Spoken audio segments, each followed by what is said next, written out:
defense are present. Ms. Richins is present as well. I have a couple of administrative issues to ask about. Mr. Bloodworth, give me a preview of the state's witnesses today. Your Honor, beginning with the forensic accountant, Brooke Carrington, my sense is she takes most, if not all, of the day.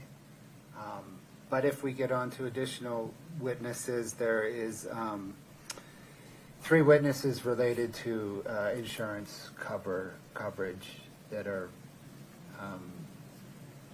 lined up. Okay, very good. With respect to Ms. Carrington, we'll need to have a plan for a 404B instruction or instructions. I'd like to do that in an efficient way, Ms. Nestor. Have you given any thought about that?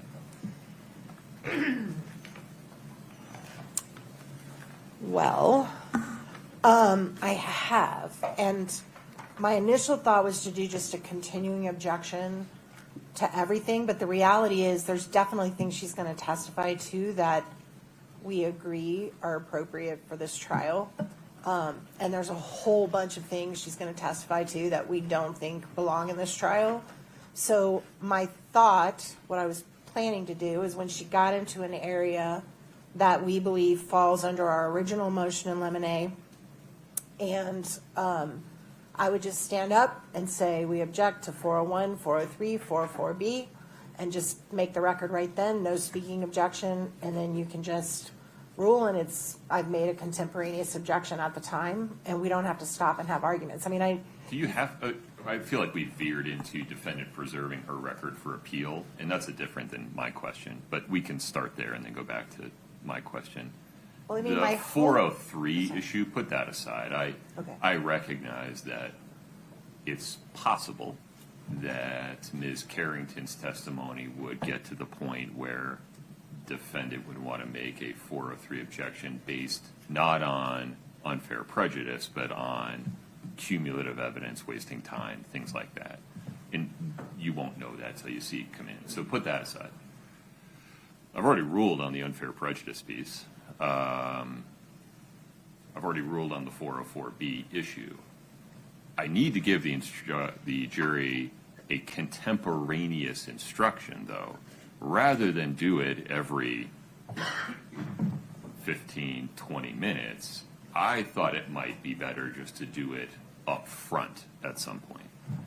And it's how to do that in a way that's fair to both sides that I'm asking about. well, my concern about that would be that it would, if there's just a blanket instruction, they're not going to know which parts of her testimony that relates to. Well, in the written jury instructions, I think we're going to have to tell them. We talked about this during the motions in limine hearing, that I think the 404B instruction will need to have some specificity about qualitatively this transaction or that transaction or this part of this transaction or this conduct in that transaction cannot be considered for, but can be considered for.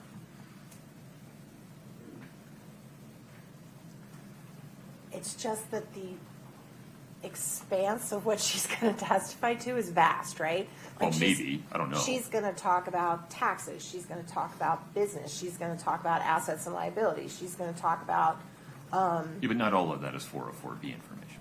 That's exactly my point, right. Which it makes it complicated. I mean, if you're recommending that we start with just an admonishment that some of her testimony will involve, I just don't know how you do it before we get to the topic.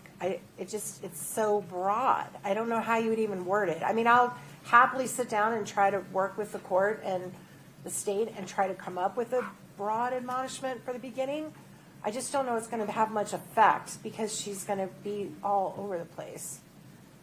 Well, and there is a lot of what she's going to testify to that we're like, fine. I mean, it goes to motive. I'm not going to be unreasonable. I recognize their theory. I disagree with it, but I recognize it. And if they're trying to establish, her financial condition at the time of death, I think that's going to come in. I'm not unrealistic about that. But I think she's going to go pretty far beyond that, right? So at that point, I feel like I'm going to need I'm going to want a contemporaneous objection, and I may want the court, because as you ruled, I think wisely, in the motion in limine hearing, a lot of this you can't tell till you hear it as it comes in, because it may have a foundation and it may not.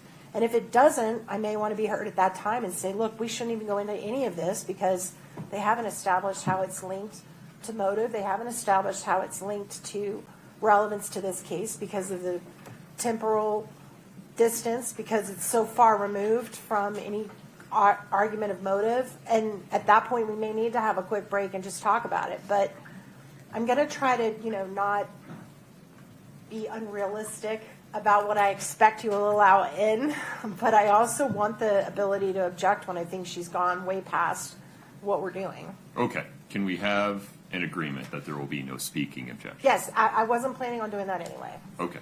Yeah. That may be the best we can do for now, Mr. Bloodworth. Any other suggestions?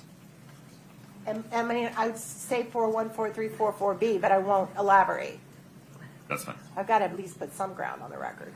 Yeah, and just don't say the same three rules every time unless you mean it. Okay. Mr. Bloodworth, anything further on this?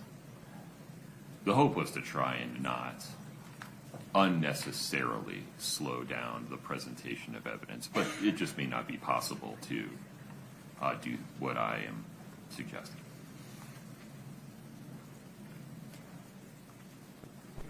Your Honor, I think it's possible. It's interesting. I don't know. I think the defense, by objecting all along, may draw attention to the amount of 404B evidence. Well, they're allowed to make that choice, though. So it seems to me if that's their choice, let's roll with it. All right, we'll take it. We'll do it in real time. If we need to take a break and have a more fulsome conversation, we can do that. Okay. Okay. Very good. Okay. Mr. Bloodworth, anything before we invite the jury? No, Your Honor. Ms. Nestor? No, sir. Okay. Tasia, please.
I filled it out. What's I'm sure.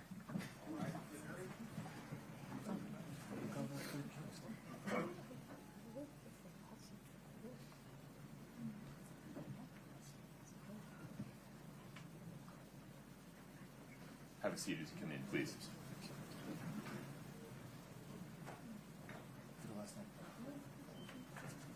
Okay, have a seat.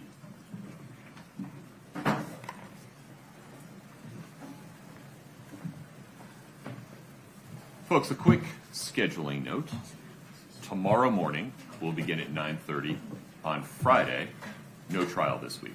So to the extent you want to make plans for tomorrow morning or for Friday, you have a little bit of unexpected time. All right, we will proceed with additional witnesses in the state's case in chief. Mr. Bleckworth. Thank you, Your Honor. The state calls Brooke Carrington.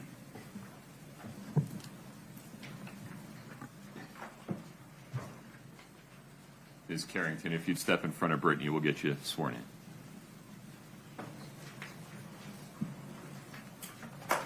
Do you solemnly swear the testimony you're about to give in the matter before the court to be the truth, the whole truth, and nothing but the truth, subject to the pains and penalties of perjury? Yes. Thank you. Have a seat.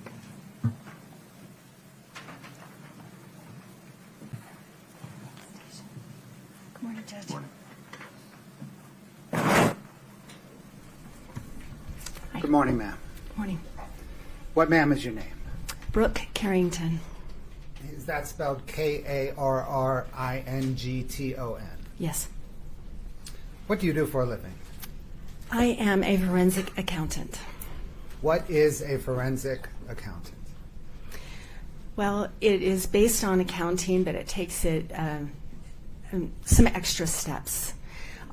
Further than that, I look for a lot of the source of funds, the disposition of funds, what the transactions really mean, more than just the balancing of transactions and getting to a black and white number at the bottom. I try to understand more of the landscape and more of why things make sense and why they don't in the financial documentation that I look at. More of a narrative? Yes. What, ma'am, is your education and training in forensic accounting? I've been at this for 38 years, and I have a bachelor's in English, I have an MBA, and I have several certifications that support that. Who's your employer? I have a firm. It's a small firm. We're based in Salt Lake City.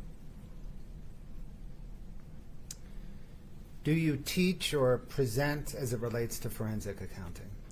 Yes, I've presented many times over the years to Masters of Accounting students, mostly quite often at the business school at the University of Utah, and I am the adjunct professor of the fraud examination and forensic accounting course at the University of Utah's business school. Did you also have a hand in developing the curriculum for that course? I did. I created it from scratch. I got no help. You had two hands. Two hands. Ma'am, have you testified as an expert before? Yes, I have. Have you testified in state cases? State cases, yes. Federal cases? Federal cases, yes.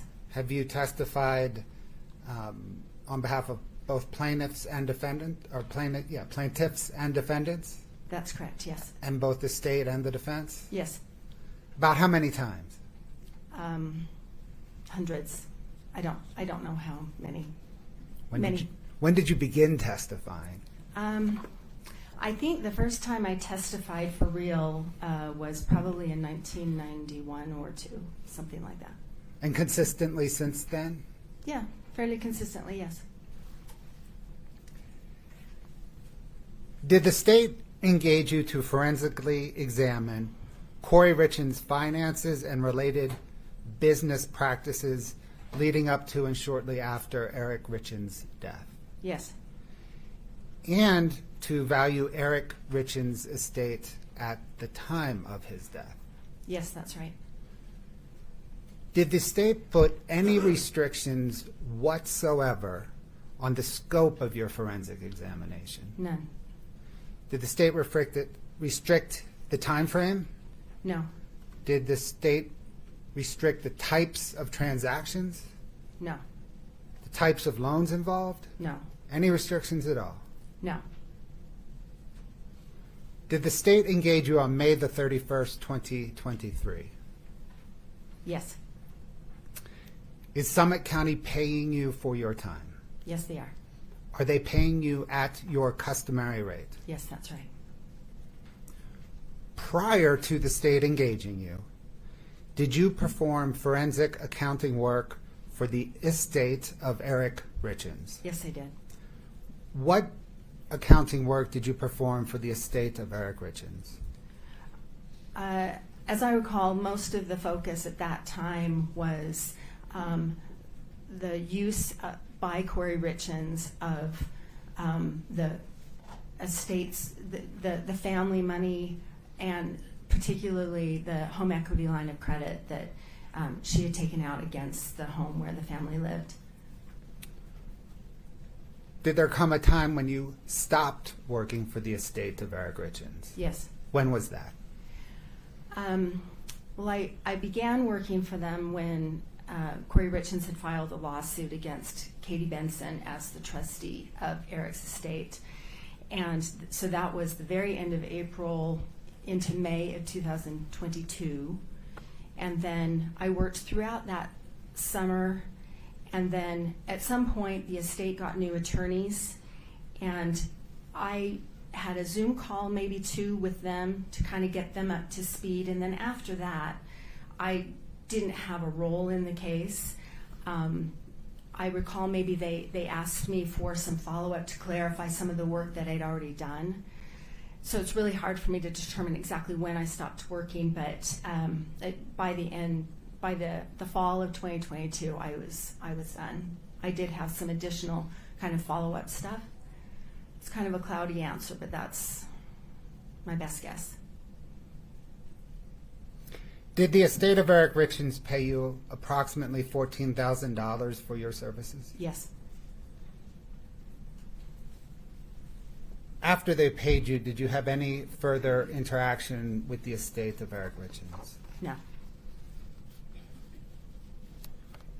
Ma'am, what documents did you study to conduct your forensic analysis related to this case?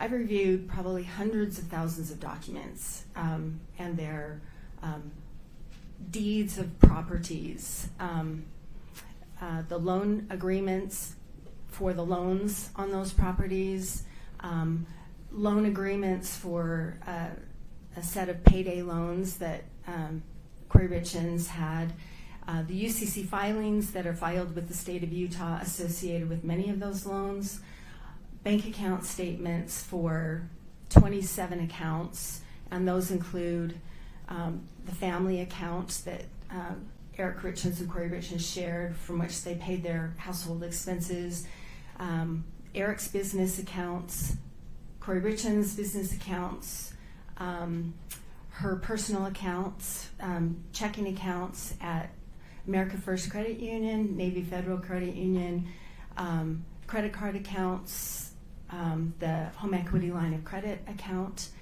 I also reviewed, were we just talking documents? Yeah, let's continue with documents. Did you review any emails?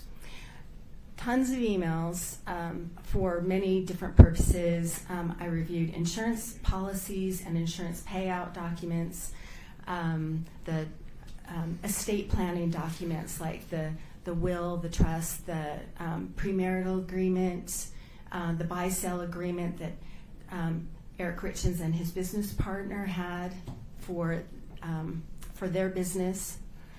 I've reviewed the real estate purchase contracts, the REPCs, for most or all of the properties, specifically the 12 or 13 on the big Midway house. Okay. Did you speak with anybody? Did you speak with anyone as part of your analysis? I did. Who did you speak with, or what types of people did you speak with?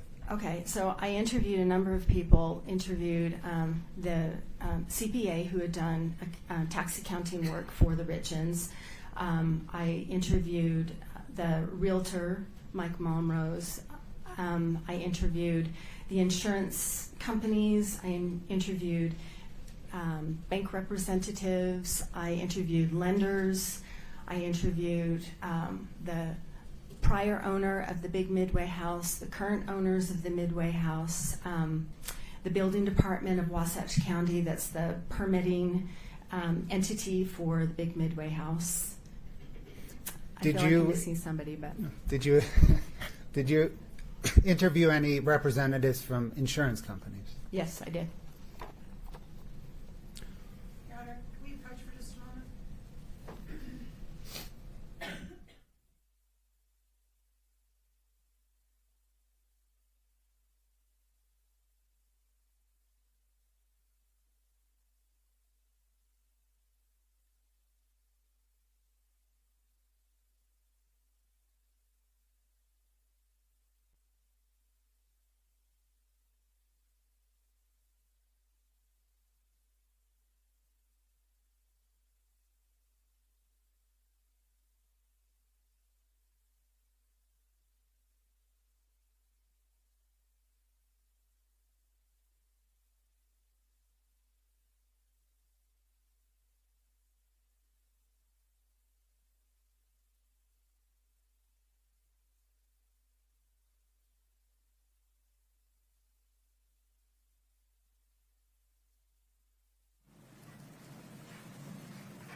What, ma'am, is your methodology or process for forensically examining someone's finances?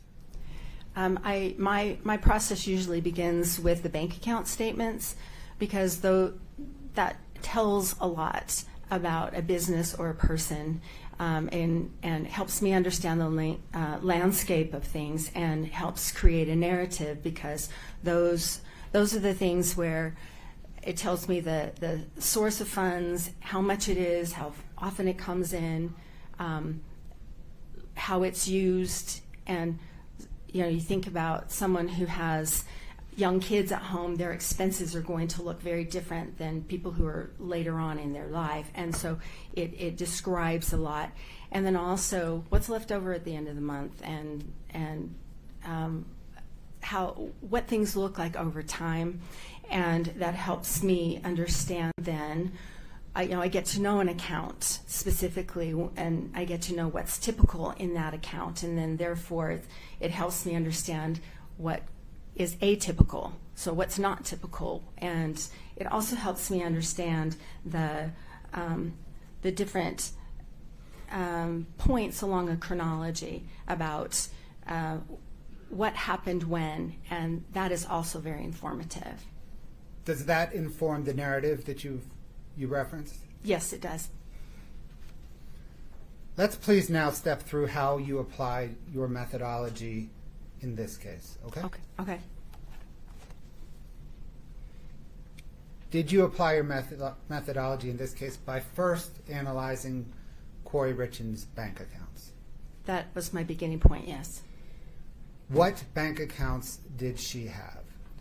She had her business account for K. Richins Realty, and that's at America First Credit Union. And we refer to the the bank account number by the last four digits, just for brevity, 6577.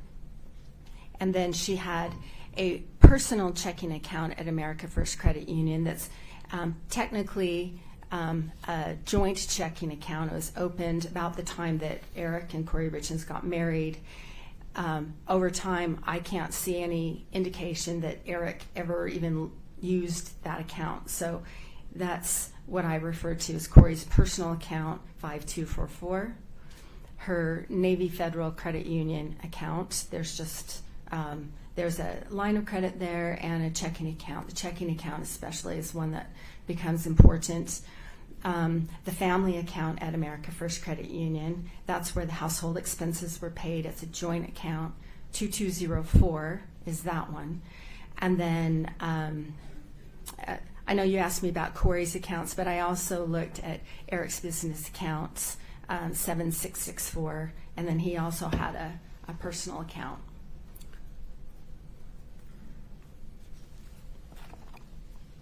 Let's go back to Kouri Richins' account. Okay. You mentioned business accounts. To analyze her business accounts, did you first have to understand her business? Yes, that's helpful. Scott, can I get 4-4, please?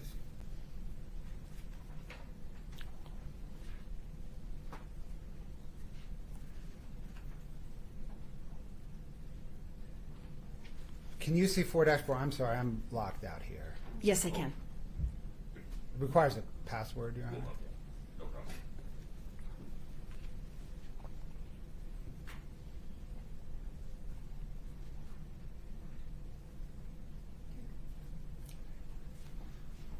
Scott, can you scroll through that, please?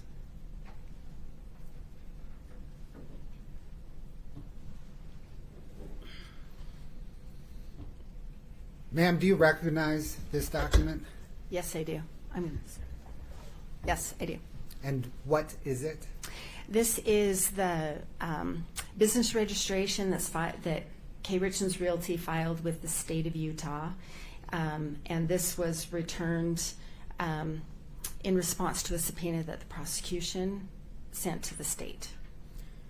Your Honor, the state moves 4-4 into evidence. No objection. States 4-4 is admitted. Your Honor, can the court publish it, please? There you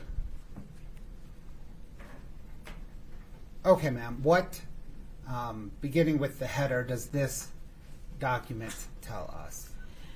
It tells us the registration number, which is a number the state gives it.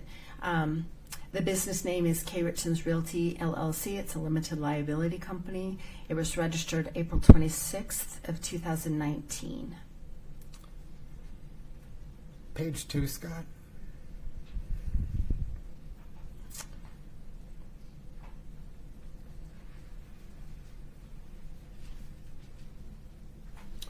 What, ma'am, does this page tell us? Well, it repeats the name of the business, K. Richins Realty. Article 2 shows that it's in the business of selling and buying real estate. Did you investigate kind of what part of the selling and buying of real estate business Kouri Richins was involved in? Yes. What part? Well, she's a licensed realtor, but mostly she's in the business of buying and selling real estate for the purpose of fixing and flipping it. So buying a home, remodeling it, rehabbing it, and selling it. If you could look down at Article 3, what information does this provide? This shows who the registered agent is, and that is Kouri Richins, and the 282 Willow Court in Camas is the family home. Did you investigate whether K. Richins Realty used any additional business addresses? Yes. Did she? Yes. Do you know that address? Yes, it's a P.O. Box in Camas, P.O. Box 759 in Camas. Page 3, please, Scott.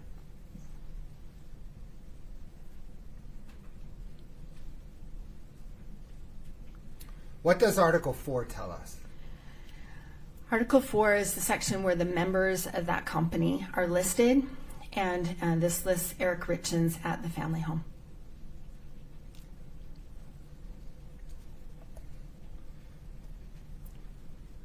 Can we go back down, Scott?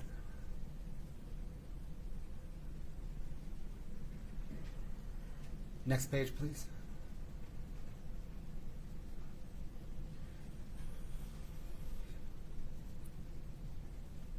What, ma'am, does this tell us? So this is, as it states, the summary of the online changes. It's very typical for companies when ownership changes or the address changes that they can go into the portal and change things. So this shows that 4 days later, the previous member was changed to be Kouri Richins, removing Eric Richins. So am I right then that the business was registered on April the 26th and then in Eric Richins' name, and then 4 days later the member was changed to Kouri Richins? That's right. Going forward, did the member remain Kouri Richins? That's correct. I've checked it periodically and there have been no changes.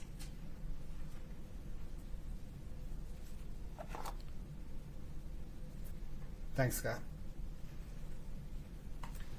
Ma'am, what in terms of financing and accounting is an alter ego? An alter ego is where there are a couple of businesses or a business and a person that are so related that they're indistinguishable. And that can be the commingling of funds, or one relies so heavily on the other for capitalization. There's such a sameness that there's no distinguishing one from the other. Did you analyze the relationship between Kouri Richins and K. Richins Realty to determine whether there are any indicators that they are alter egos of each other? I did. Are there any indicators? There are many, yes. And what are they? The use of funds, the transfer of funds between the business and the person assist each other. There is a sameness, the same addresses are used, the same accounts are used. The business account is primarily for business, but there are many personal expenses that do appear there. And so, and the capitalization for the business squarely comes from the acts of Kouri Richins. When analyzing Kouri Richins' business and personal accounts, what first struck you? Well, I usually take a first pass and just to try and absorb things. And when I got to October of 2021, there are many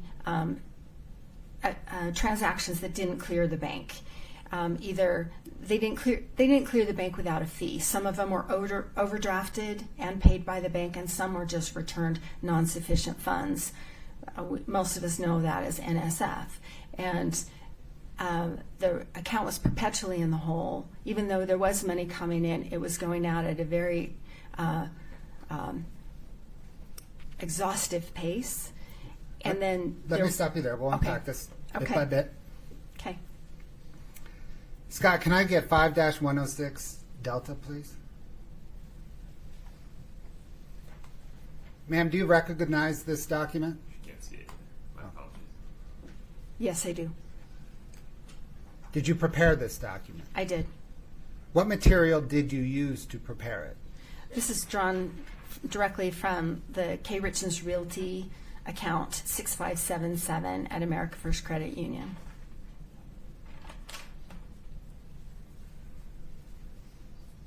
State moves to admit 5-106 Delta. No objection. States 5-106 Delta is admitted. Can the court publish it, please? Done. Okay, let's zoom in on this. What generally does this exhibit depict? So this is just the overdraft and non-sufficient funds transactions for each of these months, just in that one account. And so I started in January of 2021, and this follows through March of 2022. Does this provide us, or does this tell us that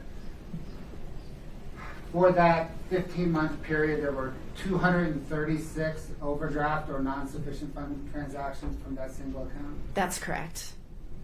So And that the amount of transactions that tried to pass but didn't was $360,000? that's right.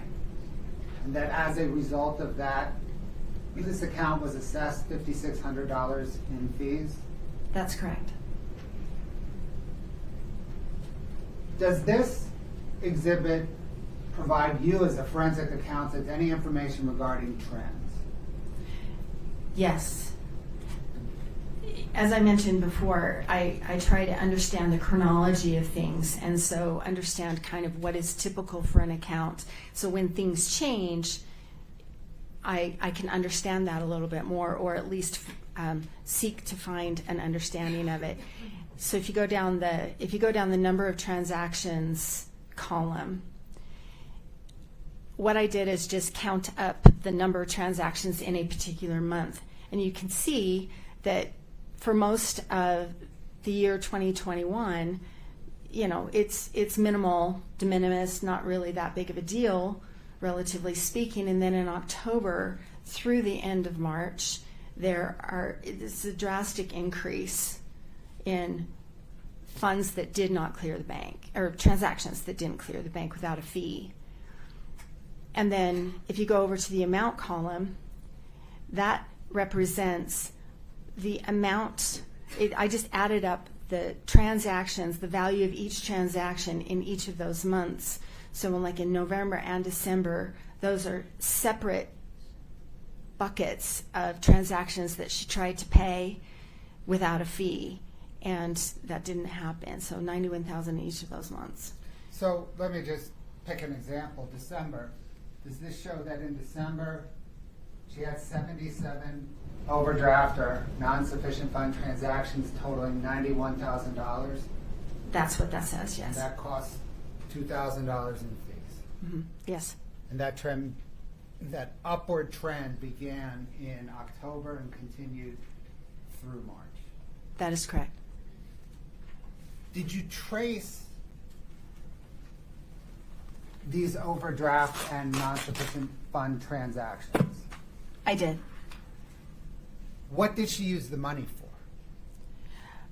A lot of them were debt payments or expenses that she either paid or attempted to pay to rehab vendors, like contractors and subs and trades for her properties. Did she also try to pay herself? Yes, she did. Scott, can I get 5-109 Delta, please?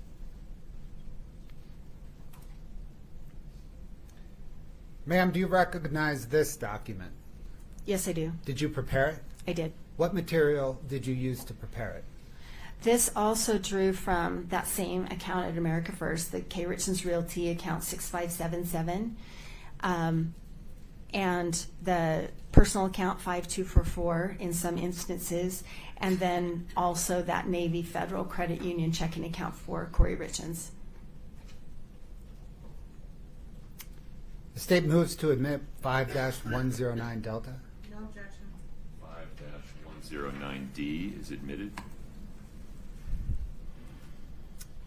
Okay, can we go in, Scott, please zoom on that, that kind of left-hand block.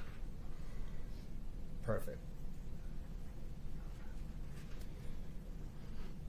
What, ma'am, does this depict? They are pairs. And so on the left hand, these are the checks that Kouri Richins wrote from her Navy Federal Credit Union account to herself and deposited them into the America First Credit Union accounts, and they were returned unpaid. They bounced. So does this show that Kouri Richins wrote approximately $60,000 in checks to herself beginning in August of 2021 through May of 2022 that bounced? That's correct. And she wrote them from a checking account that had a balance of either that had a balance that ranged between negative $51 and $29. That's right. So taking the December 23rd, 2021 line as an example, does this show that on December the 23rd, Kouri Richins wrote a check from her Navy Federal account for $10,000, deposited that in her America First Credit Union account at a time that she was $51 in the hole on her Navy account? That's correct. She wrote two of those checks, the one for $10,000 and then the next one for $4,000. Got it. Then there was another $10,000 the next day, right? That's right. Thanks, Scott.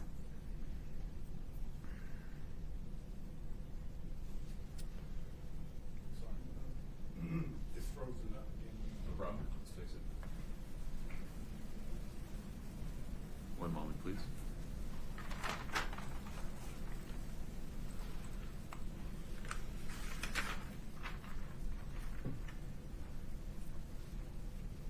Scott, if you'd unplug and plug back in.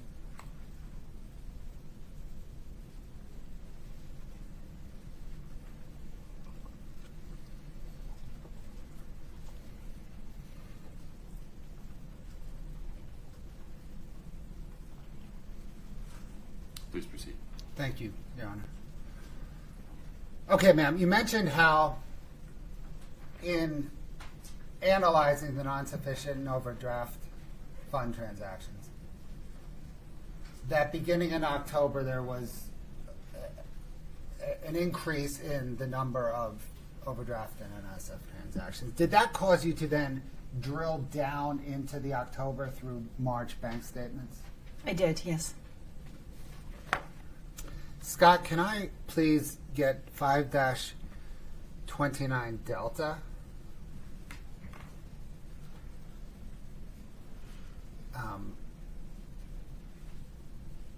Echo.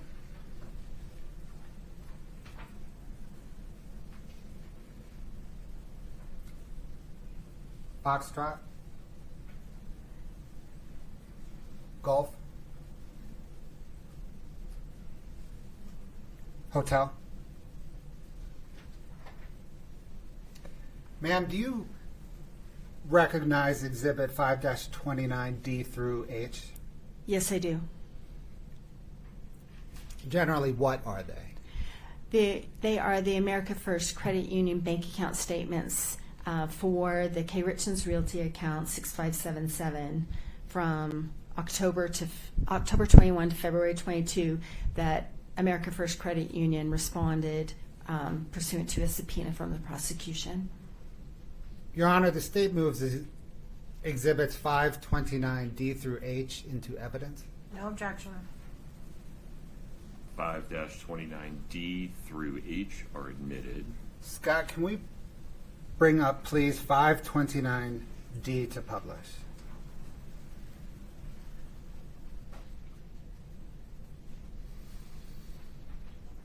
Ma'am, for those of us whose spouses handle the banking, what are we looking at?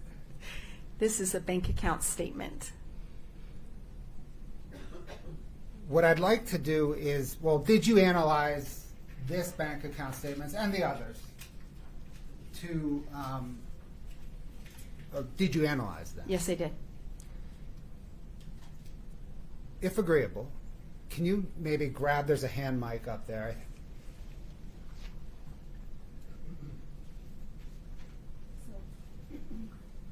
That's okay. If you promise to stay tethered to the podium and turn your lav off, this will work. I just turned it off, Your There Honor. you go. Okay. Thanks, Judge.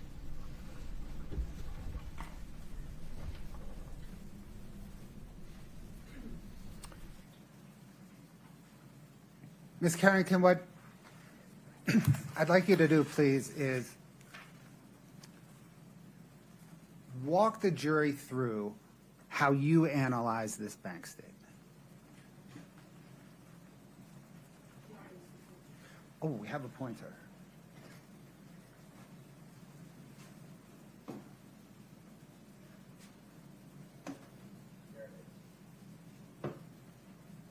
Alexis and I don't really agree. And please ask Scott to blow it up, highlight it.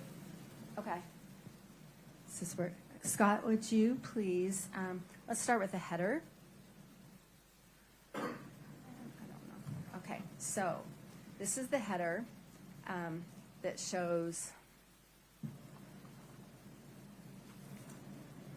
Scott, am I doing this right? Okay, this is the header.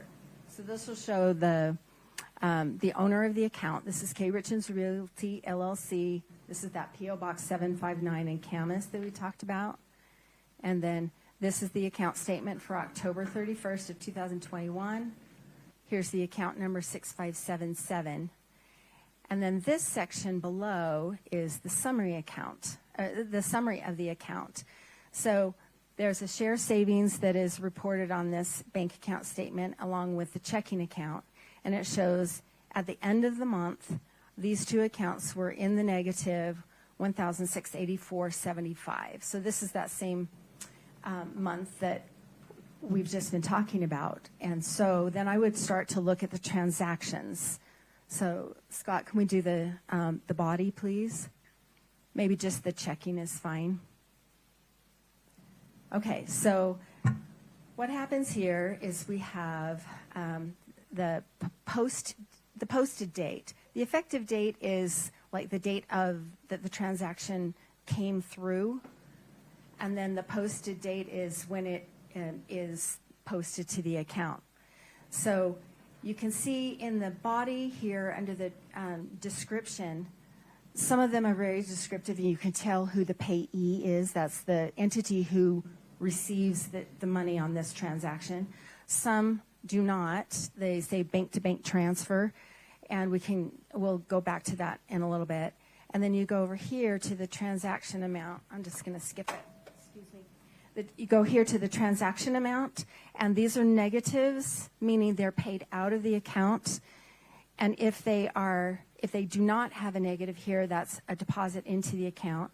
And then on the far right is the running total balance of the account. Sorry. I have it. Did you? Oh, thank you. Okay, Scott, can we go to the next page, please? So, I'm sorry. Can we back up a little bit? Back to the first page, transactions. Sorry. Okay, so this part here, down here, these automatic withdrawals. Chemical Bank is the payment on a HELOC. It's usually more than $100, but that's what that is. And then the Delta Bridge, Blue Bridge, Fairmont, and Zahava are going to become familiar names. Those four I could see posting on October 1st. And then, Scott, could we please go to the second page? And then you can see that those, we'll get to those in a second. She also has Boomerang ×3 and Fund Fi. And so the Boomerang ones we can describe in a minute are property payments that are monthly. And this Fund Fi is $3,107 that she obligated to pay every single week. Can we go down to the bottom, please? Okay, stop. A little bit up, please. Okay, right there's good. Okay, so remember those names from before. We can get to here. Remember these four names, Delta Bridge, Blue Bridge, Fairmont, and Zahava. Those were paid on October 1st. They're also paid on October 4th, down here on October 5th, and then on October 6th. These are four payday lenders. They're accounts receivable loans where she's committed to pay every single day these amounts over here. So $2,100 a day plus the other ones that we've noted. And so. Sure. Are you also, well, go down and if you could also, what, if anything, are you seeing about, I got to be tethered. What, if anything, are you seeing about the balance history as you're looking at this? So I'm looking here. Let's see if I can get this to go over to the running total over here on the side. You can see at the top of where we're looking here, she gets down to about $2,600 in the account. And then here comes $16,800 into the account, bumps it back up. And then there's those daily payments that she has to pay. And then she gets another bump of $18,900. And then down here at the bottom, you see this $39,000 coming in. That's a deposit from Merchant Capital. So those are representing incoming funds to the account. And so that caused me to look at where those are coming from, especially these that say just the bank-to-bank transfer up here. I'm sorry, this is not working. This bank-to-bank transfer here, this bank-to-bank transfer here. So where did those come from? And so that caused me then to look at the UCC filings.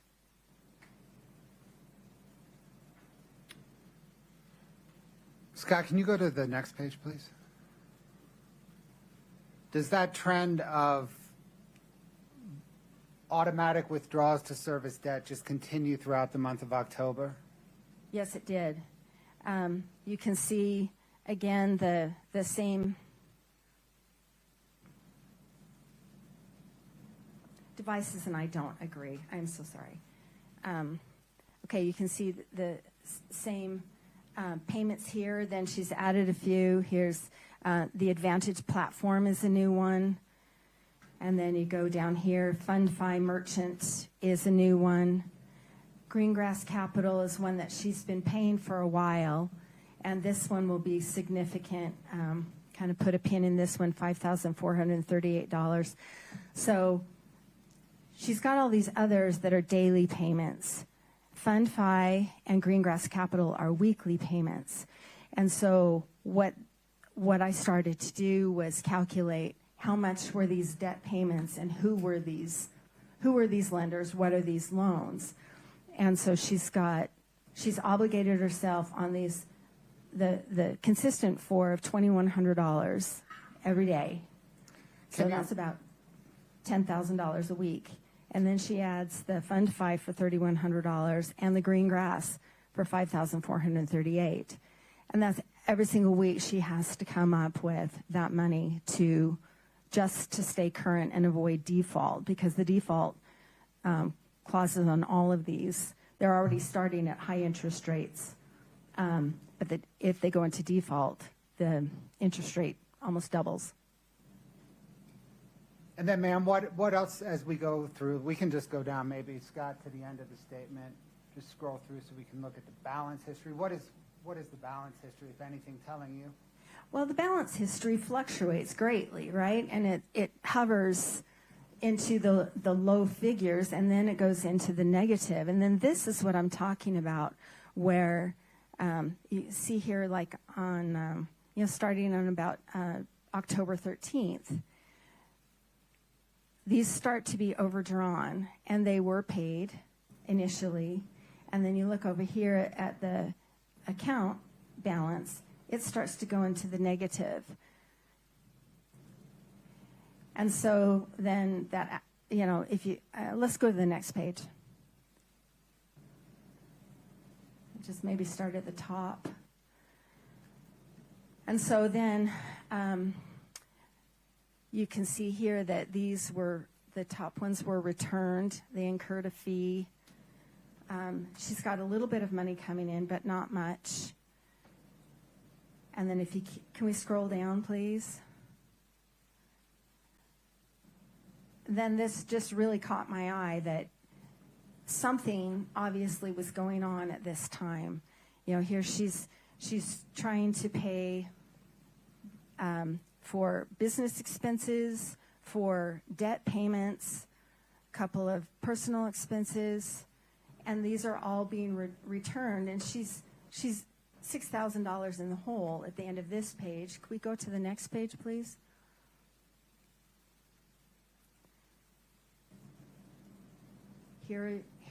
She has a new deposit from a new lender, One Main Financial, on October 20th for $31,680, and then she used that money. As you can see, you just pay attention to the balance on the right-hand side. She used that to pay debt, and then you can also see here on the 20th, she's got CashNet USA, which is a new one. Can we scroll down a little bit more, please? Oh, let's stop here. Right here on October 22nd, this bank-to-bank transfer, she's got $77,000 that comes in here. This is where she's sold one of her properties. So in addition to selling her properties, and she's got the accounts receivable loans, the payday loans, she has money coming in, but then I started to look at the velocity, how quickly, how long did that money last? And so if we keep scrolling down, you can see, and can we continue, please? Next page. She pays She pays for some rehab expenses for painters and things like that. She's managing the business using some of her revenues from her sales of properties, but then she's also incurring more and more debt because it's not enough. And you can see here on October 27th, she's got a new one for QSF Capital. And this payment, yeah, so there's QFS Capital. This lender gives her the income in stages. And then you see down, Scott, can you highlight October 27th where QFS Capital, down, that one, please? The $1,689.75. And that's a payment that she needs to pay every day in order to stay current on that. So that's on top of the other loans that she already has to pay. You can see down on the 28th, the very bottom line of this screen, on October 28th, you can see another payment right there for QFS Capital of $1,689.75. And so then back to my process, I start to look at this and try to understand where this money is coming from, who these lenders are, where the money is going to, and what's the end game. Perfect. I'll take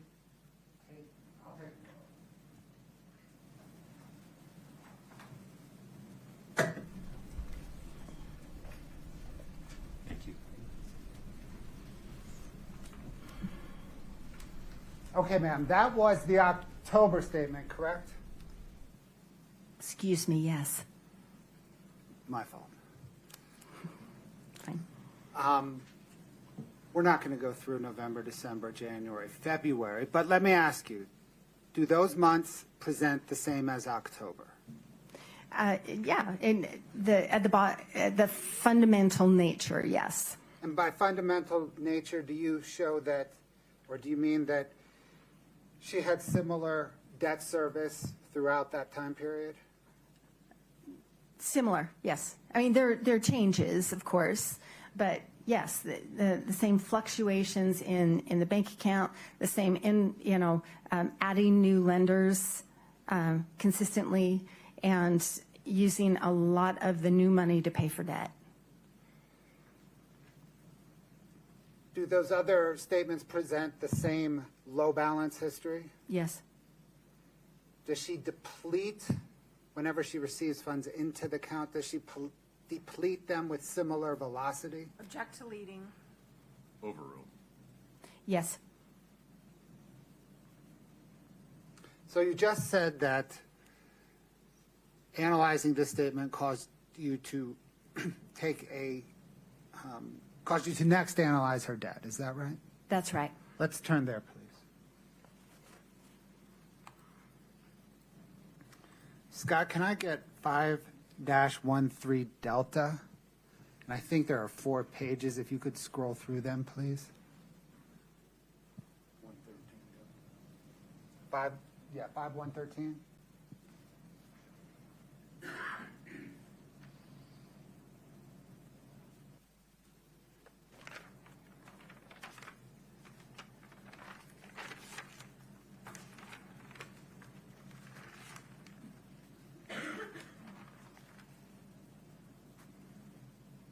Ma'am, do you recognize that? I do. Did you prepare it? I did. What material did you review to prepare it? So this was a combination of the bank account statements, the loan documents for the accounts receivable payday loans, the credit card accounts, her lines of credit at different banks, and the home equity line of credit. Your Honor, the state moves to admit 5-113 Delta. No objection. 5-113D is admitted. Can we please publish the first page?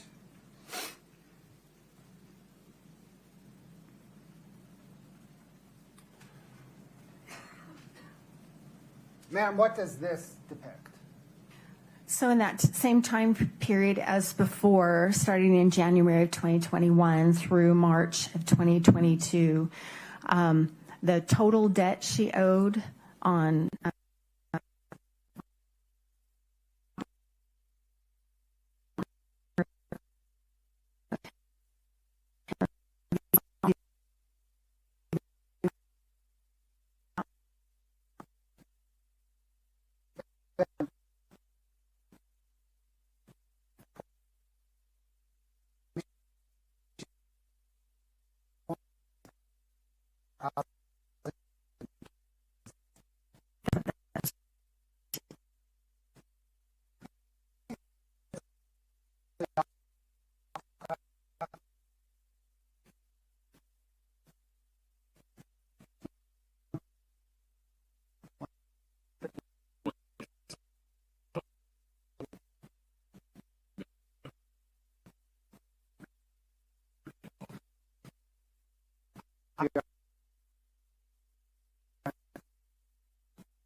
and Go ahead. sorry. The orange line along the bottom is the total debt paid, and then the blue line above is the total debt owed. And this is for, again, all the real estate, all the lines of credit, credit cards, and the payday loans.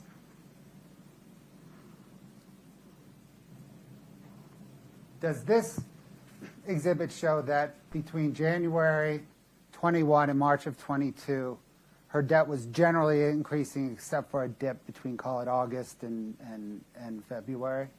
That's correct. And that whole time, the amount she was paying to service that debt remained generally the same except for a blip in April of 2021? That's right. Scott, can I get page 2 of this exhibit, please?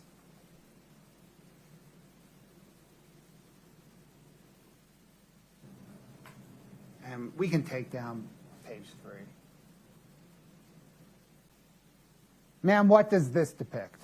This is that same concept. I just wondered if we might want to discuss this without the real estate. So this is just the loans, the lines of credit, the credit cards, payday loans, and so I've just taken out the loans on the properties. So does this, for example, show that in March of 22, she owed $800,000 in non-real estate debt? That's what this shows, yes. And she was also that month paid about $80,000 to service the debt. That's right. Which is about the same $80,000 she was paying to service everything. It is the same. And for most of her real estate loans were balloons. So her notes were balloons, like a 6 month. She'd borrow here, and they did not require monthly pay. Most of them did not require monthly payments, and so that's why you'd see the same numbers there.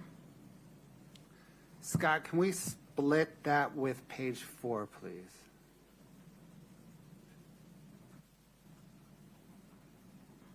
Is this again then the graph of what's on the left-hand side?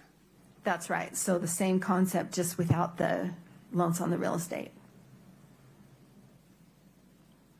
The total debt owed seems to flatline about October 2021.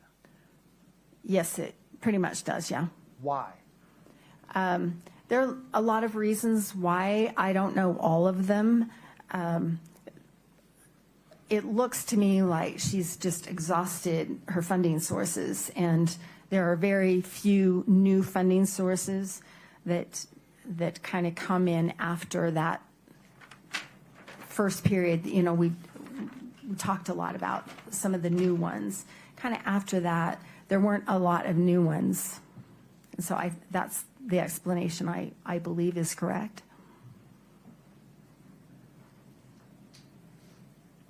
Thank you, Scott.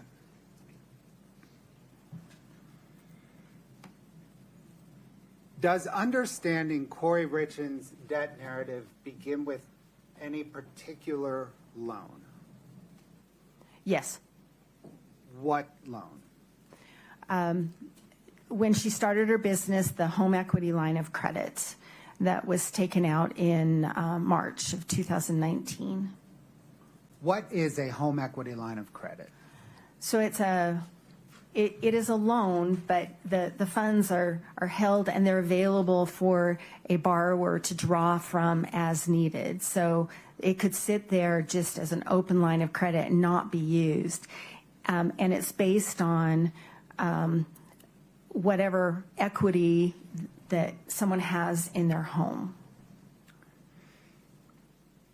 And was the home involved the home that she and Eric Richins and their children lived in? Yes, it did. Scott, can I get 6-1, please?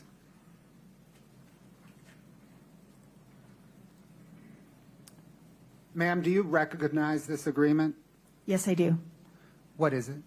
This is the warranty deed from November of 2012 in which Eric Richins took ownership of the property that he bought from Clint and Katie Benson. This is the Willow Court home. Your Honor, the state moves 6-1 into evidence. No objection. State 6-1 is admitted. Scott, if you could zoom in on kind of the top half.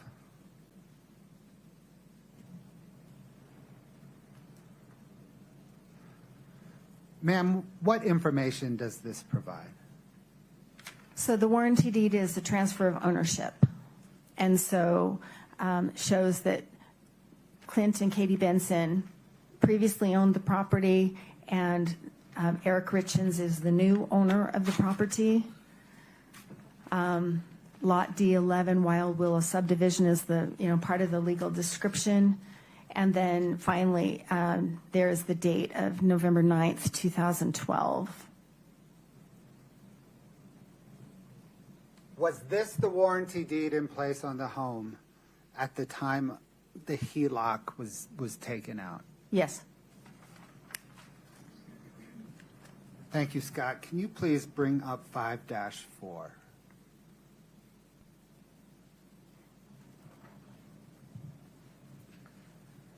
Your Honor, we would, at this point, lodge a 404B objection to this document and all the testimony that flows from it. Would you approach, please?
witness conceive 5-4. State moves to admit 5-4. Any objection, Ms. Nestor? Just same objection, but I understand what was said at the bench. Okay. States 5-4 is admitted. I'll publish it now. Scott, if you could zoom in, please, on that top third. Yep. Ma'am, what is this? This is the HELOC, the home equity line of credit. This is the agreement that kind of outlines the terms of the loan. And who does it identify as the borrower? Eric Richins. And what does it identify as the credit limit on the loan? $250,000.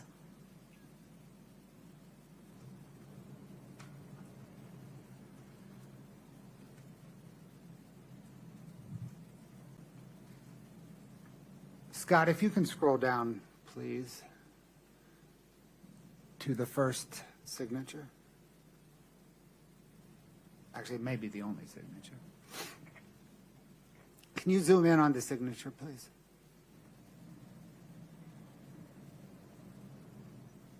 Ma'am, who does this show signed as the borrower?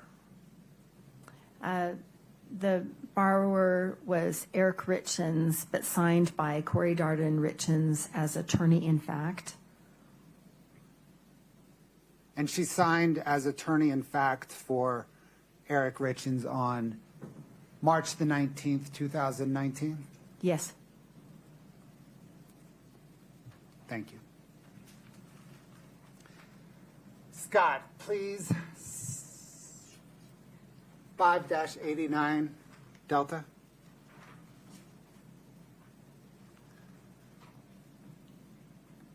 Ma'am, do you recognize this document? I do. Did you prepare it? I did. What material did you use to prepare it? I used the HELOC statements from TCF Bank / Huntington Bank. Your Honor, the state moves to admit 5-89 Delta. No objection. 5-89D is admitted.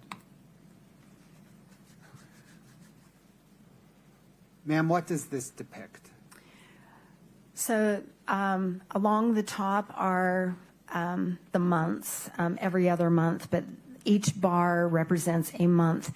And the negative numbers indicate the balance of the loan as of that month. So, for example, on March 1st, March of 2019, there was a draw of $60,000 shortly after the loan was approved. And so that stayed at that balance for a few months. And then following that, every month I've just taken the balance of the account and depicted it in a bar. And the bars go downward because this is a negative number. It's the amount owed? That's right. And so I've got like on the left-hand side, those are negative numbers. And you can see the negative $250,000. That's the limit, the credit limit of this loan. And so you can see relative to the credit limit where the balance was in any given month. What did you determine was the balance on the HELOC at the time of Eric Richins' death? At the time of his death, it was over its limit, $254,000. Did you analyze the payments made towards this balance? Yes. You mentioned the 60 was a draw. So what did your analysis show regarding payments? With the exception of one, the payments were interest-only payments, so the minimum payment. And then you can see in October of 2020, there's a rise in the balance. There was a $50,000 payment made in October 2020. And so that's why the balance is different there. And then by the June and July of 2021, it was at its balance or exceeding. So am I right then that but for the one $50,000 payment in October 2020, the only payments were minimum monthly interest payments? That's correct. Were you able to trace the HELOC draws to see where the money went? Yes. What did you determine? They were by and large for rehab expenses related to Kouri Richins projects.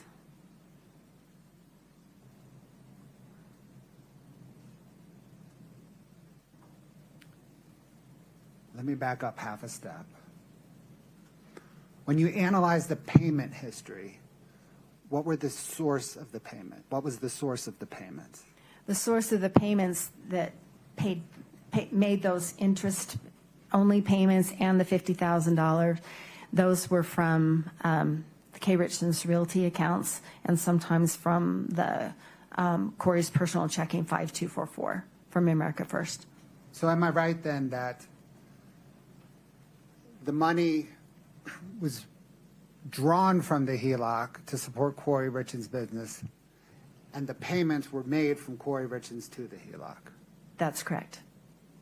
Any transaction history involving Eric Richins? Not that I could see. I've looked at every transaction available. I couldn't see any.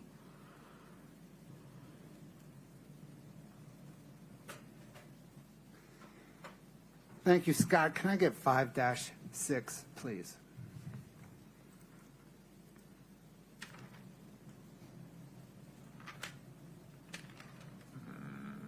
Sorry, Scott.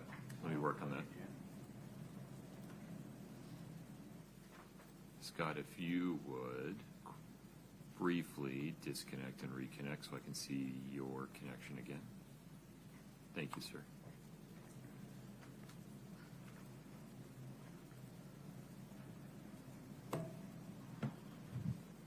And there you go, Mr. Bloodworth. Scott, can you scroll through that, please?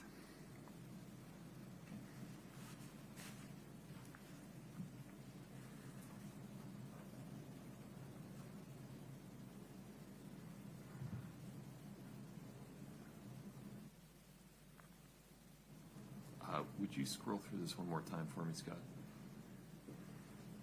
Hey, can you stop there for just a minute?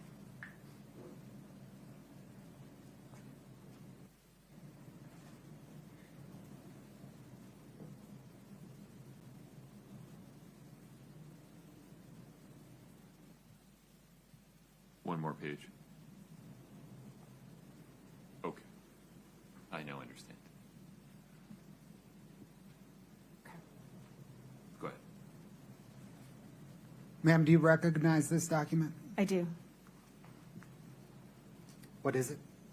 This is the original draw of $60,000, a copy of that, and this was from TCF National Bank / Huntington Bank in response to a prosecution subpoena. Your Honor, the state moves to admit 5-6. No objection. 5-6 is admitted. Scott, if you could zoom in on the check. Ma'am, who's the check made out to? It's payable to Eric Richins. And do you know why? Object to speculation. Can you lay a little foundation?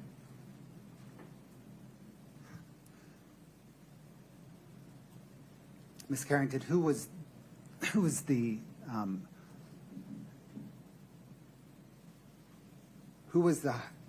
home equity line of credit? Who was the borrower for the home equity line of credit? Eric Richins. Is it typical for the borrower to be the named payee on draws of an account? Yes. Did you trace where the $60,000 went? Yes. Thank you. Scott, can I get 5-7?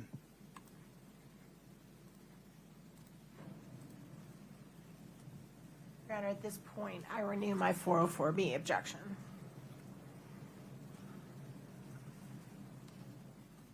Would you folks approach for a second?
Forgive me, Mr. Bloodworth, did you move to admit 5-7?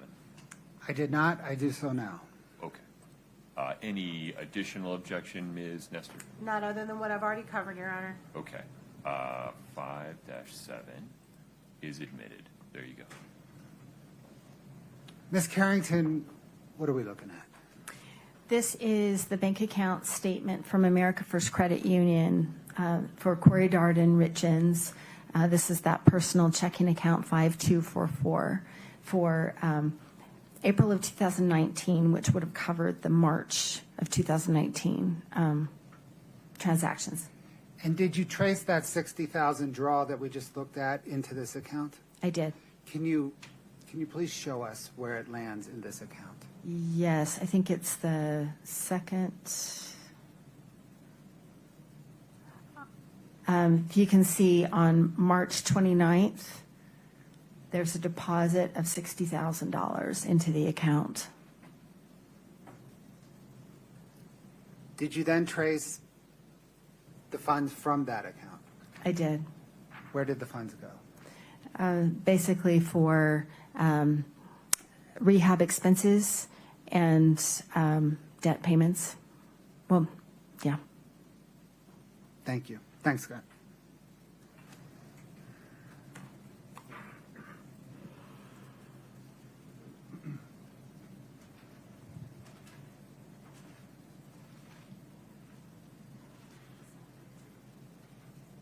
Scott, can I get 6-23D, please?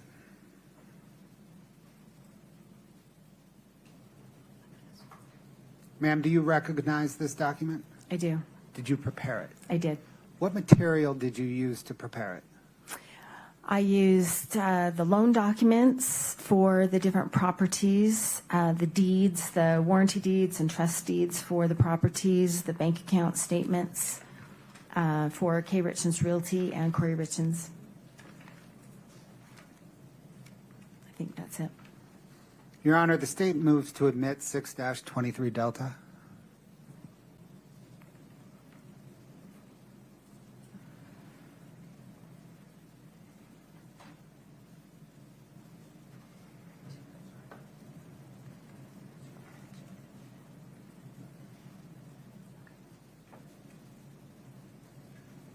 It's just the one page, right?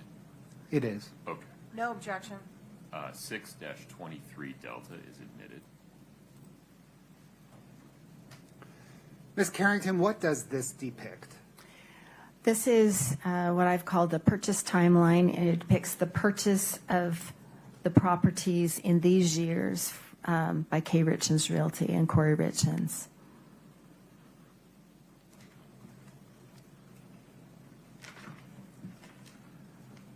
What trend information, if any, does this depiction provide? Well, the numbers of, there are a couple of things. The numbers of projects from 1 in 2019 to 5 in 2020 to 15 in 2021, and then finally the one large project in 2022. And then also the aggregate amount. So this is based on the purchase price. So she purchased one for $215,000 in 2019, and then when you get to 21, it's $6.7 million for all of those projects.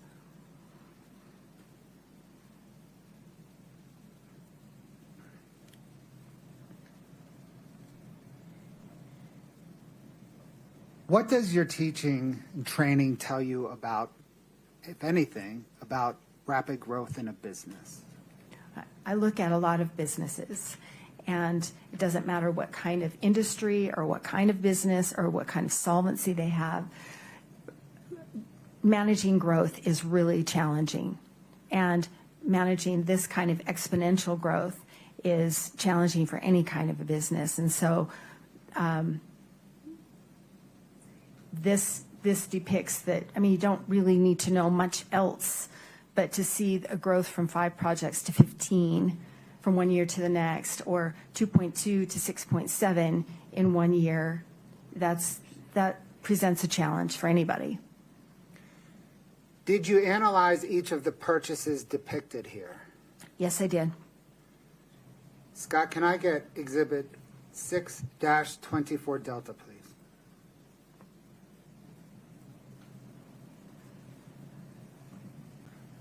Ma'am, do you recognize this? I do. Did you prepare it? I did. What material did you use to prepare it? A lot of those same documents, a lot of the deeds, the warranty deeds, trust deeds. The trust deeds show or reflected of the loans. So all the loan documents, the primary lender, all the second, third, and fourth lender, position lenders that I call rehab lenders. The settlement statements for the purchase, the settlement statements for the sale, and then what the rehab expenses were. And for that, I've used what Kouri Richins reported to her tax preparer, and then I did an analysis of every transaction in her accounts to understand what the expenses were. We'll get there in a minute. Thank you. Okay. I want to admit it first. Sorry.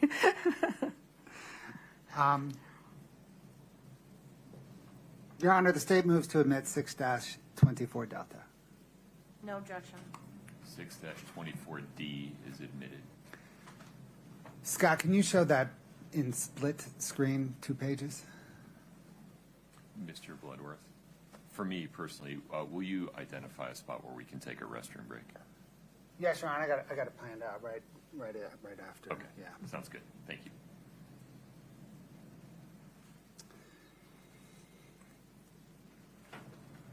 Okay. Do each of these columns, and we're going to drill down in some here in a minute, but do each of these columns vertically depict one of those transactions, one of those property transactions? Yes, each column is one property. Scott, let's zoom in on the far left column and the first property. Can you please explain to the jury what that far left column, purchase, sale, rehab expenses, depicts? Yes.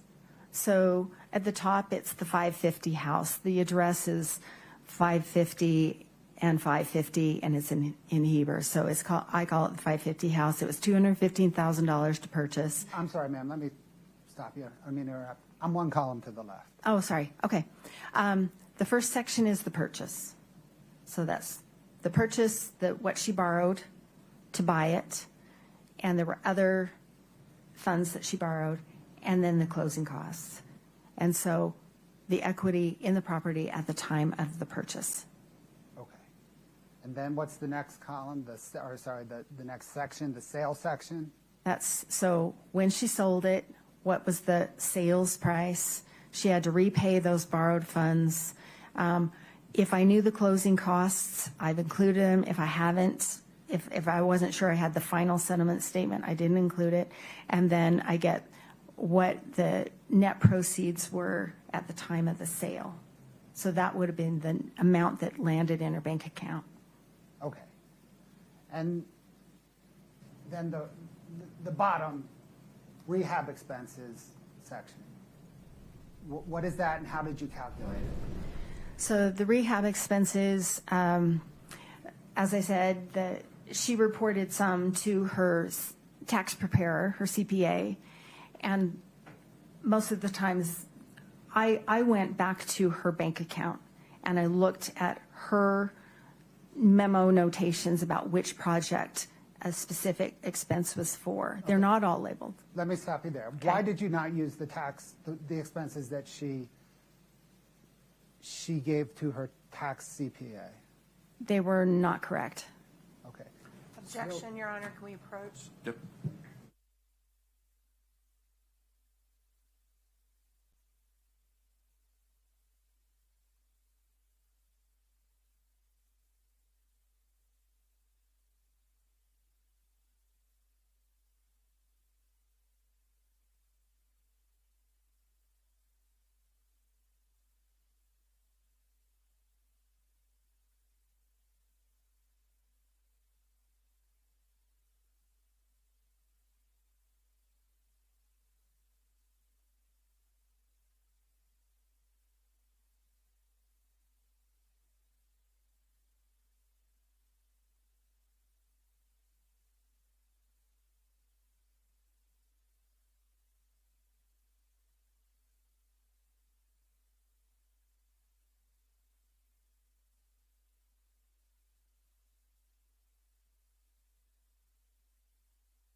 Please proceed.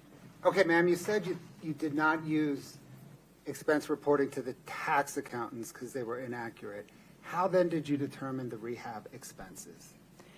So I went through every transaction in that Kouri Richins Realty 6577 account.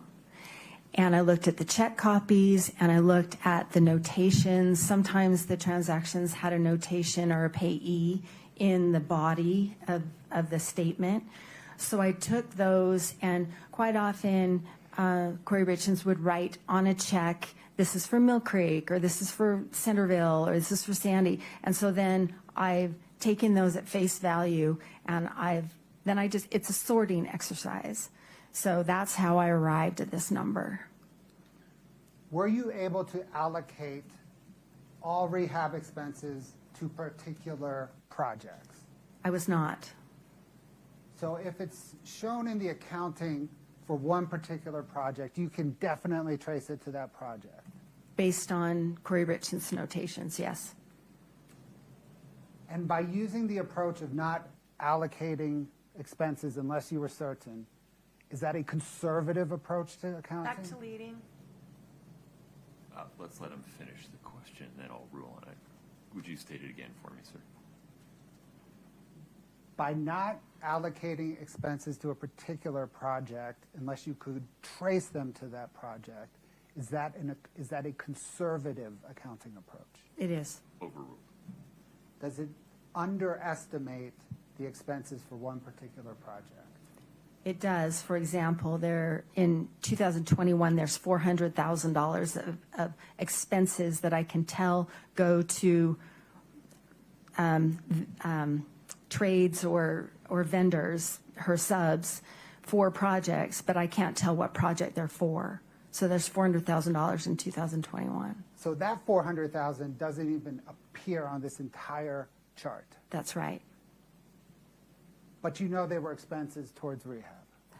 They were the same payees, so yes. You also mentioned that you didn't include closing costs at sale unless you were certain of them. Right, because there are different versions, different draft versions of a settlement statement, and they change as the title company's trying to get to the final number. So if I wasn't confident that was the final one that I had, then I've left that blank. Okay. Now let's talk about the net proceeds, the 100. Let's go into the 550 house. That's just the first one. We'll take it as an example, okay? Okay, So she purchased that house for $215,000, is that right? that's right. And she borrowed $221 initially on it, Yes, and she had $7,000 in closing costs. yes, So does that first total negative $13,800 show that the minute she closed on the house, she was $13,800 in the hole? that's right. And is that why it is color-coded red on your chart? Yes, Okay, and then she rehabbed it, that's correct. and she sold it. And she sold it for $404,000. Yes, But she had all kinds of transaction costs. She had to repay borrowed funds. She had closing costs, perhaps none on this project. And at the end of the day, when she sold it, what amount of money hit her bank account? $145,802, And how do you know that? because it hit her bank account. And can you see it in her bank account statements? Yes, Now, we get down to the rehab for the 550 house, that column. You were able to trace $98,000 to it. yes, There may be more out there, but you were only able to trace $98,000 to it. yes, So for this project, she made, it appears, based on your conservative accounting, $47,000. right. And I have that in gray because so much of the HELOC funds were used for this project. She bought this. She had the HELOC in March, and then she started drawing on it again when she bought this property in August of 2021. And I believe that some of those funds were, I don't want to double dip. So Okay. I've left it gray. So because it's gray, she made $47,000 or less on this house. Yeah, and I think she probably made a profit, bottom line profit on this house. Let's turn to one more example, please, okay? Scott, can I get the Mill Creek example? Okay. make sure we all understand. She purchased, does this say that she purchased the Mill Creek house for $650,000? Yes. And that she borrowed 3 times right away, $721,115 and 41.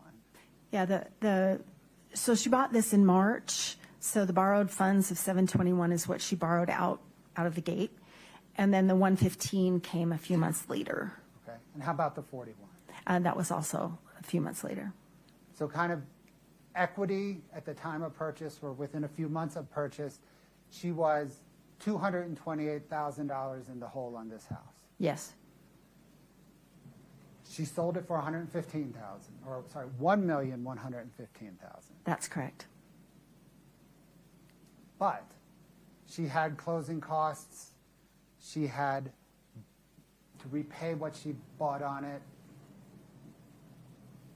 And she had $836,000 in costs unrelated to the rehab. Is that correct? Right, that's just the loan, and you'll notice that the repayment of borrowed funds is the same amount as the borrowed funds above. Right. So I'm sorry, I can't remember exactly why I did that, but that is the interest should be on top of that. So that's a conservative amount. There should be interest payment or interest costs. And why did you not include the interest costs? I can't remember. I had a reason, and I can't remember.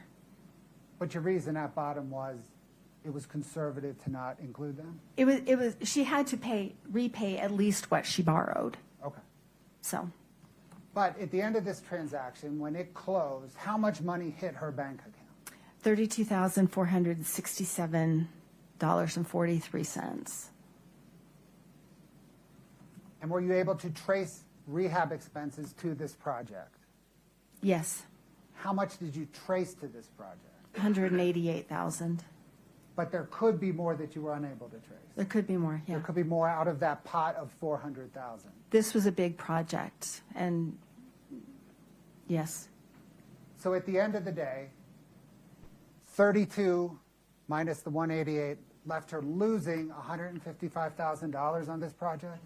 At least that, yes. Maybe more? Yes. Okay, Scott, let's back out of the whole shebang and go to the far right column.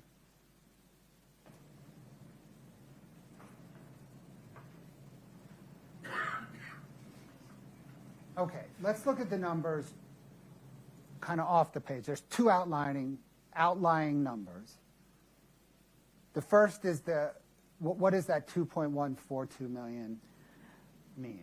That is her net equity in all of these projects. So I've taken, that's a horizontal sum. So negative 2.1 million that she was in the hole as soon as she purchased the projects.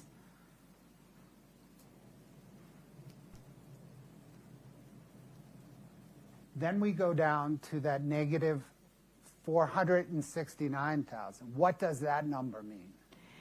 That means again, that's a horizontal sum across all properties.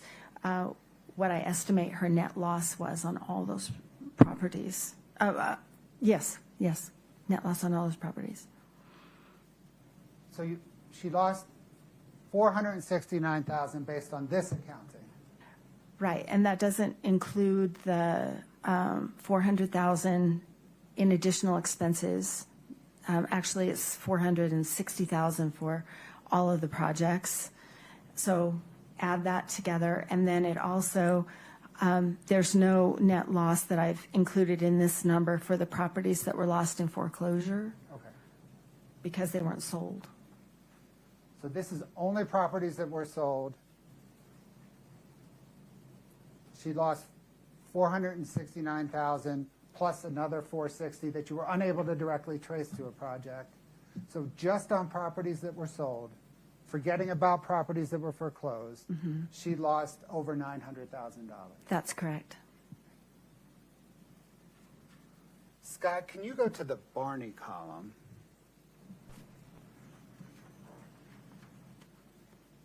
Okay. I just want to show the Barney column I think, Your Honor, this would be a good time to pause, and we can come back and address the Barney House.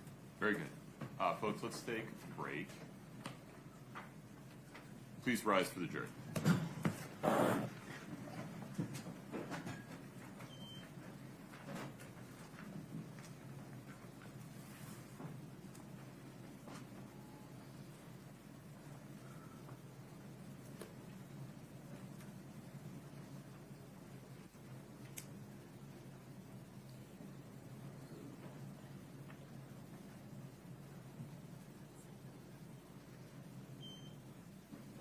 Ms. Carrington, you are welcome to take a walk, use the restroom. Please do not speak to anyone during the break. 20 of 11, is that agreeable, counsel? Yes, sir. Ms. Nestor? Okay, we'll be in recess until 10:40. Thank you.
00139. Forgive me, Ms. Nestor, the Barney house, among other things, went into foreclosure, correct? After Ms. Richins was arrested, yes, that's correct. Okay. And this is the house in which there was a loan from a friend that was used for a purpose different than what was represented? Is this that one? Kind of. So originally, Kouri Richins Realty purchased the property. She ended up moving a friend in after she had purchased it. They were trying to arrange a purchase. The friend could not qualify for a loan, so they were trying to do a seller financing agreement where the friend would pay a chunk to Kouri to make up, so Kouri could pay off the hard money lenders, and then Kouri would just keep the property. They would seller finance it over time. There was a dispute right before Ms. Richins was arrested. She was holding off switching the deed to the name of the friend because there's reasons why that was. It had to do with a insurance claim on the house that was pending. But there is debate about whether or not the delay in switching the deed to the friend's name was somehow dishonest or misleading to the friend or had been misled, that's up in the air. So if we're only looking at the Barney property for the purpose of this property profit analysis, I don't have a problem with that. If we're going to get into all of the representations that were made about the property, whether or not there was, I don't even think they're saying there was fraud, but whether there was dishonesty or any of that, then I want to have a 404B analysis. So I guess I'm just alerting everybody that this was one of the issues in my motion in limine. This was one of the issues the court said you probably have to hear foundation for at trial. No, I ruled on this one specifically, but that's fine. We can raise it again. Right. So I guess I'm just, as an abundance of caution before the jury comes back in, if we're going to get into all of that, I want to have a 404B analysis. If we're not, then I don't mind for purposes of just whether did she make a profit or loss on the property. That is irrelevant to me. I don't care about that. Mr. Bloodworth, tell me where the state's headed with respect to the Barney property. Your Honor, it is beyond that column of profit and loss analysis. It will go into the $45,000 down payment that Ms. Barney made on the property, tracing those funds to pay, I think it was a Fund 5 payday lender. Put differently, to pay something other than the hard money loan on the property. Correct. Okay. And then it eventually went into foreclosure. It did eventually go into foreclosure. We may get there. I don't know that we will get there. Okay. Any other detail regarding the Barney property that you tend to elicit? Yes, Your Honor.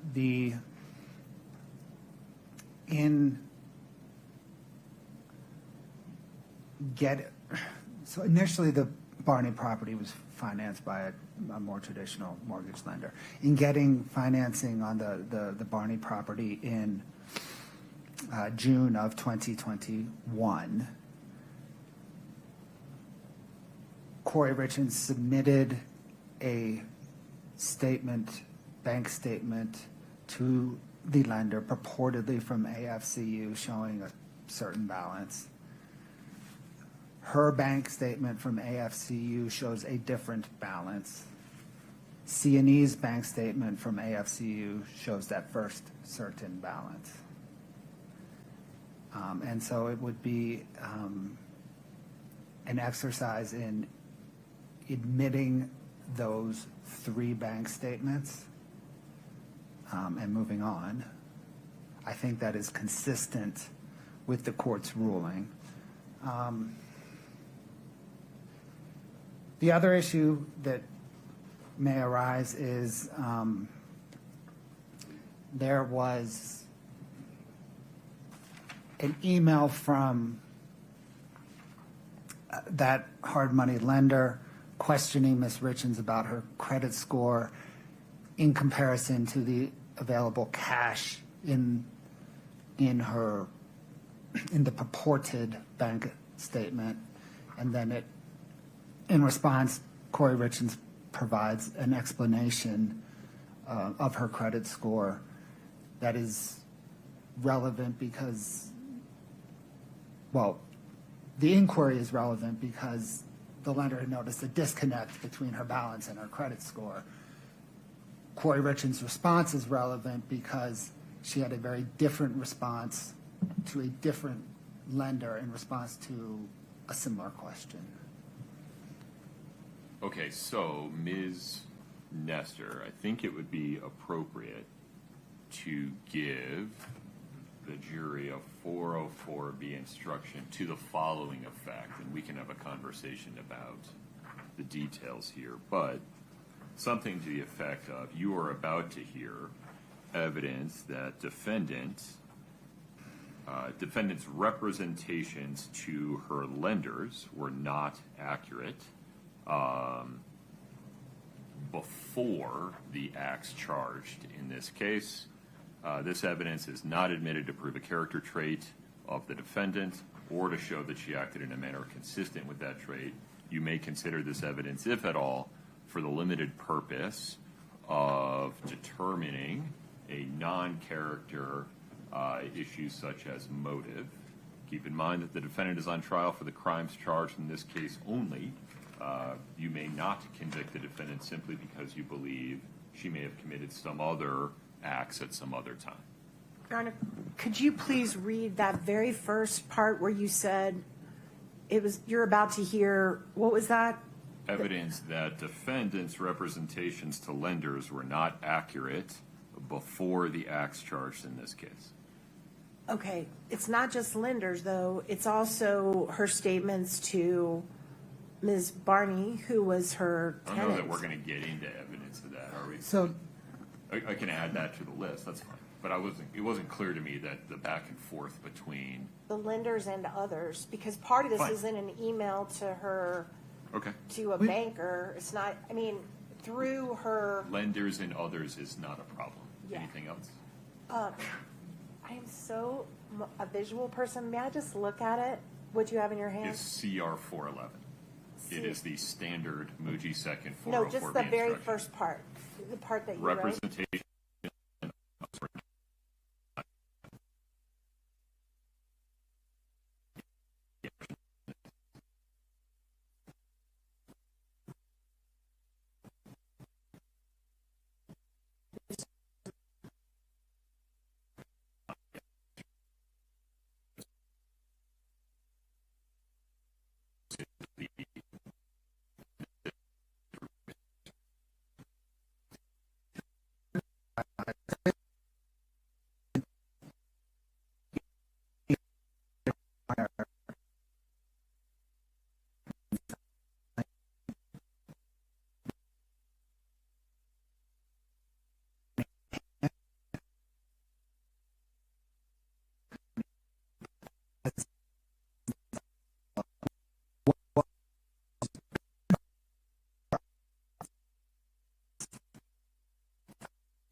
because they show an evolution between Kouri Richins and the lender of essentially the lender saying, I need to see this, Kouri Richins provides this number.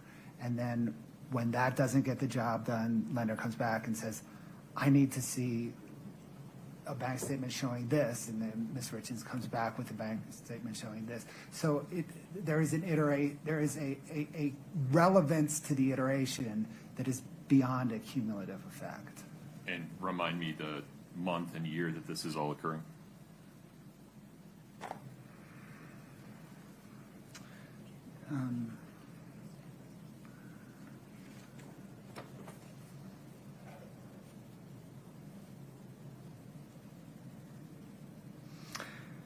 So, Your Honor, it begins in the summer of, kind of late summer, early fall 2021 into January 2022. Okay. So, Ms. Nestor.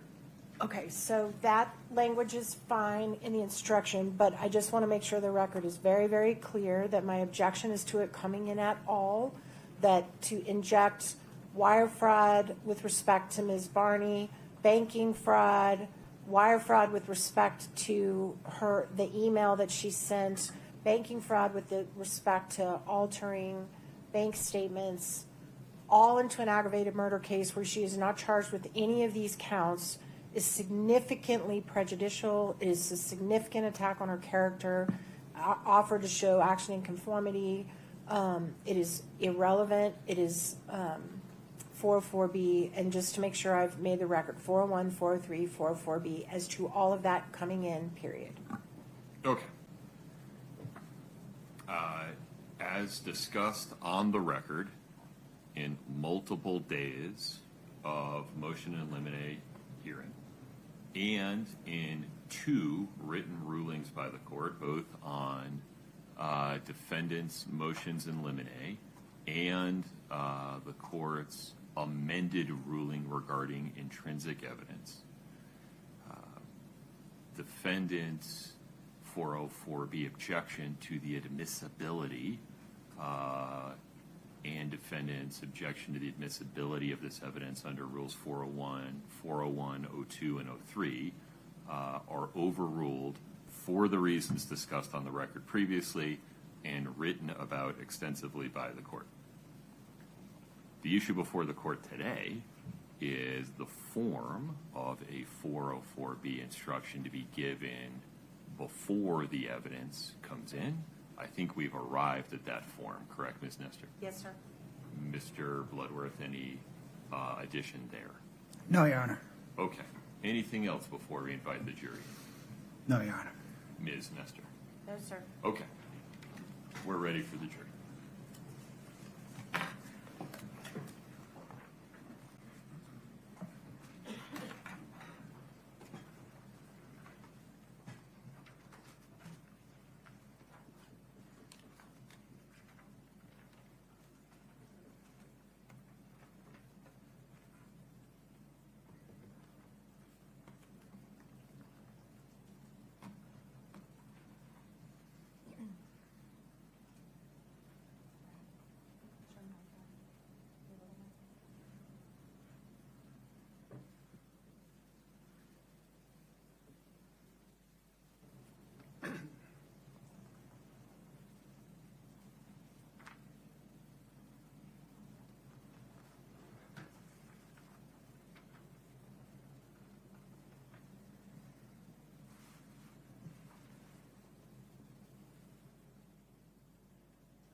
Please have a seat as you come in. Thank you.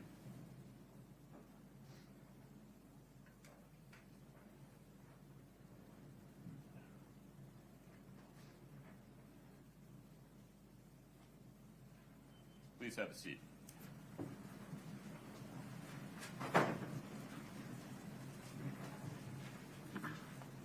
Ladies and gentlemen of the jury, in additional instruction, please listen carefully. You are about to hear evidence that defendants' representations to lenders and other individuals and entities were not accurate during the time before the acts charged in this case. This evidence is not admitted to prove a character trait of the defendant or to show that she acted in a manner consistent with that trait. You may consider this evidence, if at all, for the limited purpose of determining defendant's motive. Keep in mind that the defendant is on trial for the crimes charged in this case and for those crimes only. You may not convict the defendant simply because you believe she may have committed some other acts at some other time. Mr. Bloodworth, please proceed. Thank you, Your Honor.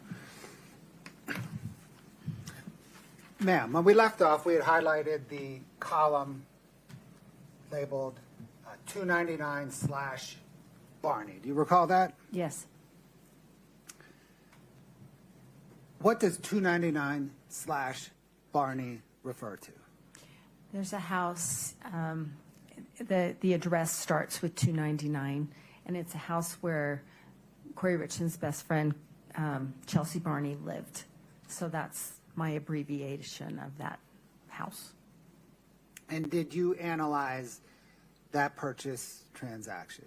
I did. Are you familiar with Iron Bridge Financial? Yes. What is Iron Bridge? They are a hard money lender, and they are the lender that Kouri Richins engaged for this particular property purchase. What, ma'am, is a hard money lender? Hard money lenders are typically it's called hard money because the terms are hard, and they're hard. The interest rates are higher than conventional loans, like from a bank or a credit union. Typically, they also have very strict default clauses. They're usually used for shorter term lending. So there will be like a specific term, usually 6 months or 12 or something. And the terms are defined at a certain interest rate. And then upon default, it's an exponential growth. You know, the default, or excuse me, the interest rate quite often will double or other terms, yeah. And do fix and flip businesses often use hard money lenders? They do. Did Kouri Richins apply to Iron Bridge for a loan secured by the Barney home? Yes. Did you review the materials in Iron Bridge's loan file? Scott, can I get 5-57, please?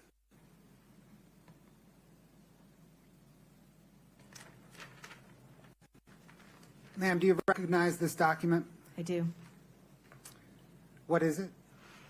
This is an America First Credit Union bank account statement for Kouri Richins Realty.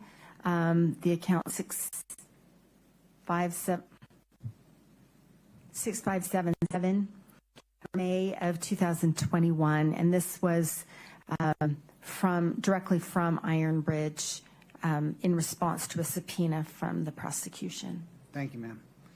Your Honor, the state moves to admit 5-7. It's previous objections, Your Honor. 5-57 is admitted.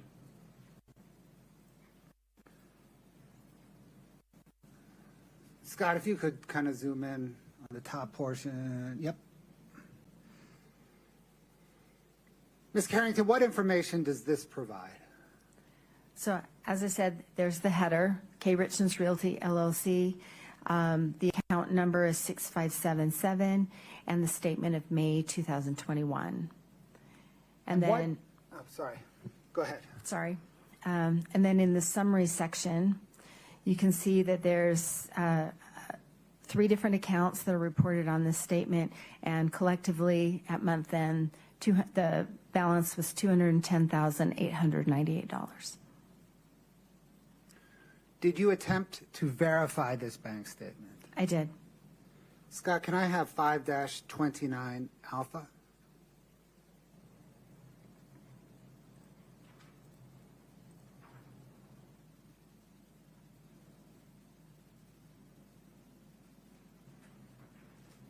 I think the witness can see it. Okay.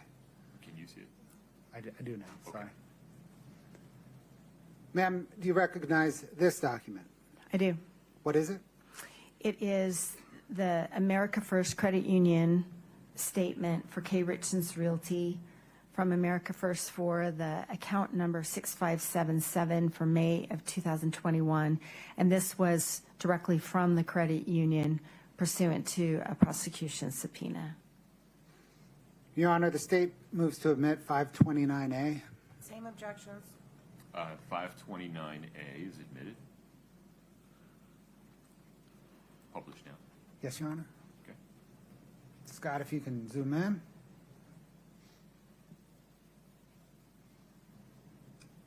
Ma'am, what does this present? This shows in the header, the Kouri Richins Realty LLC. This time it's using that P.O. Box 759 in Camas. This is for the account number 6577, and this is the May of 2021 statement. And what does it show as the balance? It shows 2 accounts, not 3, and the total at month end is $15,609.93. Thank you, Scott. If you can swoop to 5-32B.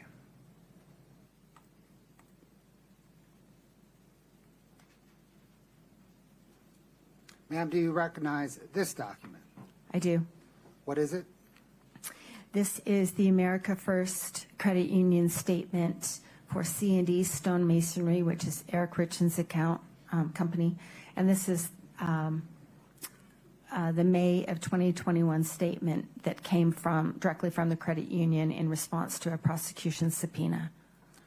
The state moves to admit 5-32B, Your Honor. Same objection. 5-32B is admitted.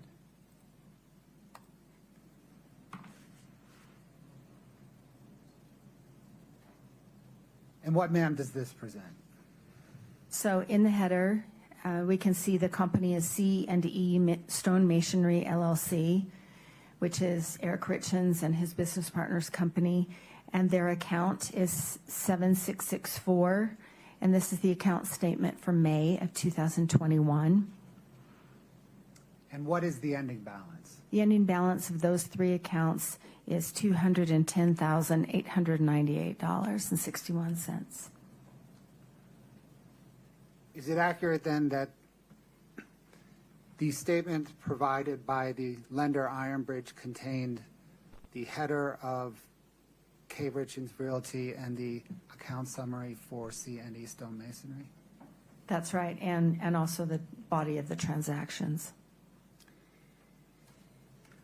Scott, can I get Exhibit 2-6, please?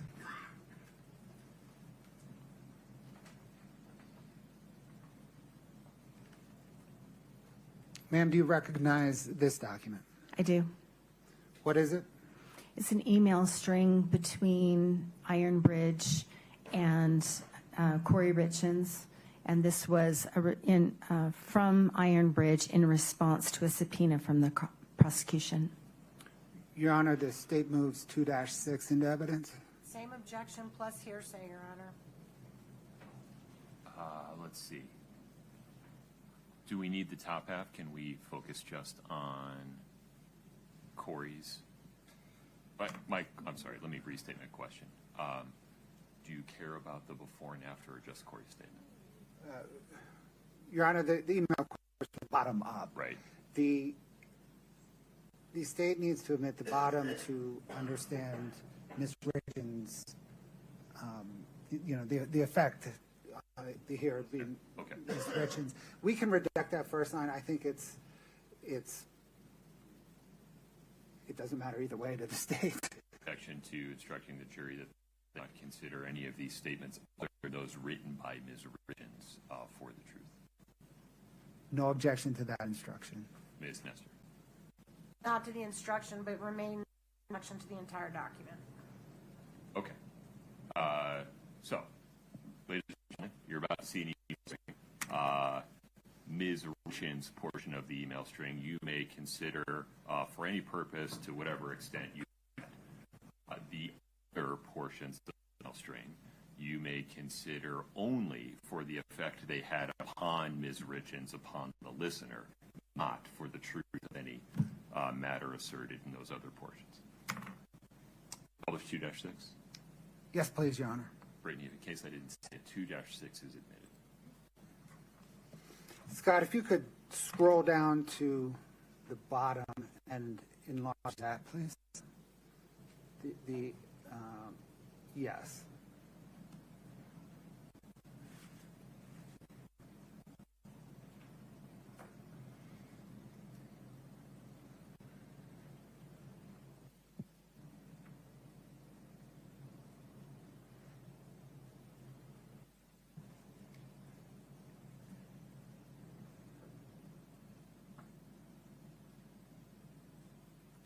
And then, Scott, if you can scroll up to Ms. Richins' reply, please.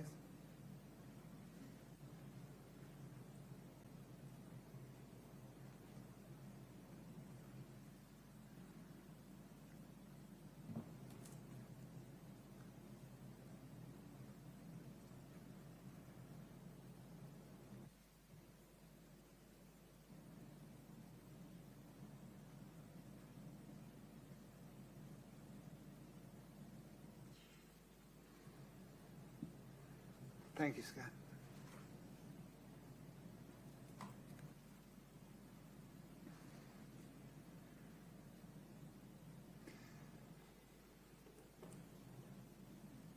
Ms. Carrington, did you analyze whether all of Kouri Richins' credit card delinquencies were paid off in July of 2021? I did. Were they? No.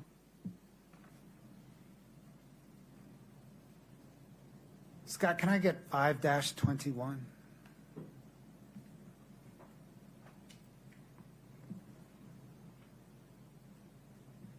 Ma'am, do you recognize this document? Yes. What is it? It's the promissory note between Kouri Richins and K. Richins Realty and Iron Bridge for the purchase of this house. Your Honor, the state moves to admit 5-21. Same objections. 5-21 is admitted. Scott Wright, if you can zoom in, please, on that top portion. Ms. Carrington, what information does this provide? Well, starting with the top on the right is it's called a bait stamp number. That's something that's applied after the fact. So that tells me that this came from Iron Bridge. This is then the secured promissory note between K. Richins Realty and Iron Bridge, and the loan amount, where it says principal amount, is $346,500 at a 10% interest rate. And it also tells me that this is a note that matures, means it's due on January 8th of 2022. For context, ma'am, what at this time were traditional mortgage interest rates? They were at those historic lows, 2.5%, 3.5% for a 30-year mortgage. And did this loan involve a balloon payment? It did. So am I right then that for the 6 months term of the 6-month term of the loan, Kouri Richins did not owe any money? This one, it was a balloon, but this one did require monthly payments. Okay. but then everything was due on January the 8th, 2022. That's correct. So it was started in the summer, and she had the monthly payments on it, and then she had to either refinance or pay it off by January 8th of 2022. Thank you, Scott. Did Kouri Richins endeavor to refinance? Yes, she did. And did she use Excel Financial Services to try to refinance that loan? Yes, she did. Scott, can I get Exhibit 5-60, please?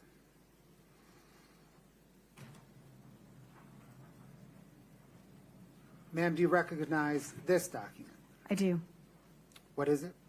It's the America First bank account statement for Kouri Richins, her personal checking 5244 for July of 2021.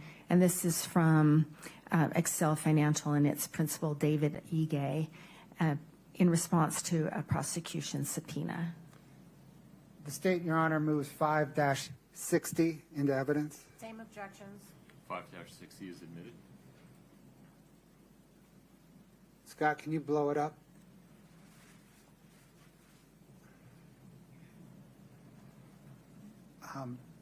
Real quick, Ms. Carrington, we're going to go through this a few times, but real Okay. quick.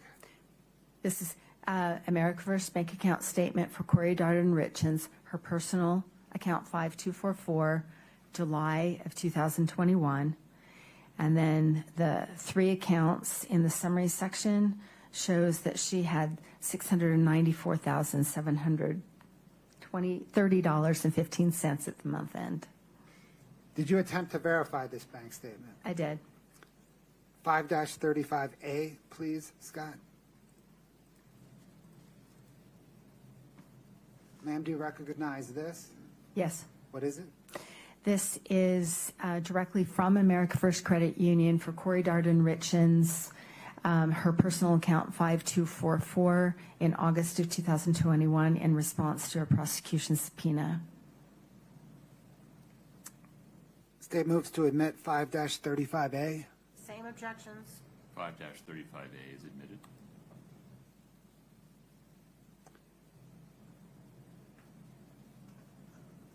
Scott, if you could enlarge it, please. It's enlarged. Oh. Doubly enlarged. Ma'am, what does this present? That this is Kouri Richins' account using that P.O. Box 759, the account number 5244, which is that personal checking account, August of 2021, and the total of the two accounts is $1,893.94 at the end of the month. Scott, can you bring up 5-32A, please?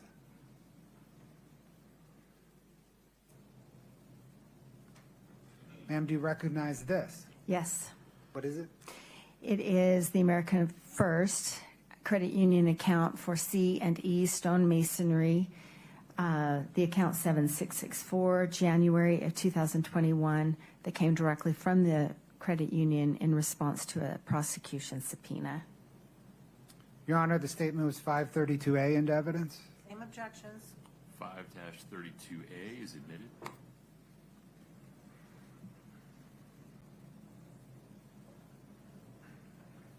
Ma'am, what does this present?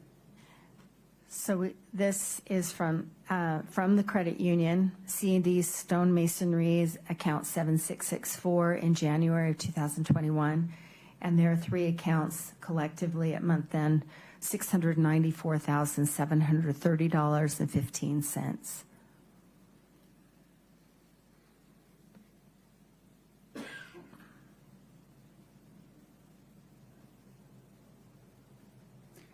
Thank you, Scott.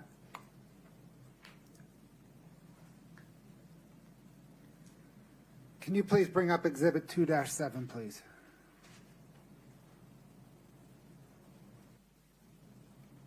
Ma'am, do you recognize this document? I do. What is it?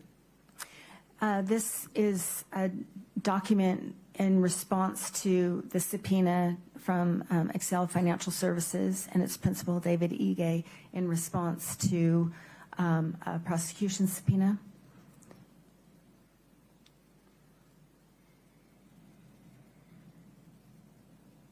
Your Honor, the state moves Exhibit 2-7 into evidence. Same objections, Your Honor.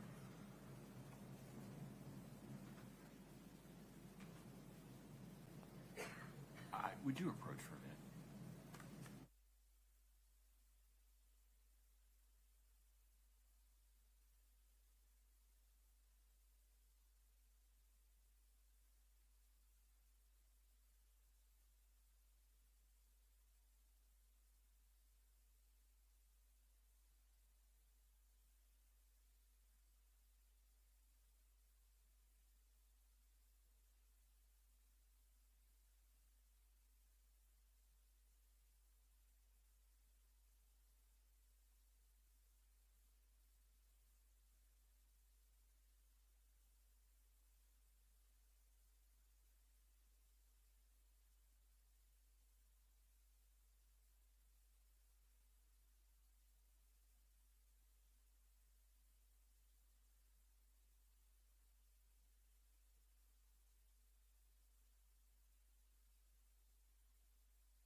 Moving to admit 2-7.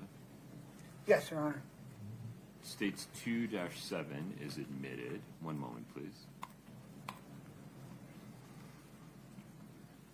Ma'am, I'm sorry again. Was this information that came from Excel Financial Services and its principal, David Ige? Yes. Scott, if you could enlarge the bio portion of.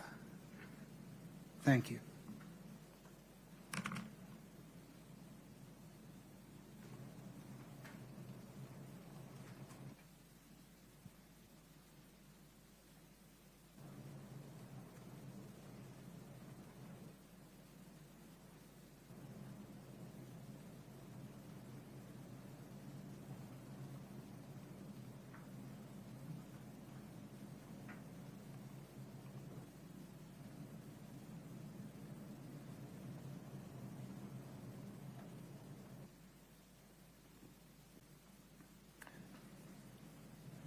Ms. Carrington, did you analyze Kouri Richins' finances to determine if she employed anyone, and if so, how many employees she had?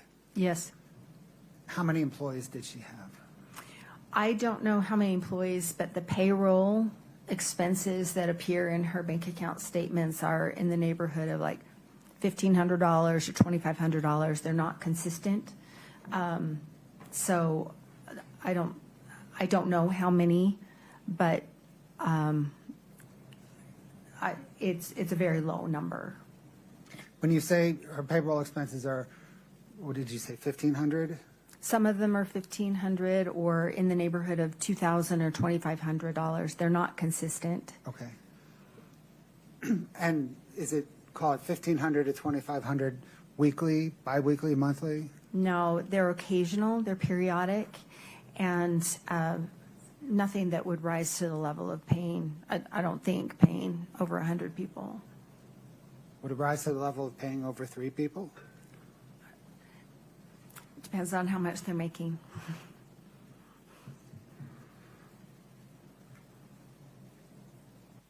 In your analysis, did you find any evidence that Kouri Richins profited $1 million on any 5 of her deals combined? No.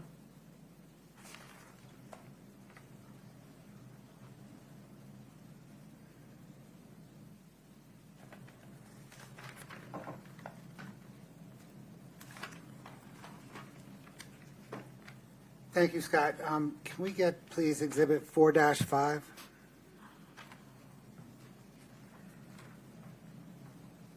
Ma'am, do you recognize this document? Yes. What is it? It's the operating agreement for Kouri Richins Realty dated June 7th, 2021, and this is from Excel and Mr. Ige in response to a prosecution subpoena. Your Honor, the state moves Exhibit 4-5 into evidence. Same objections. 4-5 is admitted. Your Honor, before we publish, well, My apologies. that page doesn't matter. Okay. I just want to make sure that, Scott, can you scroll down one page? 2 pages? 3 pages? 4 pages? Your Honor, stop there. Article 4 is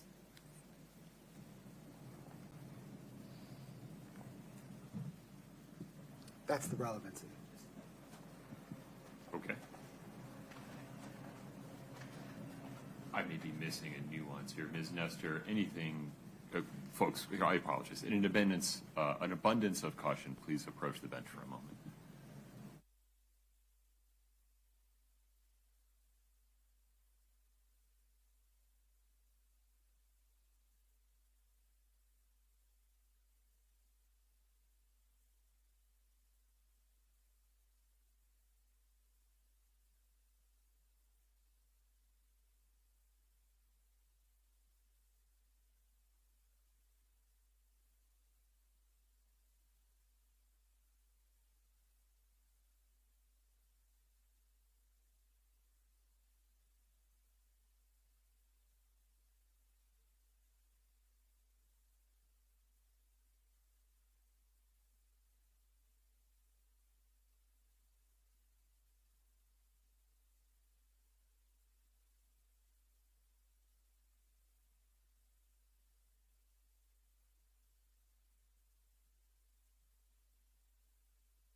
Publish, Your Honor. Now.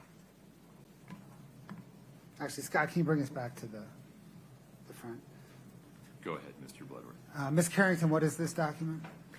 This is the operating agreement of Kouri Richins Realty dated June 7th of 2021, and this was provided by Excel Financial and David Ige in response to a prosecution subpoena. Scott, if you could scroll down, please, to Article 4.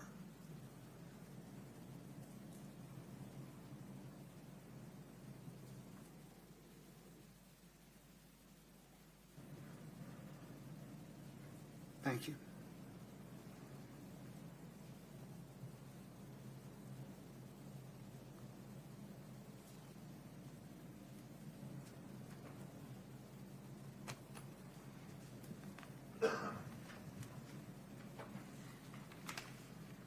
Scott, if you could bring up 5-61, please.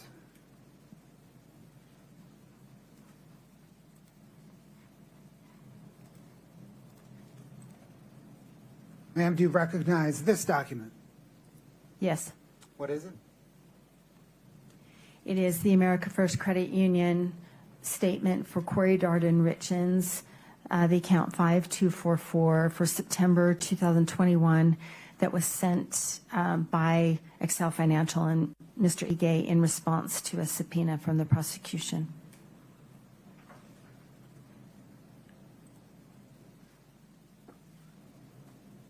Your Honor, the state moves to admit 5-61. Same objections.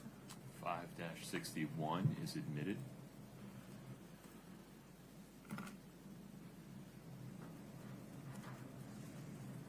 Ma'am, what information does that present? It's an America First Credit Union statement. It says Kouri Richins in the header for September 2021 for the personal account 5244. And in the summary section, those three accounts collectively at the end of September were $169,442.28. Did you attempt to verify this statement? I did. Scott, can you bring up 5-35B?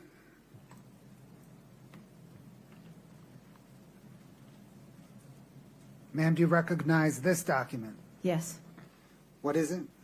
This is the America First Credit Union statement for Kouri Richins, her account 5244 for October 2021. This came directly from the credit union. And then if you look in the, I'm sorry, I'm getting ahead of myself. This came from, in response to a subpoena from the prosecution. State moves to admit 5-35B. Same objections. 5-35B is admitted.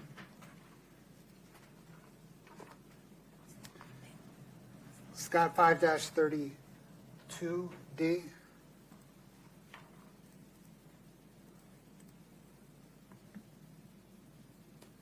Ma'am, do you recognize this document? Yes. What is it? This is the America First Credit Union statement from the credit union of C and E Stonemasonry, account 7664 in September 2001, directly from the credit union in response to a prosecution subpoena. State moves to admit 5-32D. Same objections. 5-32D is admitted. Scott, if you could zoom in. Ma'am, what does this present? That for the account for C and E Stonemasonry, the account 7664 in September 2021, the three accounts collectively were $169,442.28. Thank you.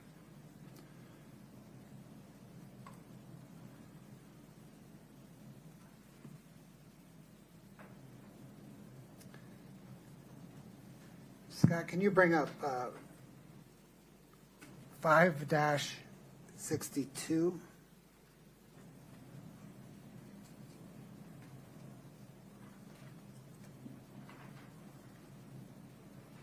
Scott, can you bring up 5 on a, can you take 562 down? Can you bring up 5-29D, split screened with 5-29C?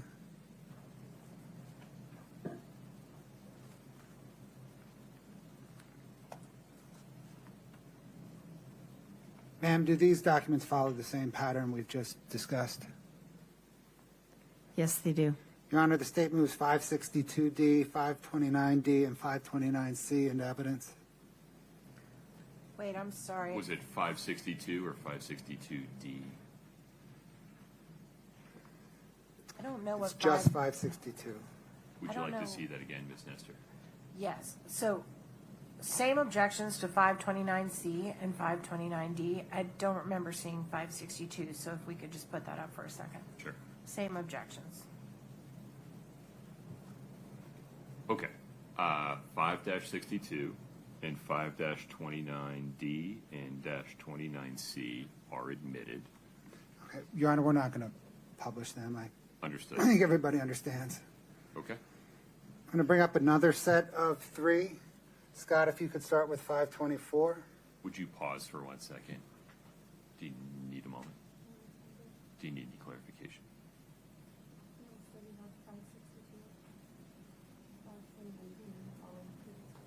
Correct. Correct. Okay. Would you say the number again? 5-24. The witness hasn't. At least I think you do. I do have. Okay. Yeah.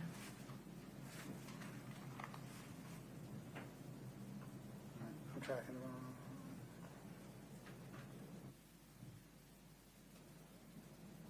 I'm tracking the wrong exhibit number, Your Honor. I'm sorry. Hold on. That's all right.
That's not what's on my, okay. Hold on, I had a screen problem. Do we need to do something to help you? No, I think we're good now. Okay. The page that I'm seeing and the witness is seeing has a sticker on it. Can we go back to page 1 so I can make sure? 5-24, correct? Yes, Your Honor. Okay. And I apologize, Scott. I go back to wherever Mr. Bloodworth wanted you to be. That's page 149.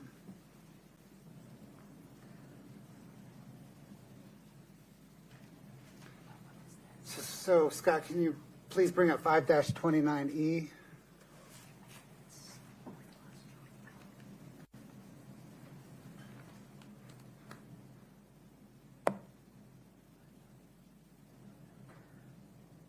And then 5-32E.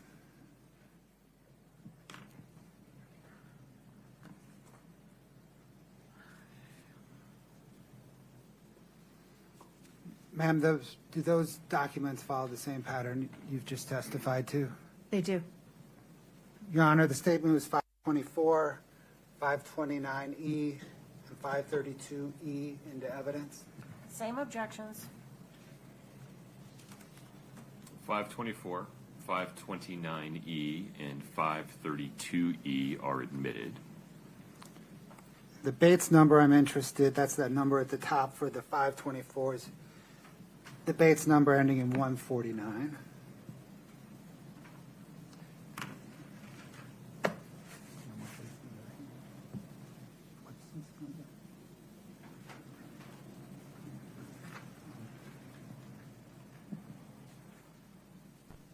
Scott, can you bring up 5-29F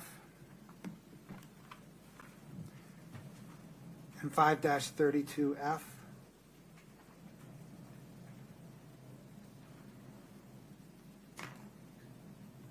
Ma'am, do those two documents, along with 524 at page 152, follow the same pattern that you've just testified to? They do. I'm sorry, I didn't understand the last thing. 529F, 532F, and what? Exhibit 5-24 that we just admitted, but page 152. Same objections. Okay, 5-29F and 532F are admitted.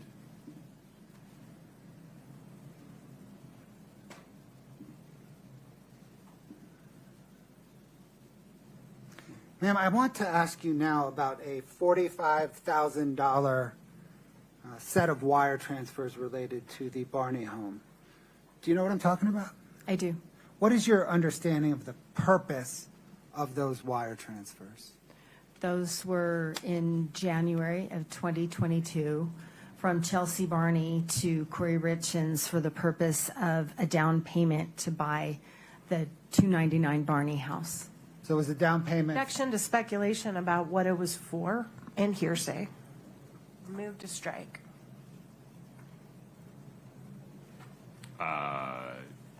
Sustained. Lay some foundation, Mr. Bloodworth.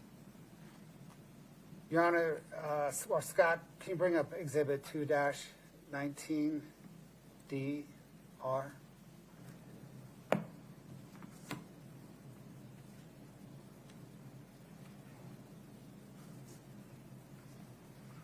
Would you mind blowing it up, Scott? I can't read the text.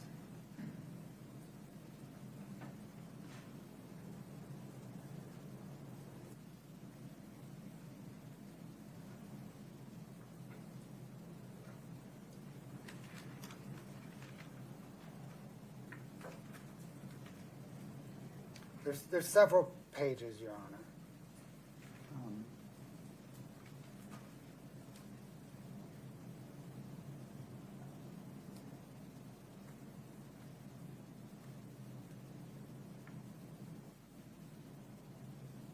And just so the court knows where I'm going, I'll just move to admit it.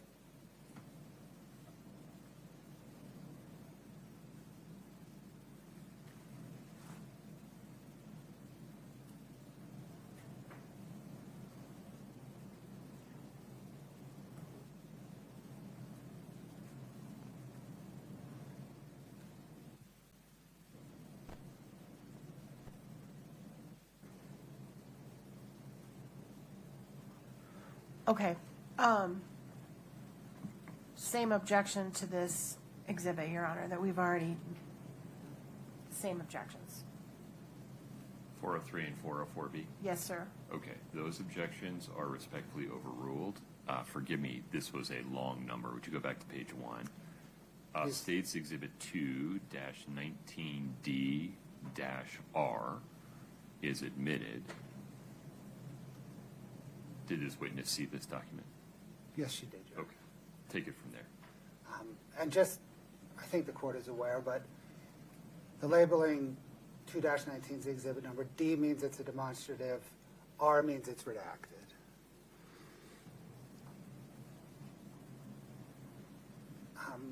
Ms. Carrington, have you seen this document before?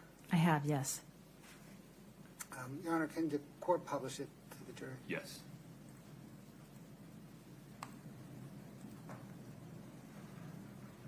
Scott, if you could just slowly, please walk the jury down the text string.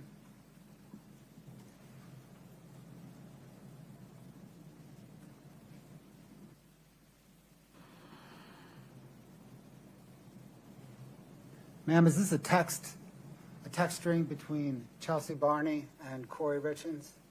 That's my understanding, yes.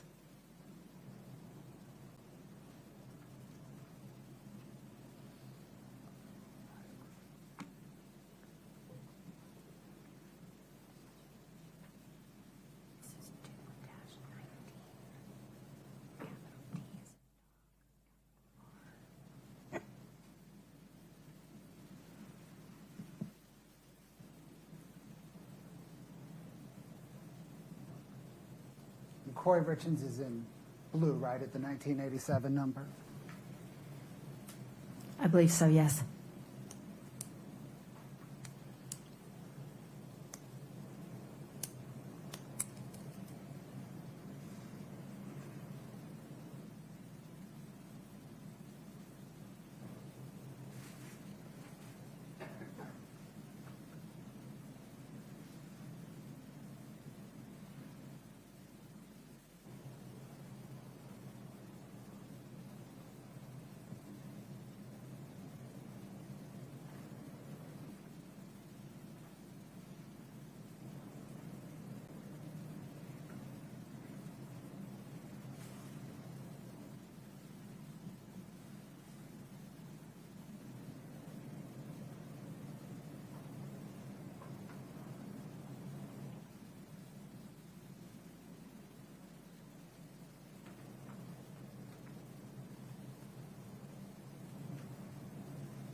Yeah, we can stop it there. Thank you.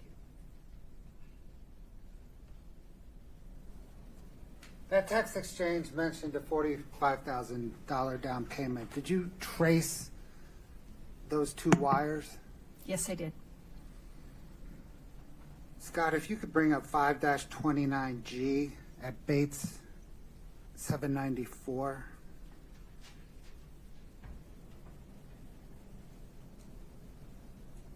Your Honor, this has already been admitted. D or G? G. Is that correct, Brittany? Okay. Go ahead. Ms. Carrington, what is this again? This is the Kouri Richins Realty account statement, 6577 for January of 2022 from America First Credit Union. And when you traced that, those two wires totaling $45,000, did they land in this account? Yes, they did. Can you please show us where? Sure. Scott, can we do the, well,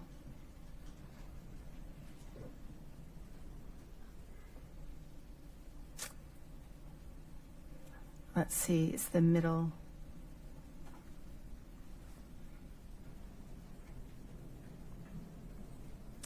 We need to go down a little bit to like the 11th.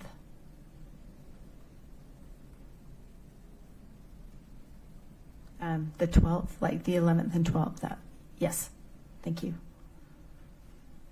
So you can see on the 12th, the $26,700 coming in. And then if you go down a few other lines, also on the 12th, down a little bit more right there, that bank-to-bank transfer, that's $18,300 coming into the account. Those are those two wires from Chelsea Barney. And Scott, if you can move it to the left. At the time they hit the account, what was the account's balance? It was in the negative $1,996.68. Did you then trace the funds from this account? I did. Can you please show us what happened to that money? Well, the majority of it, well, a lot of it, almost half, went to the family account, the $19,299 on the 12th, that middle transaction.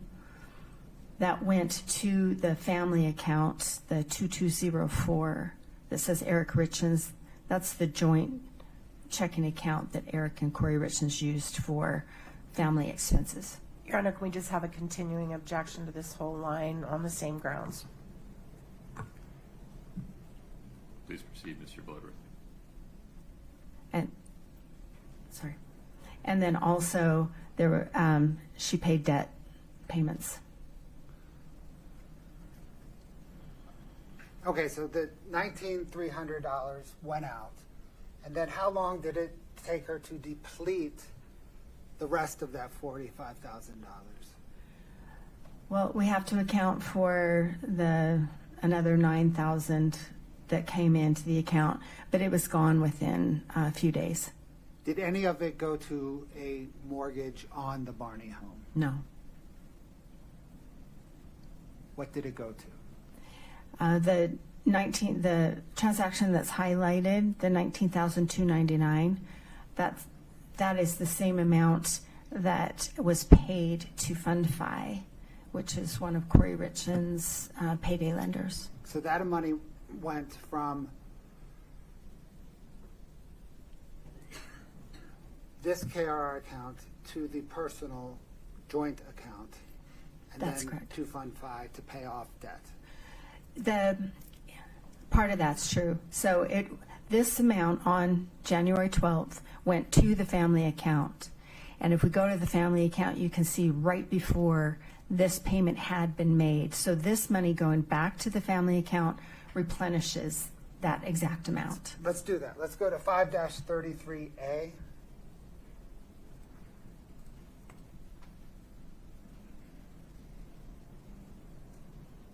Do you recognize that document? I do. What is that? This is the America First Credit Union statement of the family account 2204 of February of 2022, which includes the January 22 transactions, and this is in response to a prosecution subpoena. Your Honor, the state moves to admit 5-33A. Same objections. 533A is admitted. Can you show us on this account that 19,299 transaction you were just referencing? Yes, Scott, I think it's on the second page, yes. Thank you. So you can see on January 10th, a bank-to-bank transfer of $19,299. So that came out of the family account. And I know from tracing this, that went to Fund Fi for Kouri Richins. And Fund 5 was one of her payday lenders? Yes.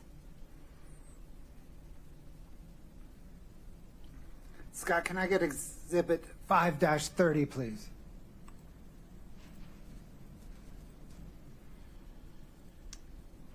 Do you recognize this document? I do. What is it? This is the information from America First Credit Union that details the incoming wire or the outgoing wire, and it was returned in response to a prosecution subpoena. Your Honor, the state moves to admit 5-30. Same objections. 5-30 is admitted.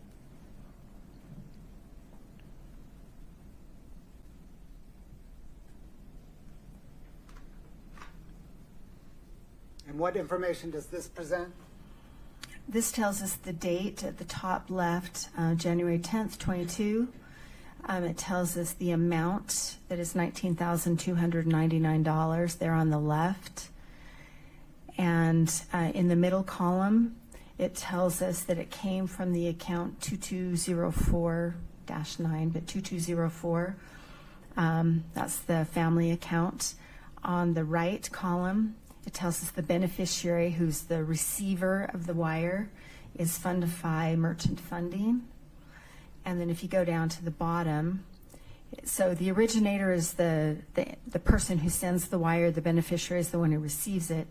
So this is instructions or notations from Kouri Richins or someone who sent this to pay off K. Richins. That's the instruction.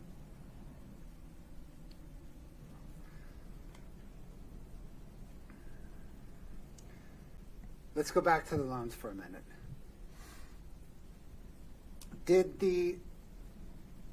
You had testified earlier that that Iron Bridge loan became due on January the 8th, 2022. Is that right? That's right.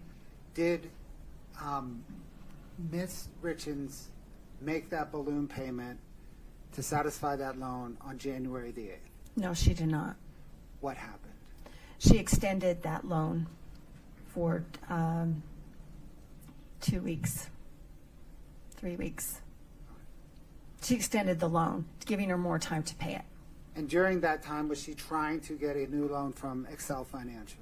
That's true, yes. Why did she submit so many bank statements to Excel Financial? Check to speculation. Did you review her correspondence with Excel Financial? I did. Did that correspondence explain why she submitted so many bank statements to Excel Financial? Yes. Why did she submit so many bank statements to Excel Financial?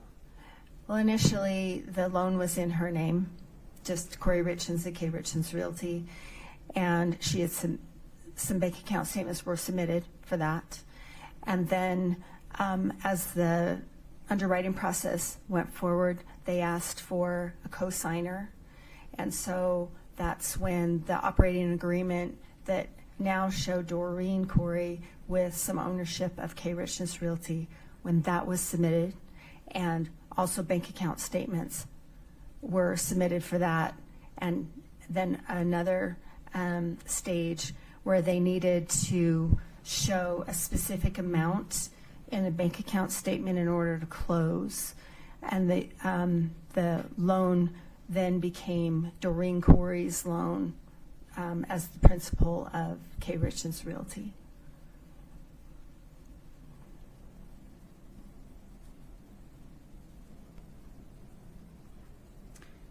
Did K. Richins Realty ever enter into a financing agreement with Excel? No. What then happened with the Iron Bridge loan once it was extended once? It remained unpaid, and it was extended again to March 8th, 2022. Thank you, ma'am. Your Honor, this may be a good point to break. Any objection, Ms. Nestor? No, sir. 1240 reasonable, Mr. Bloodworth? Yes, sir. Ms. Nestor? Yes, sir. Ladies and gentlemen of the jury, normal instructions. Please don't talk about the case. You'll have access to your devices, and so please be careful to not read, watch, or listen to any report about the case from any source. Please don't do any research about the case. You're welcome to talk to each other about all kinds of other things, but not this case. Please rise for the jury.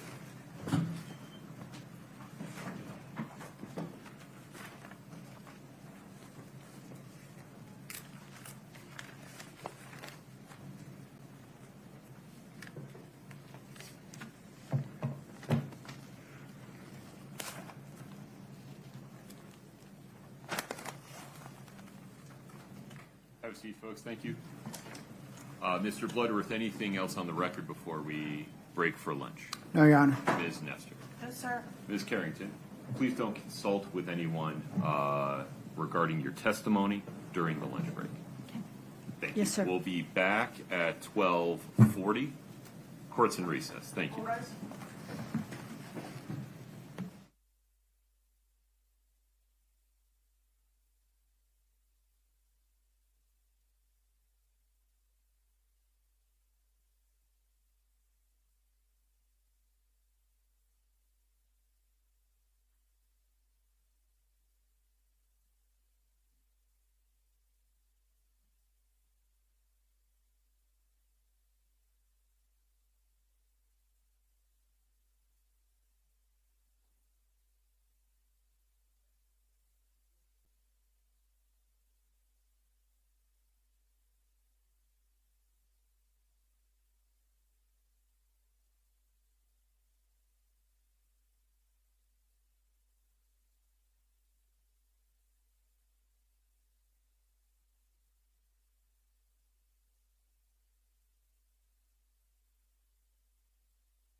Back on the record. Mr. Bloodworth, anything before we invite the jury back in? No, Your Honor. Ms. Nestor? No, sir. Okay. Tasia, we're ready for the jury.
Please have a seat as you come in.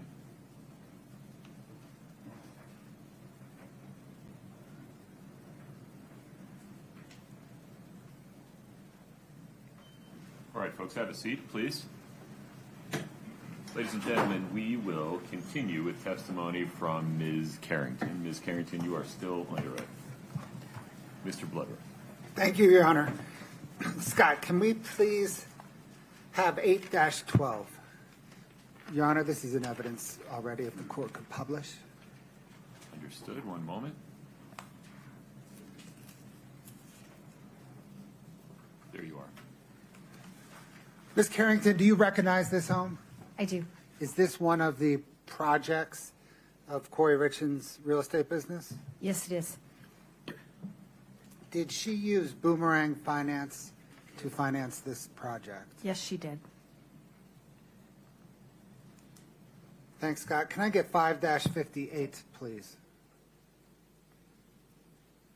Ma'am, do you recognize this document? I do. And what is it? This is an America First bank account statement for Kouri Richins Realty. K. Richins Realty, account 6577 from June of 2021. This is sent directly from Boomerang in response to a prosecution subpoena. Your Honor, the state moves to admit 5-58. Same objection. 5-58 is admitted. Scott, if you could zoom in. Ma'am, what, again, does this information or does this statement present? This is like the others. This is K. Richins Realty, the account 6577 for June 2021. And you can tell at the top this came from Boomerang.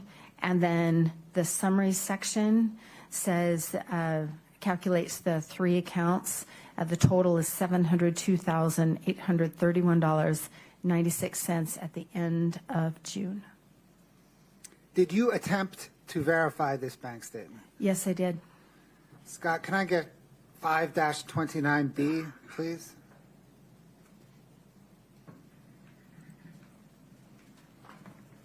Ma'am, what is this document? This is directly from America First Credit Union for K. Richins Realty, LLC, 6577 for June of 2021 in response to a prosecution subpoena. The state moves to enter 5-29B. Same objections. 5-29B as in boy is admitted. Published now. Go ahead. Again, Ms. Carrington, can you show what information this bank statement presents? K. Richins Realty at the P.O. Box 759, the account number 6577 for June of 2021. This came directly from the credit union, and the two accounts at the end of the month had the balances of $15,339.12. Scott, 5-32 Charlie, please. Ma'am, do you recognize this document? I do. What is it? This is the America First Bank account statement for C&E Stone Masonry for June of 2021. The account number 7664 that came directly from the credit union in response to a subpoena from the prosecution. Your Honor, the state moves to admit 5-32C. Same objections. 5-32C is admitted.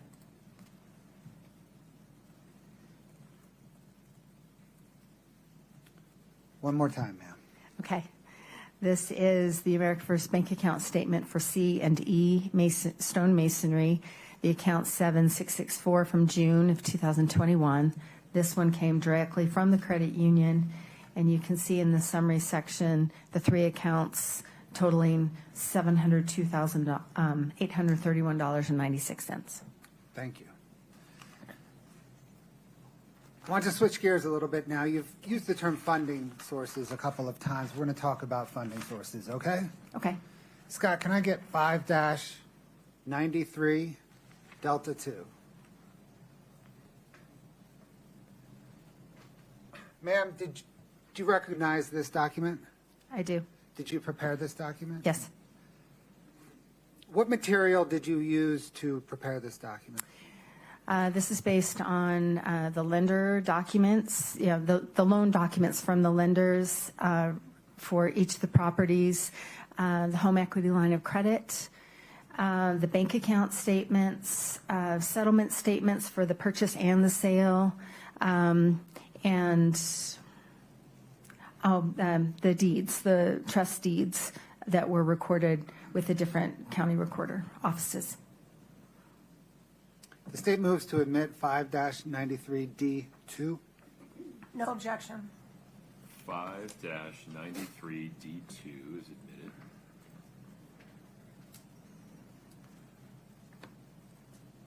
Okay, Ms. Carrington, it might be easiest to step down. I'll let you decide that, but can you explain to the jury the information presented on this document? It might be easier if I step down. It's up to you. Would you turn the lab on? Thank you. I'm going to try and do this without the pointer. So what I've done here along the bottom are just some phases of funding. And as far as the phases of funding, it's not a very hard and fast scientific analysis. But as I looked at all the transactions, they kind of fall into kind of different phases. And so what I've said is, she started her business in 2019. She had the one project early on, and then she had some other projects. And in the beginning, she used a primary lender, Sierra West and Matt Strong, and that's a name that I think you're going to hear over and over. So he's her primary lender for almost all of her, not all of them, but almost all of her projects, a significant number. And then in the very beginning, as we've already talked about, she used that HELOC, draws from the HELOC to fund the projects, the rehab expenses, until it was no longer available because it was maxed out.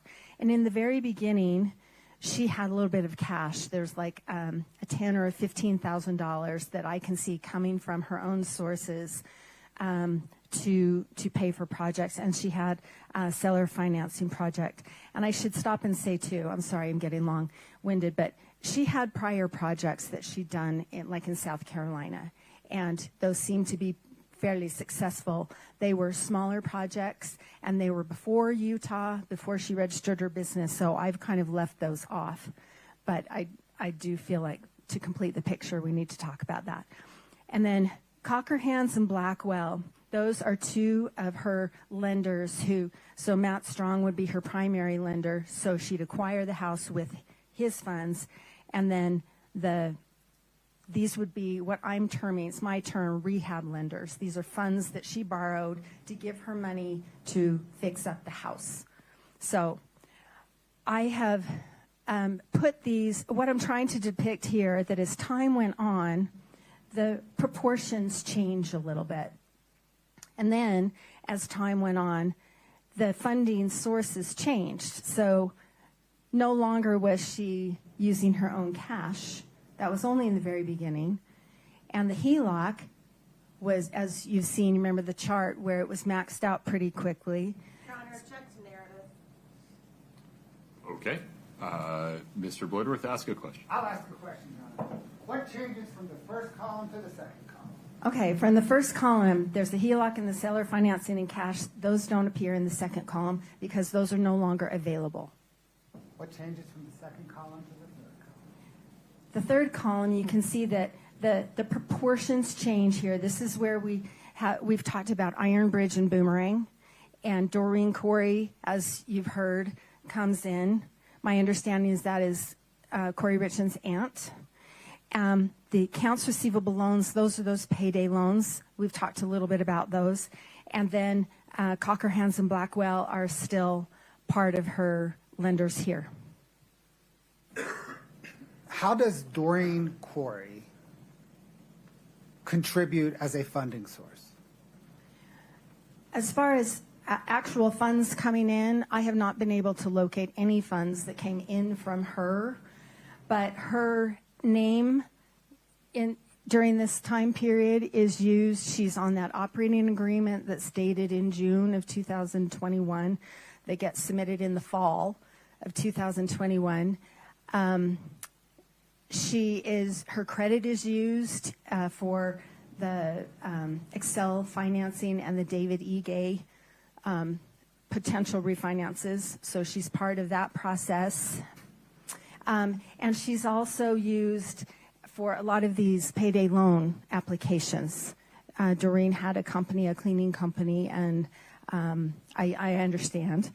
And her name individually she's a guarantor on a lot of these payday loans. So is it right then to summarize that she's a funding source because her name and credit is used, but she's not a funding source in terms of a source of cash? I don't believe she's a funding source as a source of cash. I haven't been able to track any of that coming in from her. There might be some, but I've tried my best to identify every transaction. There's some that I still don't know, but definitely her credit.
$145,000 of payday loans that she received. Well, that's the amount she owed, right? And then she received $474,000 of that. Yeah, and I could see how I can make this a little bit better, but so then the column that starts with net funds, that's the amount that hit her bank account. And you can see that I've got some gray shaded areas. I can tell from her bank account that she's paying this loan. But there's sometimes I can't tell which funds came in. Like it says just bank to bank transfer, and I don't know which one applies to, for example, on June 5th of 2021, the funded.com. I can see how she starts to pay $149 monthly to funded.com. But I haven't been able to figure out, and they didn't file a UCC filing, so I don't know how much she borrowed.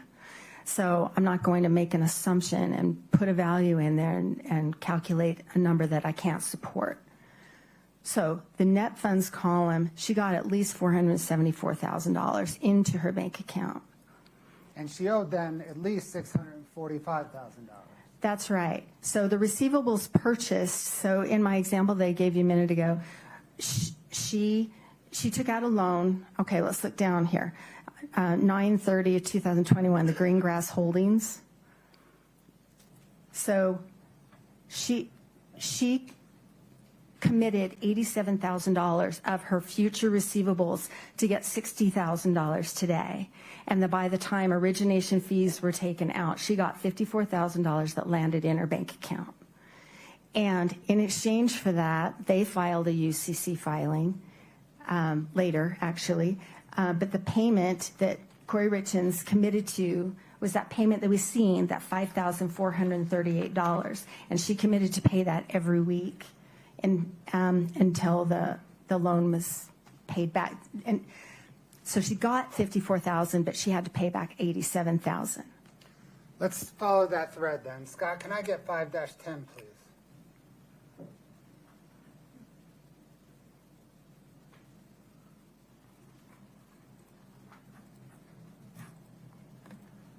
Do you recognize that document? Yes, I do.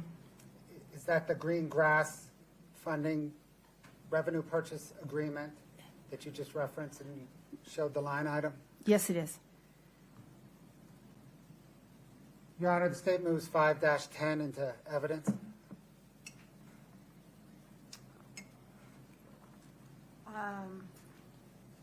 That's just, is that the only page? It's just the agreement? Just 2 pages?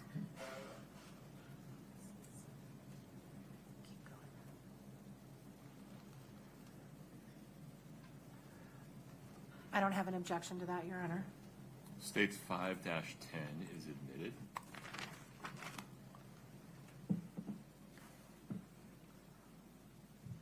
Scott, if we could zoom in on kind of the merchant information down to, yep, right there.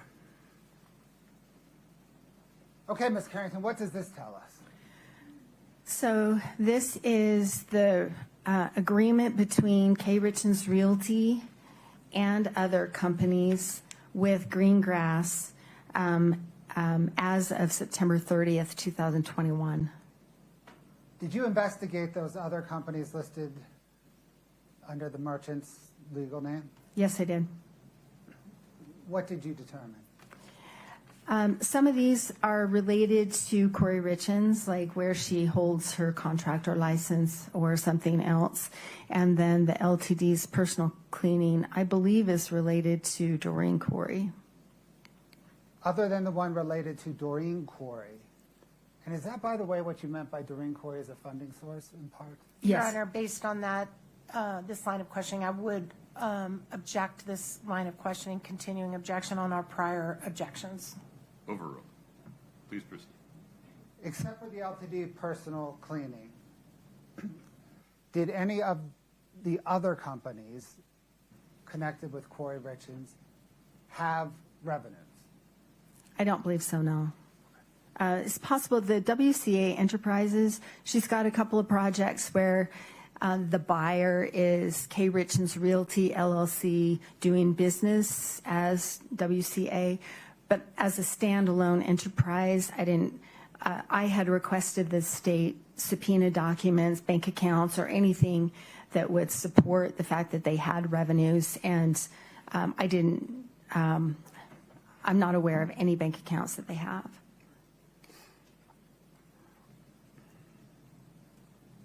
Scott, can you scroll down to the loan amounts?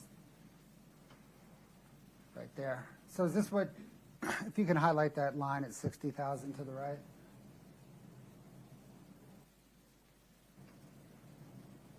I think you already did, but just to be super clear, can you please explain that line? Okay, so this is the, someone might say, if I could have $60,000 today, I'll pay you $87,000 down the road. And that's what happened here. It was purchased at 15%. The payment frequency is weekly, and there's that $5,438 payment requirement. And did we see some of those payments being withdrawn from her bank account in that October statement that we reviewed early on? That's true, yes. Did Kouri Richins continue to pay on that loan throughout the end of 2021 and into early 2022? She did not. Why not? What happened?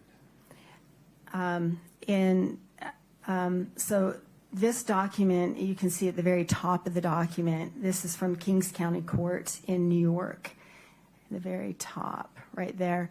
And the date there is December 9th, 2021.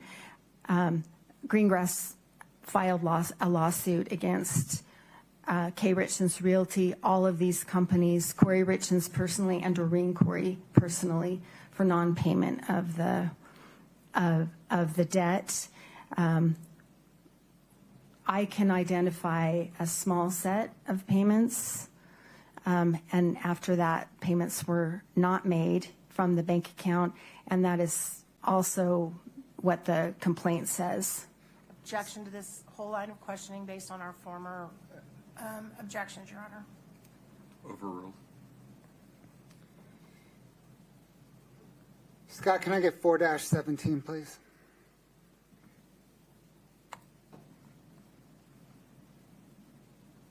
Do you recognize this document, ma'am? Yes, I do. And what is it? This is the summons that's related to that lawsuit that I just explained. And I believe somewhere there's the seal on the document. Oh, it's the summons and the complaint.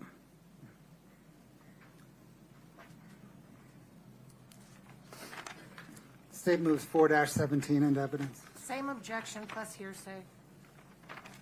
Not sure this is. Would you approach regarding the hearsay objection?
We're going to move on from that one, okay? Okay. Can we please turn to tax analysis? Yes. Did you analyze Kouri Richins and Eric Richins' tax returns? Yes, I did. What types of returns did you analyze? The married filing joint returns for 1920, 21, the business returns for C&E, and a separate tax return for that Kouri Richins self-prepared for 2019. How do each of the business returns relate to their joint personal return? So Eric's business, he had a business partner, and their earnings that he and his business partner drew from the company were reported on a K-1. It's a document then that gets filed with their personal return. I'm sorry, I'm trying to be succinct. And Kouri Richins, having it be a one-person entity, all of her income, whether or not it was reported on K-1, would just flow through to the personal return, usually on a Schedule C. So one way or another, each of their business income or business loss would flow to their joint personal return. That's right. Did you analyze KRR's, Kouri Richins Realty's return? Yes. Were her tax returns helpful in understanding her financial narrative?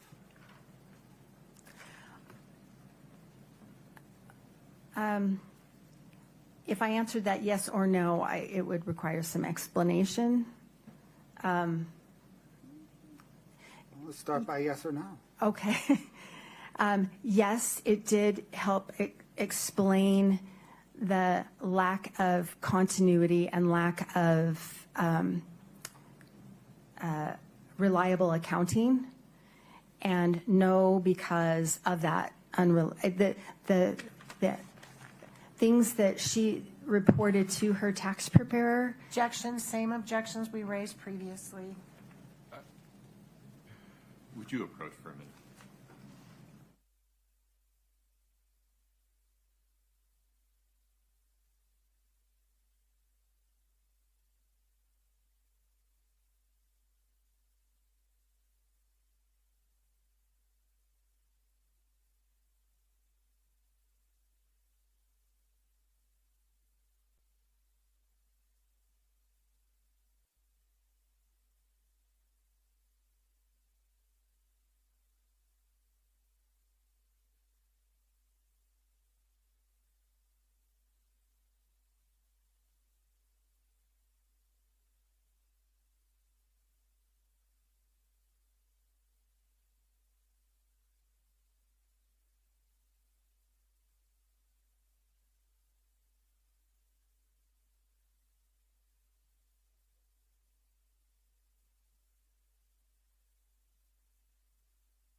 There's a legal issue I need to discuss with the attorneys. If you would please take a break, we'll let you stretch your legs.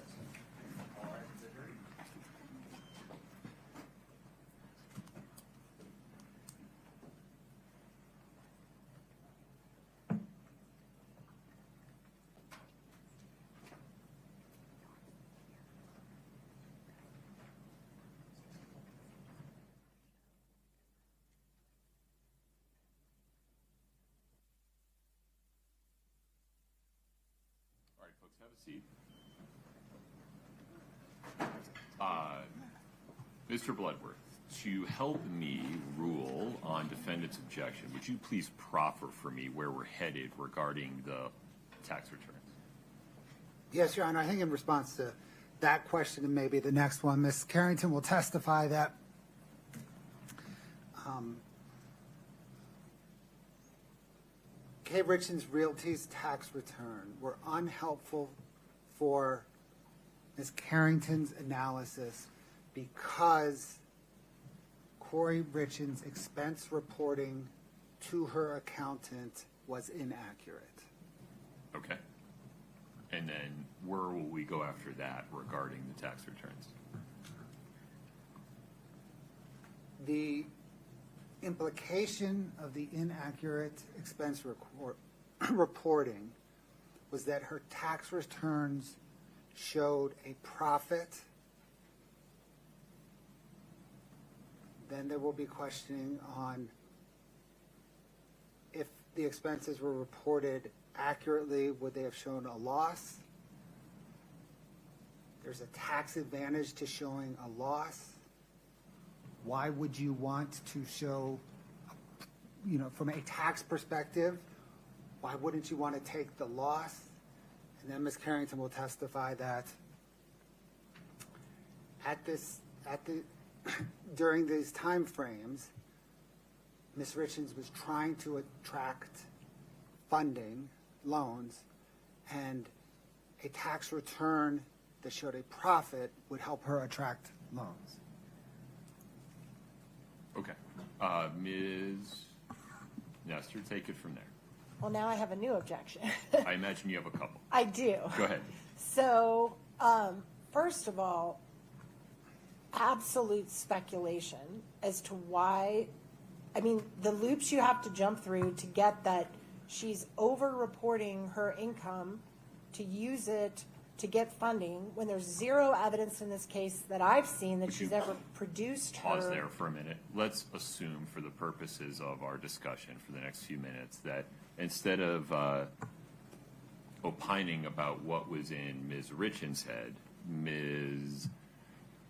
Carrington, based upon her education training experience, talks about what real estate investors would need to show to attract funding and whether someone with a balance sheet that looked like Ms. Richins would need funding. So more general rather than specific. Except that in this particular case, I know we have 10 terabytes of information that was produced, but I don't recall ever seeing any evidence that she produced her tax returns to any lenders, ever. And if she has seen that, please correct me, but I've not seen it. So if there's no evidence in the case to support this speculation, then it is speculation, it is prejudicial, it's harmful, and it shouldn't come in. But I also think if she's, to whatever extent, for whatever reason, if she's filing false tax returns, that's a crime. And that's another crime, wrong, or bad act under 404B. And again, has zero relevance to whether or not Ms. Richins killed her husband. And so I object on all those grounds. Okay. One step at a time. Addressing these issues in the order that they were raised by defendant. Mr. Bloodworth asked the questions in a way that does not require or invite Ms. Carrington to speculate about what was going on in Ms. Richins' head, but speaks more broadly or generally based upon her education, training, experience about why real estate investors in Ms. Richins' circumstances might benefit from making their tax returns look a certain way versus another. Any clarification on that? No, Your Honor. Okay. That resolves the speculation objection. Next, moving to the 404B issue, the court determines that evidence regarding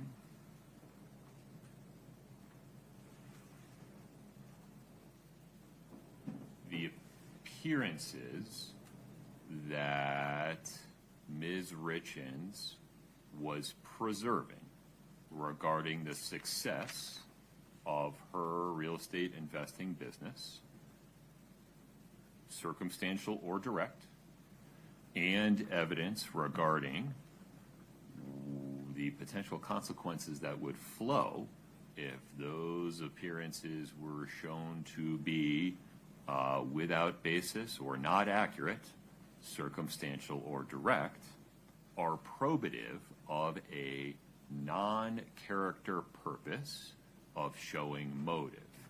That is, that she, put bluntly, needed money to maintain appearances and to prevent the financial calamity that would show that these appearances were not accurate and the personal consequences that would flow from that.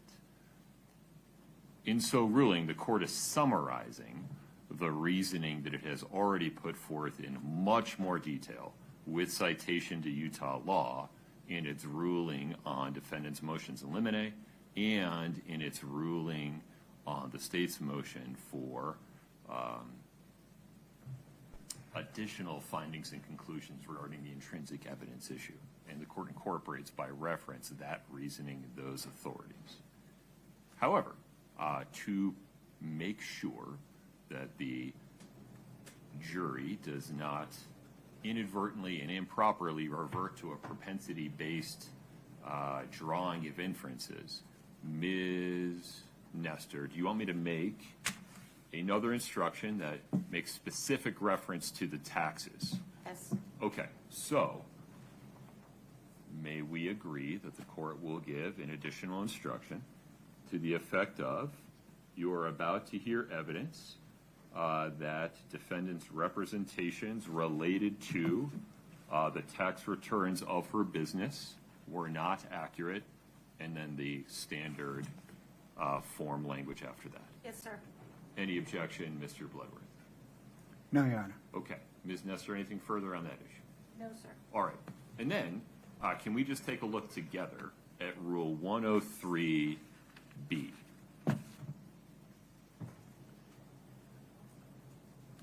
Which states that once the court rules definitively on the record, either before or after trial, a party need not renew an objection or offer of proof to preserve a claim of error for appeal. I respect genuinely that Ms. Richins disagrees strongly with many of the court's pretrial rulings. That disagreement has been preserved for the record. It will be reviewed on appeal. To the extent defense counsel is worried about having to reassert any of those objections, they need not do so under Rule 103B. Totally respect what you're saying, Your Honor. My only concern is that as we litigated this, we did not go document by document and say, these documents are the ones we have problems with. These are the documents we're okay with. My understanding of our discussion earlier this morning, and I might be wrong, and please correct me, but my understanding was that I was supposed to let the court know when we get to the documents that I think fall under what we've talked about. There are documents in here, as I said this morning, that we don't have any problem with. Most of our demonstrative exhibits, you'll note, I'm not making objections to those. They're coming in sans objection. But some you doubled down on regarding the Barney house. And so it's hard to tell whether you're just reasserting the objection every time or if you're choosing.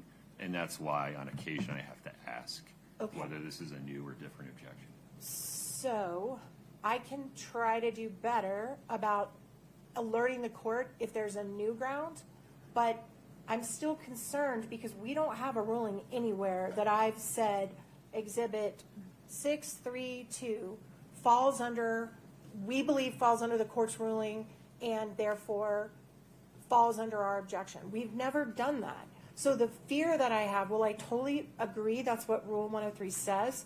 I understand I can have a continuing objection, but the problem with that is we've never, in any of our litigation, said this set of documents. Well, your motion in limine certainly did. It listed about 20 documents, and then I denied it. So you know that those 20 are not a problem. But nonetheless, we are where we are. Right. So feel free to proceed as you are, but to the extent you want another specific ruling because you feel like we haven't discussed it before, you have to say more. Otherwise, I won't know what you're talking about. Absolutely understood. So my intention, for the record, is to try to comply with the court's ruling not to have a speaking objection. When I say previous objections, I'm saying this document, we believe, falls under what you've already ruled on. If I have something that's new that I don't think you've ruled on at all, I will let the court know that. I appreciate that. Thank you. Okay. Anybody need a break before we invite the jury back in? Mr. Bloodworth? No, Your Honor. Ms. Nestor? No, Your Okay. Tasia, we're ready for the jury.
Please have a seat as you come in.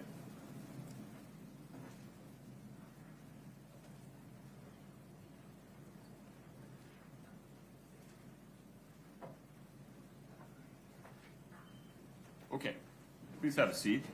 Ladies and gentlemen of the jury, an additional instruction. You are about to hear evidence that defendant's representations related to her business's tax returns were not accurate. During the period of time before the acts charged in this case. This evidence is not admitted to prove a character trait of the defendant or to show that she acted in a manner consistent with that trait. You may consider this evidence, if at all, for the limited purpose of determining whether defendant had any particular motive. Please keep in mind that the defendant is on trial for the crimes charged in this case and for those crimes only. You may not convict the defendant simply because you believe she may have committed some other acts at some other time. Please proceed. Thank you, Your Honor. Ms. Carrington, let me pick up with that last question. Maybe we'll just answer it again to get back on track. Were K. Richins Realty tax returns helpful in your understanding Kouri Richins' financial narrative? And I answered yes and no, or yes or no. Yes, they were helpful to understand the fact that everything didn't match. The money that came out of the bank account that was spent was not reported the same on the tax returns.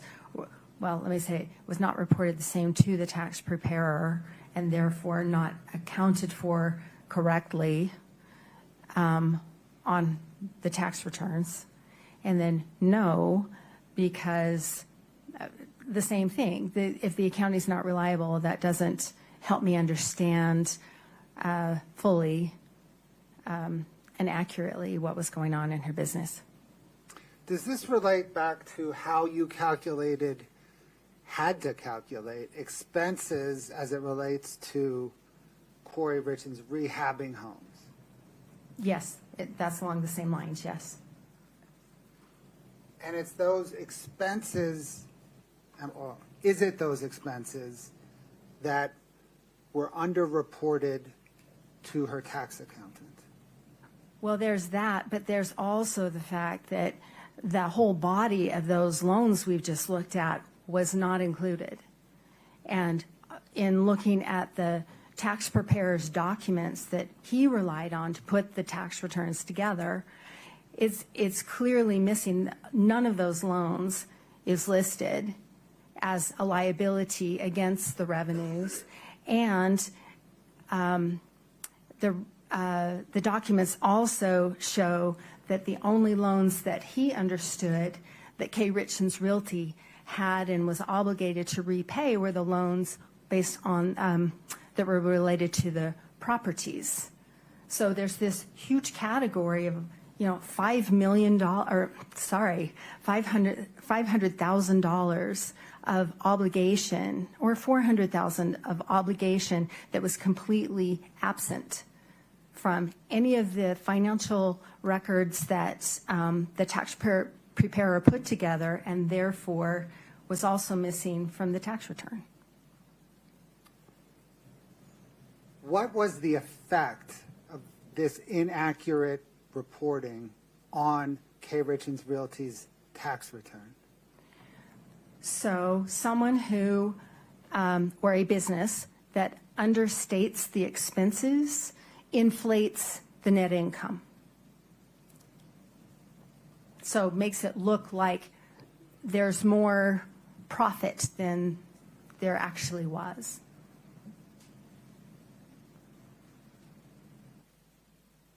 Wouldn't there be a tax advantage to having a business loss? Yes, or having a lower net income, yes.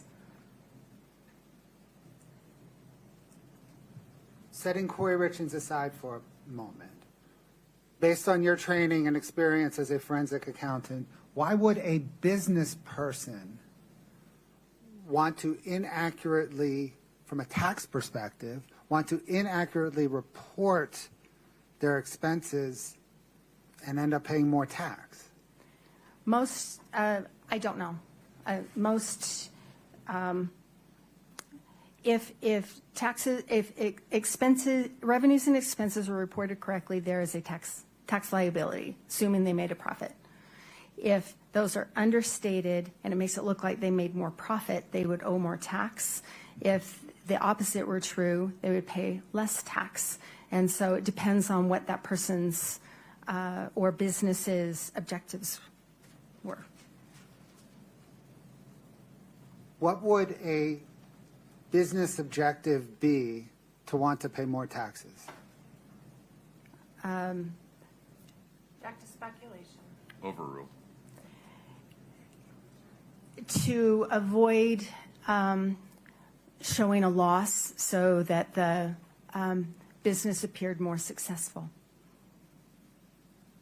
Why would a business similar to Kouri Richins, a business with a financial position similar to Kouri Richins' financial position want to appear more successful? Well, if things had been reported accurately, she was operating at a loss. And so that would have been reflected, especially for 2021, that would have been reflected in an accurate tax return, would have shown a loss there. And during the time, especially the tax return that was prepared in the fall of 2021 that wasn't accurate, that's a time when she was actively seeking funding for, she acquired 3 new properties in November, and she, Back to speculation. Overruled. factually speaking, she acquired 3 new properties in November of 2021, adding $1.1 million to her debt. She didn't pay anything toward those acquisitions, so she borrowed everything to acquire those properties. And in December is when she put the offer in on that big house. And so these are months that coincide with the inaccurate tax returns in which new projects were being acquired or contemplated, and funding was being sought for those. Did you investigate whether Kouri and Eric Richins had any tax liabilities? Yes. Did they? Yes. Do you know about how much? I know at least number. What is the at least number? Let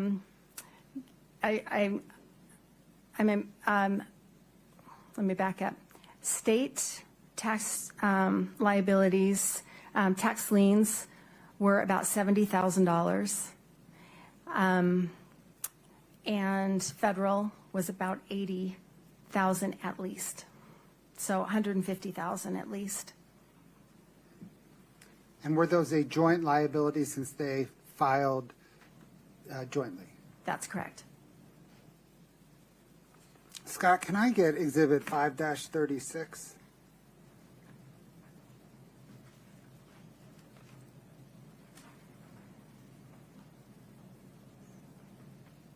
Are we frozen? It's possible. Let me fix that. My apologies. Or maybe it's a scroll down problem.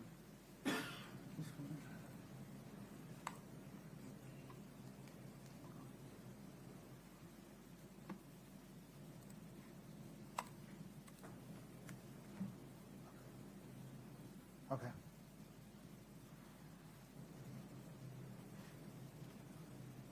Ma'am, do you recognize that document? I do. What is it? This is the bank account statement from America First Credit Union for Kouri Richins, the personal checking account 5244 in May of 2021. This is directly from the credit union in response to a prosecution subpoena.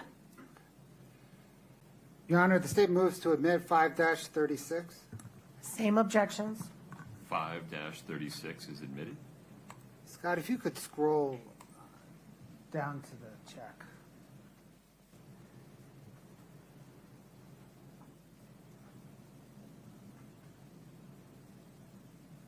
Yeah. Ms. Carrington, what is this? This is a check from the C&E Stonemasonry account, and it's payable to Eric Richins, dated April 29th, 2021, for $36,000. And the memo on it indicates taxes TC-546, and that tells me that's a Utah State Tax Commission payment. And based on your analysis, did C&E provide Eric and his business partner, Kouri, for that matter, distributions in order to pay their taxes? Check to hearsay. I don't understand the hearsay objection there. That's how she knows. They told her. Why does lay some foundation for how she knows? Did in reviewing the C&E accounting materials show that C&E distributed to both Cody and Eric Richins estimated tax payments? Yes, no one has told me that, but I can see from reviewing all the bank accounts that there are pairs of transactions, and they are for Eric Richins and his business partner habitually over several years, and they are for different tax liabilities. One moment. The hearsay objection is overruled. Please proceed. Thank you, Your Honor. Ma'am, did you trace this check? I did. If we can go back to the main document, Scott. Can you show your tracing of this check? Sure. Scott, if you can scroll down. Okay. Right there. So mid-screen, you see April 30th, the deposited check item for $36,000 to go over there. And so that's that check. And they're included in this exhibit is the deposit slip, so I can match that up, plus the check copy came with this, so I know this is the same $36,000. And then Sorry. At the time that was deposited, what was the account balance? 83 cents. Okay. Can you pick up the tracing from there, please? Yes. So in doing a tracing, I look at the balance at the time a specific transaction is made. And so then I have to match up, but for certain funds, other transactions would not clear the bank. So the following transaction is April 30th, that bank-to-bank transfer of $25,000 could not have been made but for the deposit of that $36,000. So I know those have to tie together. So then I'm looking for what other information will tell me that deduction of $25,000. And where did that $25,000 land? It's a wire out that goes to Stewart Title's Bank of Nevada, I believe. Scott, can you go back to the main document and scroll down, please? No, I'm sorry, down a page. No. Keep going to the wire. This one, please. Sorry. Ms. Carrington, what information does this provide? So this, you can see in the upper left-hand corner, it's a domestic outbound. So this is a wire that is going out of the account. If you go down the left-hand column, it shows you $25,000. If you go to the middle column, it's from Kouri Richins. Right above her name is the account number 5244. And over on the right, it says it goes to Stewart Title Company. And then go down to the bottom left, and it says earnest money, Kouri Richins. Earnest money being kind of a deposit on a purchase of a property. Thank you, Scott. Can we turn now, please, to a property that you referenced as Legacy Way that others have referenced as the Midway Mansion? Yes. Are you familiar with the property? I am. How so? I have been by it several times over the last 3 years, and I have researched the recorder's documents, the deeds affiliated with that. I have submitted a grandma request, which is a request for government records, so that I could understand all the Wasatch County building permit the inspection records over the years, the life of that property. I have interviewed the prior owner before Kouri Richins bought it. I've interviewed the current owners.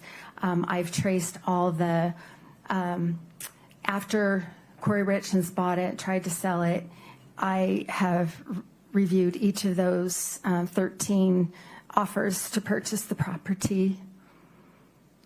And I've also looked at the bank accounts and the loan documents for her purchase. Let's please start with the drive-by. Scott, can I get 6-7? Do you recognize this? I do. Is that the Midway Mansion? It is. State moves to admit 6-7. No objection. 6-7 is admitted. Scott, can you zoom in a bit?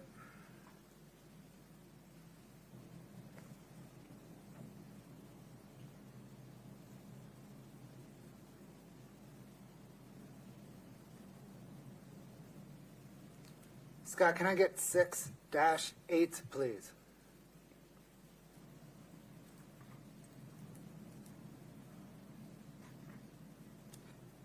Ms. Carrington, do you recognize this document? I do. What is it? This is the real estate purchase contract, commonly known as a REPC, that Kouri Richins Realty submitted to as her offer to buy the property in December of 2021. The state moves to admit 6-8. No objection. 6-8 is admitted. Scott, if you could zoom in, please, on that first kind of top section. Ms. Carrington, what information does this provide? So this tells us in the far upper corner, this is Sierra, and that's the Bates stamp that identifies that this came from Sierra West Capital, Matt Strong being the primary lender. It gives, and then if you go first line kind of over on the left, 2/23/2021 is the date. Kouri Richins Realty is the buyer. Douglas Roy Lance is the seller. And then a couple lines down on the right says the earnest money deposit of $50,000. And then as you go down, it gives the street address is 106 North Legacy. That's why I call it Legacy Way. It's in Midway. That's why people call it the Midway Mansion. And then the parcel number, et cetera. Then it says C addendum. We'll get to that one in a minute. But Scott, if you can scroll down. What information does the purchase price paragraph provide? So it tells us what the agreed purchase, well, the offered purchase price is $2.9 million for this property. And then the accounting on the left shows that there's a $50,000 deposit, and then the balance will be paid at settlement, and then the purchase price there. And then I know that this is accepted because it's got initials on both and the dates on both, the buyer and seller. Scott, can you just scroll down all the way through the next page?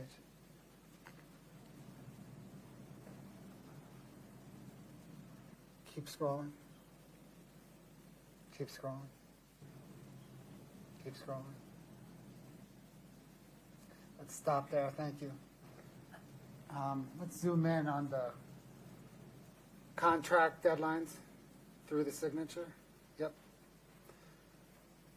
Thank you. Ms. Carrington, what information does this provide? So this gives a chronology of different steps that need to be taken. It's very typical in every transaction, most transactions. Sellers have a duty to disclose any of the warts and problems with the house. Those are due by January 7th of 22. Due diligence means that's the opportunity for the seller, that's an opportunity for the potential buyer to do any homework, anything that they need to do as far as due diligence before they sign. That's due February 4th. Financing and appraisals, that's also for the buyer to arrange financing, funding, do any appraisals that they want to do, and they have until January 7th to do that. And the settlement deadline, that means this deal has to close by March 4th of 2022. Does that March 4th date hold any significance in this case? Yes, it does. What's that? That's the day that this property deal closed and Kouri Richins purchased this house. Did she purchase it on March 4th or March 5th? I'm sorry, March 5th. March 4th is the date that Eric Richins died. Thank Let's discuss the warts and problems, please. Scott, if we can go down to just keep it up, zoomed out, right there. Is that the addendum that was referred to earlier? Yes, it is. Addendum 1. Okay, I'm going to walk up and present you with a printed copy of 6-8.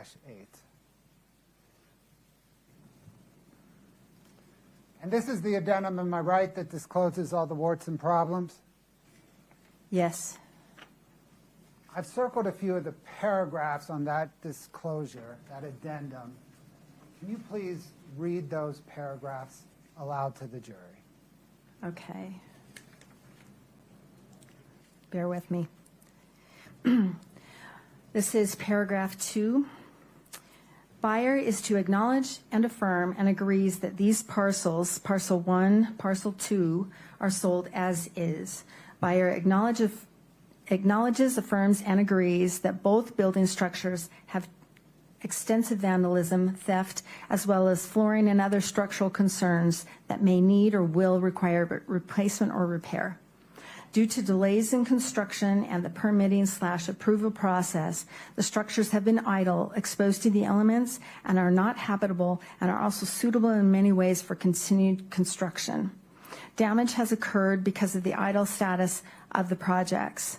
Buyer affirms buyer's intent in moving forward with the building project or abandon the project altogether, based on buyer's own investigation of said structures in their state of idleness, disrepair, unfinished, and uninhabitable quality. Additionally, animals may have taken up residence in the ventilation systems, for which there may be additional damage. Buyer acknowledges and affirms that buyer accepts the property in its unfinished, disassembled, unrepaired, damaged state, and agrees to confirm through buyer's own due diligence which repairs and remediation efforts are necessary. Buyer acknowledges and affirms buyer's own actual or potential costs of repair, remediation, demolition, remodel, restart, reconstruction, and or completion in moving forward with the building projects. Buyer agrees to purchase and accept the parcels, buildings, structures, and all aspects of the purchase of said parcels on an as-is basis, and waives and releases any and all claims against seller or any deficiency, unexpected outcome, or unknown condition, cost, delay, failure, or liability. Paragraph 3. Buyer acknowledges, understands, and affirms that sale of said property is sold without all or necessary or desired permits, certificates, or allowances to build or complete the building process from Wasatch County or other governmental agencies. And buyer is and buyer is to be solely responsible for obtaining any required building permits from Wasatch County or any other necessary government entity.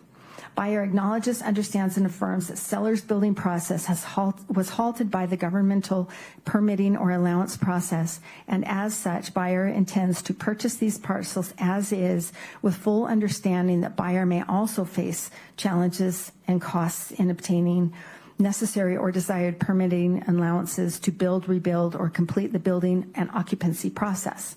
Buyer acknowledges, understands, and affirms that the structures do not have certificates of occupancy, necessary approvals through all required inspections, and other indicators of structural habitability. Paragraph 4. Buyer acknowledges that seller has been working with the Army Corps of Engineers over a lengthy period of time, and that this entity is currently requiring additional wetlands evaluation of various materials, including water, environmental, etc. The Army Corps of Engineers may require other tests, requirements, and certifications, etc., that are to be completed to their satisfaction. Buyer acknowledges, understands, and affirms that the Army Corps is an independent government entity separate of Wasatch County, and that the Army Corps may require its own permitting, which Wasatch County may also require in order to obtain building permits. Buyer acknowledges, understands, and affirms that the Army Corps of Engineers does not monitor or collaborate with Wasatch County in any way. Wasatch County may or may not issue building permits independent of the Army Corps of Engineers. Buyer acknowledges, understands, and affirms that buyer, not seller, is responsible for moving forward with the Army Corps of Engineers and all other governmental organizations that may have oversight or control of the parcels and building projects and occupancy certification processes. Buyer acknowledges, understands, and affirms that the process of moving forward could take considerable time, present costs, delays, hardships, and burdens to buyer. Buyer acknowledges, understands, and affirms that buyer does not require any contribution from or assistance of seller with regard to obtaining all necessary permits, certificates, allowances, or approvals to restart the building process or complete said process and obtain all necessary inspections, approvals, certificates, permits, or allowances. Paragraph 5. Buyer acknowledges, understands, and affirms that the parcels have sewer rights, but that the sewer is not yet hooked up, is below grade, and will have to be pumped. Buyer acknowledges, understands, and affirms all necessary steps to obtain sewer function is the responsibility of the buyer and may be required to be on site on the subject parcels. Paragraph 6.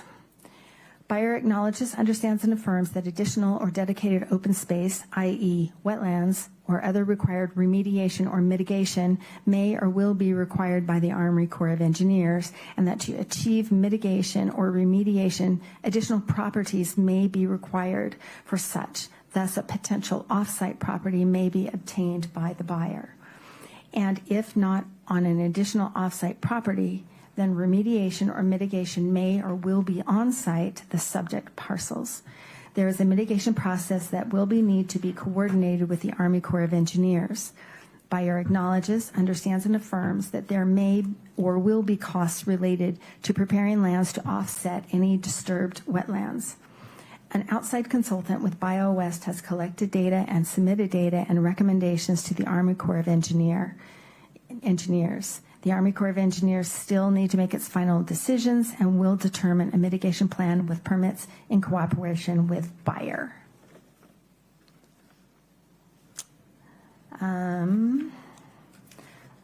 Paragraph 12.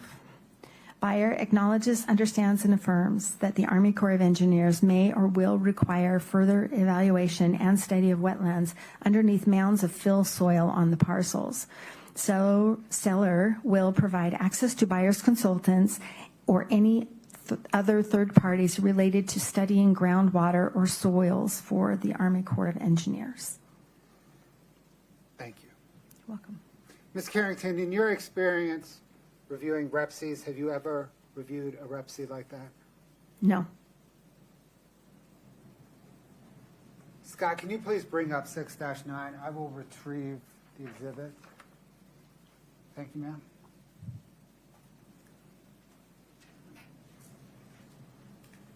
Ms. Carrington, do you recognize Exhibit 6-9? I do. What is it?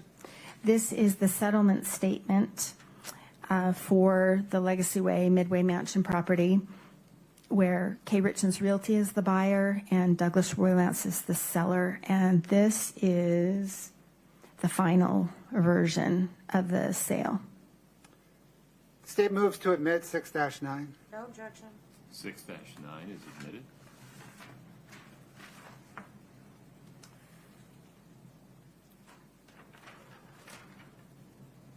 Ms. Carrington, what information does this present? And if it's easier to step down, please do it. I don't know what's easiest. It might be, since I don't have a...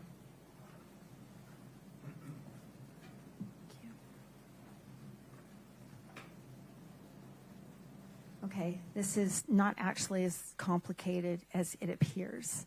So this is the property address here, the buyer, the seller, and the lender is Sierra West Capital. So that's the Sierra West Matt Strong stuff. So now over here shows the settlement date and the disbursement date as March 4th of 22. And then this is the internal file number at the title company. This shows the sale price. This is the buyer's version. There is a seller's version, but this is the buyer's version. This is the sale price of the property at $2.9 million. And then here shows 2 of the 4 loans on this property. So here's the original loan from Sierra West to this $2,624,850. There's another lender from the Burns, and that loan is $420,000. These are some prorations. This section here, are you all right if I keep going? Please, what's that section there? This section, these are the fees associated with these loans. So the first position lender is Sierra West Capital, this $2.6 million loan. They charged $124,850 at the outset just for the loan. And then on top of that, it accrues interest going forward. It's a 6-month balloon. So this being March 4th of 22, she has to pay that off by September 4th of 2022. The next two, the $150 and the $20,000 relate to this loan, the $420,000 by the Burns. And then Scott, could you please scroll down? Thank you. That's great. So then here, these are the title insurance costs that are paid to GT Title Services, who's the title company in this transaction. So these are the different costs associated with that. So the first one, the lender's coverage premium, that's for the first position, the Sierra West one. Second position is the Burns, the $420,000 one. The third position loan is going to be this. For some reason, this is down here. I don't know why. But this third position lender funds is $150,000. That's an aggregation of a bunch of people who got together and they pooled their resources to loan $150,000 on this deal. And here is the buyer's portion of the real estate commissions, the 2% at $58,000. The other side paid $1,000 per their agreement, and then some recording fees. On top of this, there's one more loan from David Cockerhands that came in before this. He gave her the money for the earnest money. So did Matt Strong. So they both gave her the $50,000 for the earnest money. But later, the fourth position lender of $67,000 recorded his deed. I don't understand why it's not incorporated here, but it's not. But it is still attached and recorded on the property. So this tells us that all in all, there needs to be $3,201,230 that the buyer needs to come up with. And as I said, there's also that other $67,000. So she borrowed $3,259,000 against this property to buy it for $2.9 million. And then there was a little overage, and so this $87,240 came back to her, and we can see that go back to her bank account, and that hits her bank account.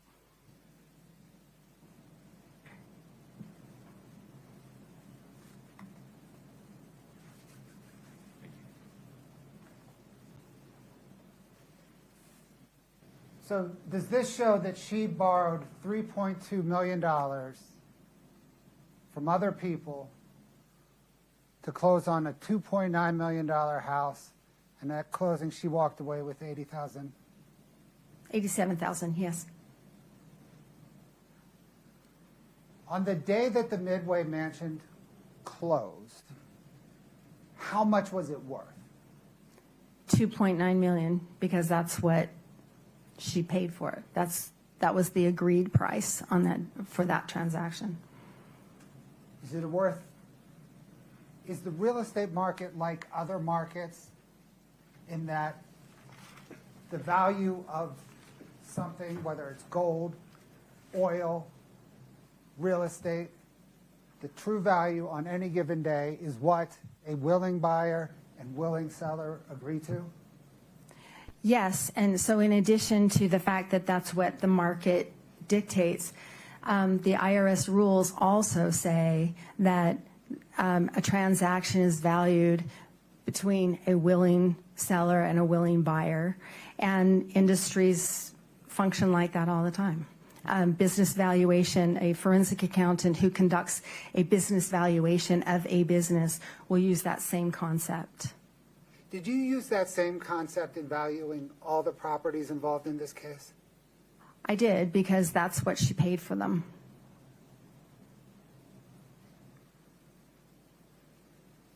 Scott, can we get 5-114, please? Sure. Bless you.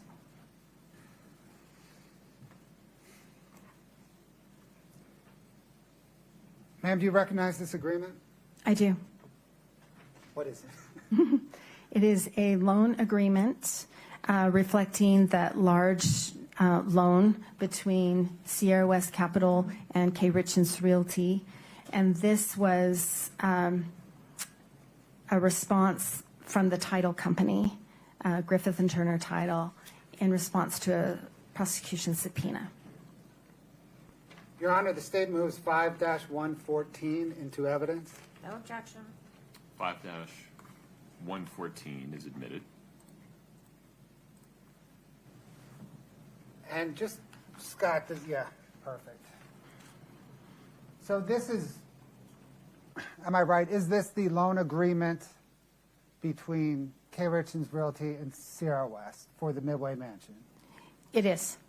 And Sierra West was the biggest lender at $2.6 million. That's right, yes.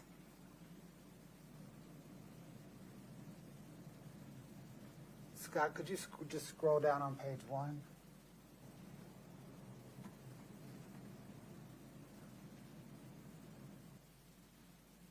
Scott, could you go to page 12, please?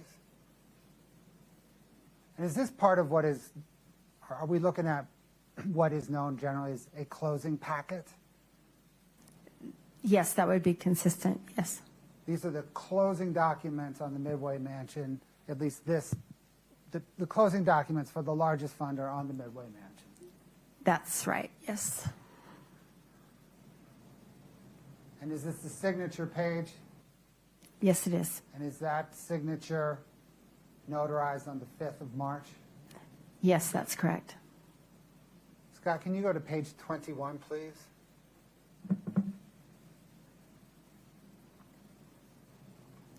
Is this another different signature page? Yes, this one is basically acknowledging that the company that's buying this authorizes Kouri D. Richins to act on its behalf. Scott, can you go to 27, please?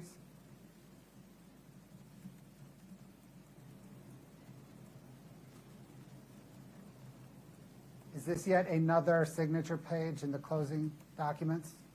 Yes. Can you go to 32, Scott? I'm sorry, let's just go to 32. 32. Is that yet another signature page in the closing documents? Yes. And 33, Scott?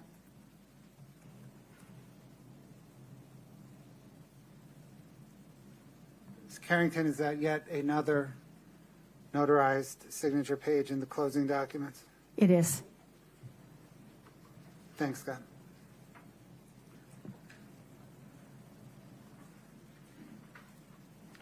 Ms. Carrington, based on your analysis, did Ms. Richins have the ability to service the $3.2 million in debt when it came due in 6 months from closing? She did not. Scott, can I get 2-14, please?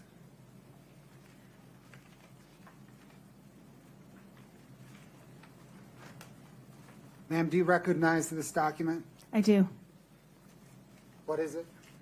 It's an email string between Matt Strong and Kouri Richins that was returned pursuant to a prosecution subpoena from Sierra West Capital and Matt Strong. And does this email string in part discuss how much money Kouri Richins estimated would be required to finish the Midway Mansion?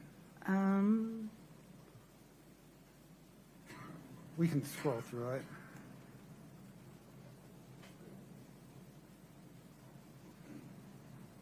Yes.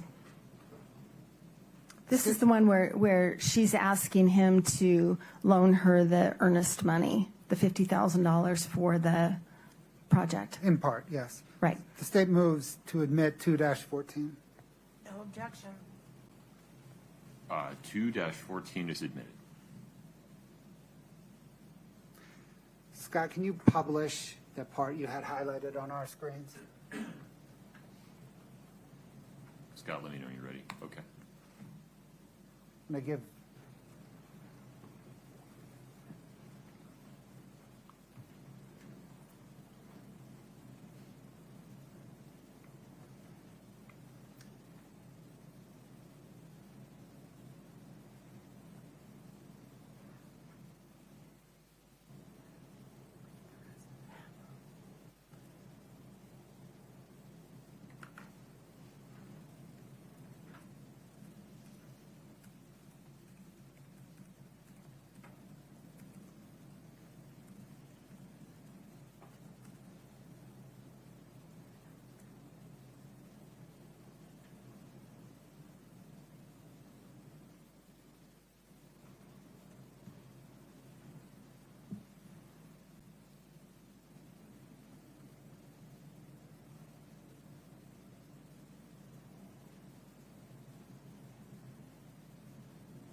Ms. Carrington, based on your financial analysis, did Kouri Richins either have or have access to $3 million to renovate the Midway Mansion? Objection, Your Honor. That's not consistent with what he just admitted.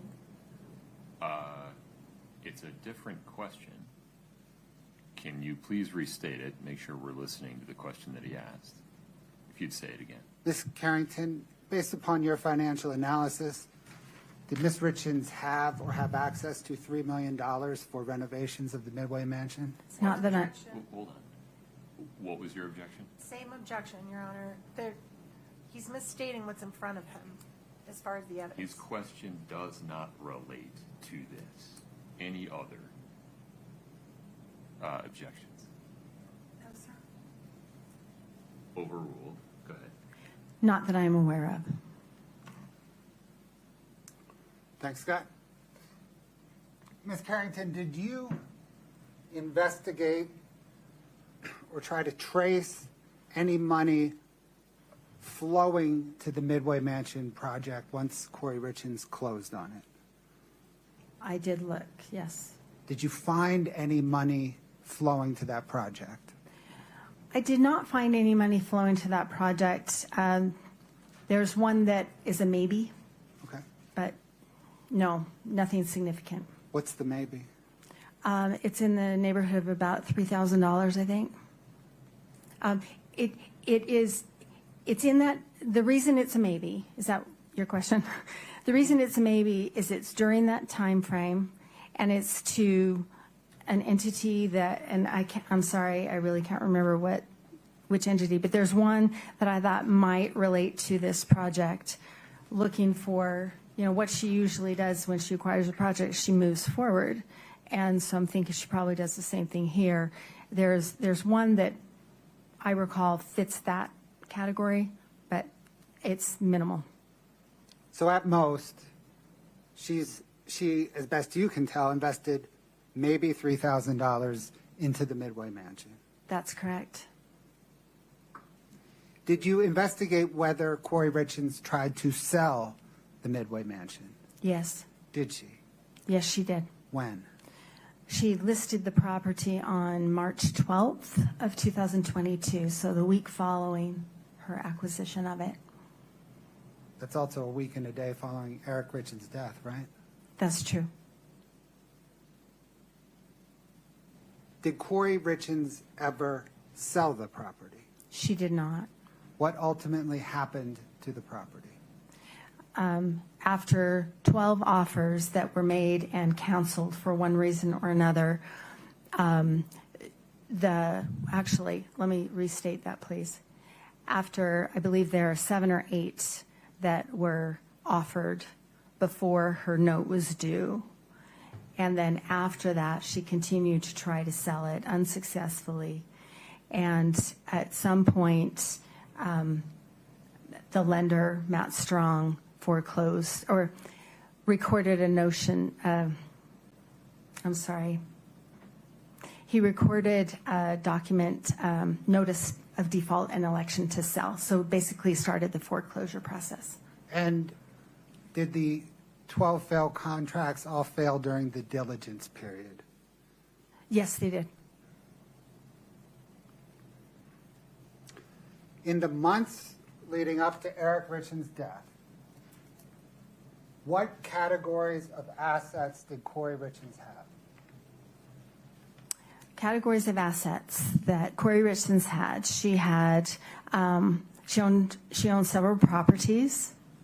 So that's one class of assets. She had financial accounts, and those were at various balances. On March the 5th, 2022, immediately after closing on the Midway Mansion, what was the value of Kouri Richins' assets? Including the new property, was about 6.3 or 6.4 million. In the months leading up to Eric Richins' death, what categories of liabilities did Kouri Richins have? So liabilities are things that she owes. So she had a loan on the properties, each of the properties that she owned, and each of those was more than the property was worth. She also had all those payday loans that we've talked about, and she also had different lines of credit that were by and large all maxed out, not just the HELOC, but also she had some personal lines of credit associated with her checking accounts. Those were all maxed out, and she also had credit cards that had high balances. On March the 5th, 2022, immediately after closing on the Midway Mansion, what was the amount of Kouri Richins' liabilities? Right about $8 million. So netting that out, on March the 5th, 2022, after closing on the Midway Mansions, what was Kouri Richins' net worth? She was in the hole. She was negative 1.6 million.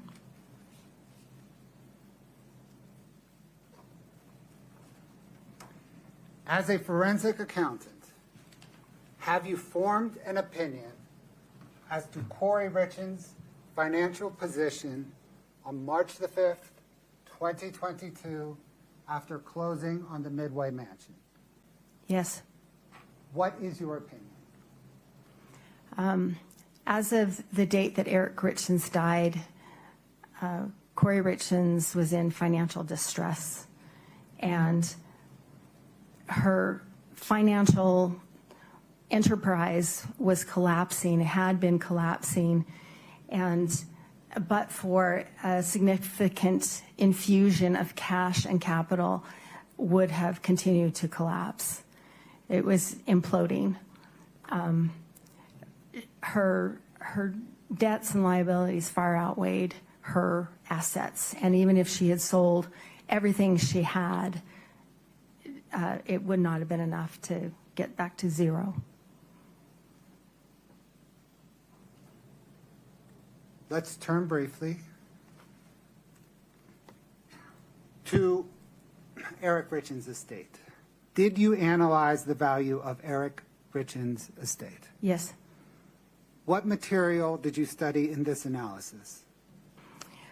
The insurance policies, the life insurance policies, including there's a life insurance two life insurance policies that Eric and his business partner had on each other. So there's the company, the documents that relate to that, the bank accounts, the documents related to the house where the family lived, and his bank account statements. Are the bank accounts de minimis in relation to Eric's interest in C&E, his life insurance, and his home? Pretty much, yes. Let's set those aside then. Right.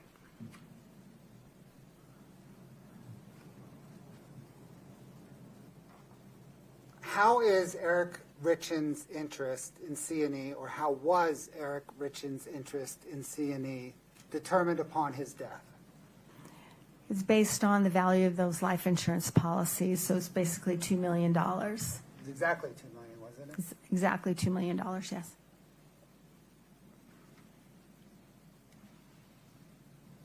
Scott, can I get 7-28 Delta?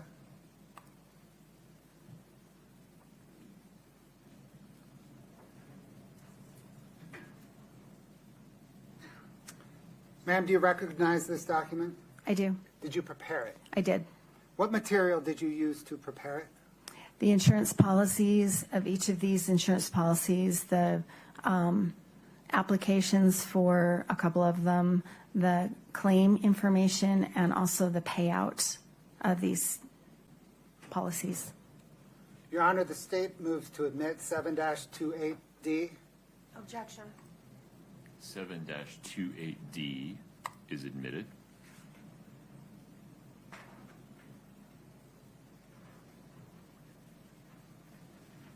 Ma'am, what again is this? This is just a simple list of the different life insurance policies. I have not included the buy-sell agreement policies, the $2 million that benefited Eric's business partner, but these are the others. Scott, if you could please highlight the claim paid, the policy amount column.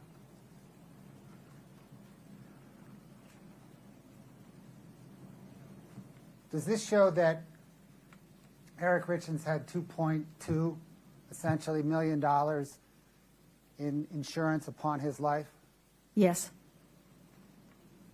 Scott, can you go to the claim amount paid?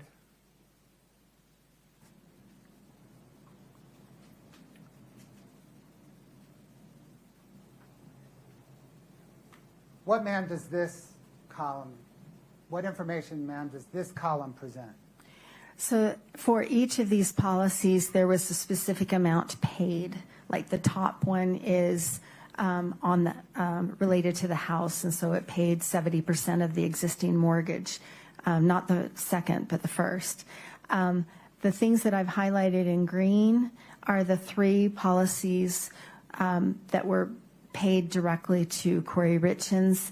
The others were paid, the $500,000 was paid to the Eric Richins Trust. We'll come back. So, well, summing up the amounts of insurance paid to Kouri Richins, was that $1.36 million? That's correct.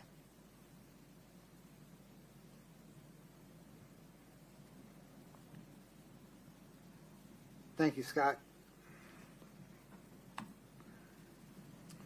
We spoke earlier about Eric Richins' premarital home. Yes. What was the approximate value of that home? I think it was about $1 million, give or take. And it was encumbered by the $250,000 HELOC that Kouri Richins signed for. That's correct. And was there an outstanding mortgage that was 70% satisfied by life insurance? That's right.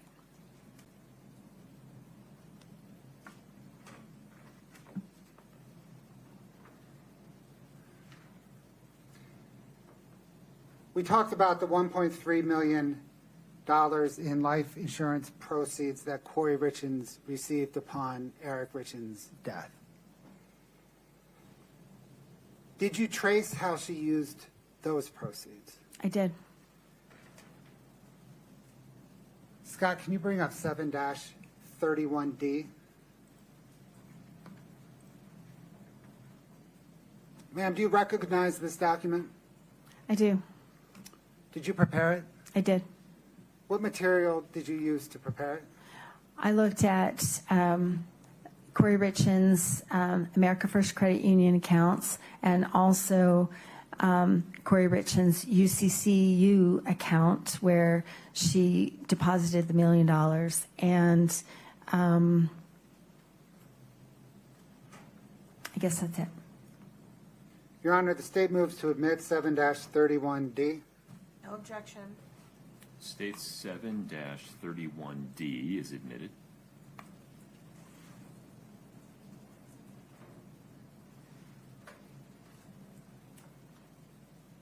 What, ma'am, does this present?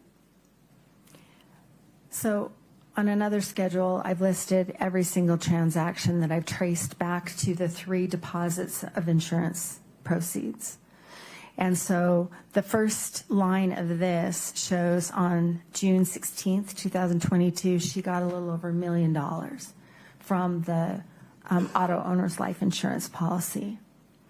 And what I sought to show is before the money came in or as the money came in, how much was in her accounts. So she had $543,000. I'm sorry, let me back up. She got the $1 million in. And then the next one down on June 25th, the $251,000 that comes in. When that comes in, what was the balance in her account before the second policy was paid? And she had $543,000 in that account. So basically she spent about half of the $1 million between the 16th and the 24th. And then on September 2nd, if you go to the third one that's paid, is that $100,000 policy got paid, and that's when she received those proceeds. And what was in her account the day before was $9,691. So that meant that she had spent the $1.2 million basically before she got that last $100,000, and then that final line on September 19th, she had $802 in her account. So that's just a look at the balances. And then I have looked at every transaction in these accounts to show, to try to understand how those proceeds were used. We'll turn there next, but let me just make sure we understand this. Okay. So does this show that between June and September, 3 months between June and September, she received $1.36 million in life insurance proceeds and spent $1.36 million in life insurance proceeds? That's what the bank account shows, and this is drawn from the bank accounts. Thank you. Scott, can you bring up 7-29D, please?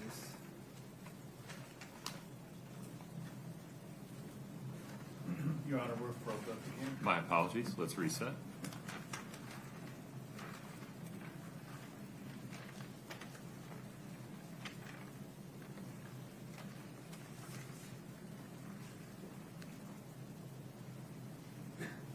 I need you to unplug and plug back in, Scott. Oh, there you are. I apologize. All right, one moment. 7-29D is visible to the witness. Ms. Carrington, did you prepare this document? I did. What material did you use to prepare it? The bank accounts that I just spoke of, the America First Credit Union accounts, and also the UCCU account. Your Honor, the state moves 7-29D into evidence. Sorry, can we just blow up the very tippy top of it, just so I can see the label on it? Thank you. No objection. And, 7-29D is admitted. And then, Scott, can you split screen the 2 pages? Now, Ms. Carrington, am I right that it doesn't really read left to right, it reads top to bottom? It's a vertical, yes. So this page on the right is really right down here. That's correct. Okay. What information does this demonstrative present? So I wanted to portray the funds that came in from Eric's death, and I've highlighted, or I put in bold the different life insurance policies, proceeds that came in. and then the way those were spent. I have taken everything over $1,000 to try and be brief. Obviously, this isn't brief, but so there are a lot of transactions for, whatever, $700 or $43. Those are not on here. So anything over 1,000 is on. And Scott, if you could go down to the very bottom, so the very bottom of page 2.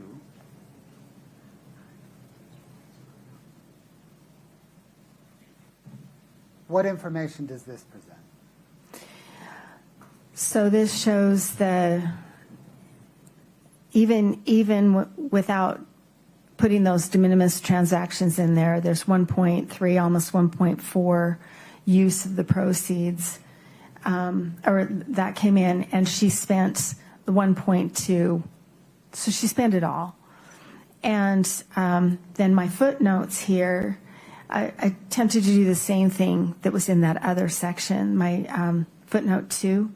These are the different accounts that she had, and these are the account balances when the new insurance comes in.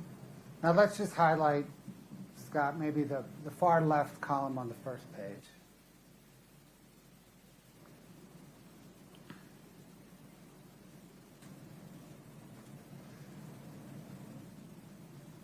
Perfect. So that shows where, when she gets a $1 million life insurance payment into the account, you then detail where it goes. That's right. And those are all the transactions below it. That's right. And so you can see the money comes in, and there are some expenses for projects. There are expenses to pay debt, figure lending, Greengrass Holding, the One Main Financial. But I can see things that do relate to what I'm thinking are projects like Rocky Mountain Dirt, Home Depot, Lowe's, et cetera, et cetera. And then you see on 6/4/22 those 5 transactions to the Utah State Tax Commission. And especially on the right, Scott, can you see that bottom one? 6/4/2022 Utah State Tax Commission, and go over, and it's $50,000, $342. Thank you, that one. That matches one of the tax liens, the state tax liens that I was talking about earlier. So that's one of them. And those other amounts could be for the other $20,000, or it could be for something else. But one way or another, those are tax payments. Do you see that entry on 6/24/22 to Robert Grossman for $25,000? Yes. Are you familiar with who Robert Grossman is? Yes, he's Robert Josh Grossman. Josh Grossman, I understand, was Kouri Richins' boyfriend during this time.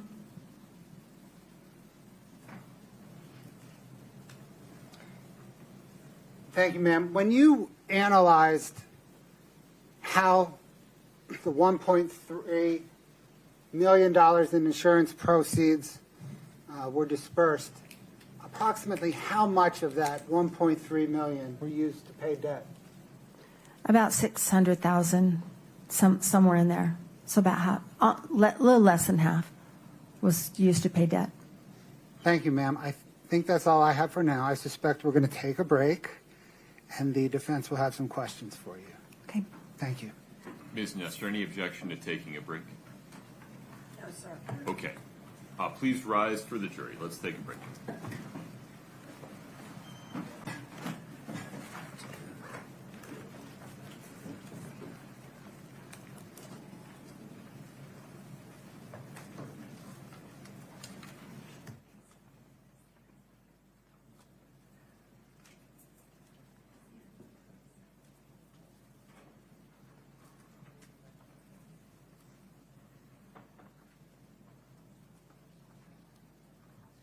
Nestor.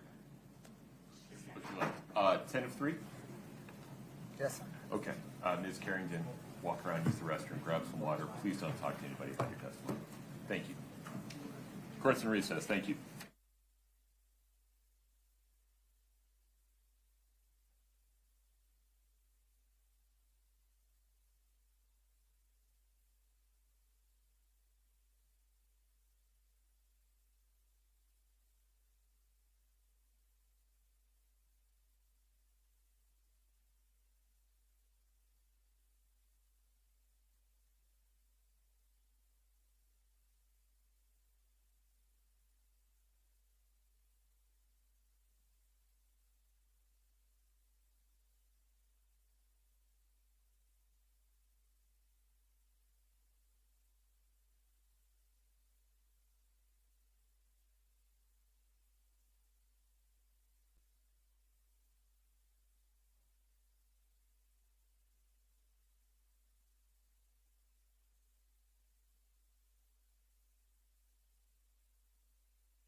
Okay.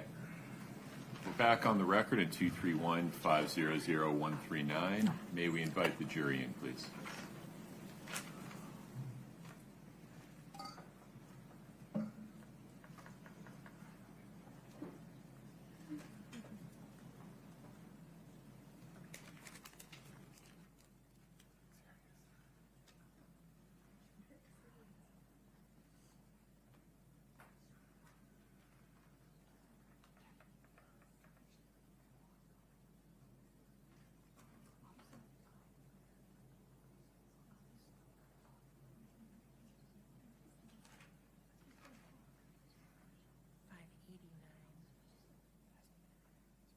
Okay, that one's good enough. That's just, I think it's the same. Thank you.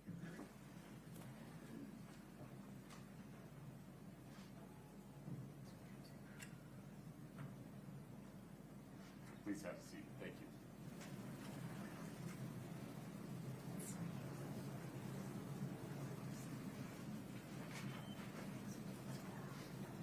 All right, folks, have a seat. Thank you.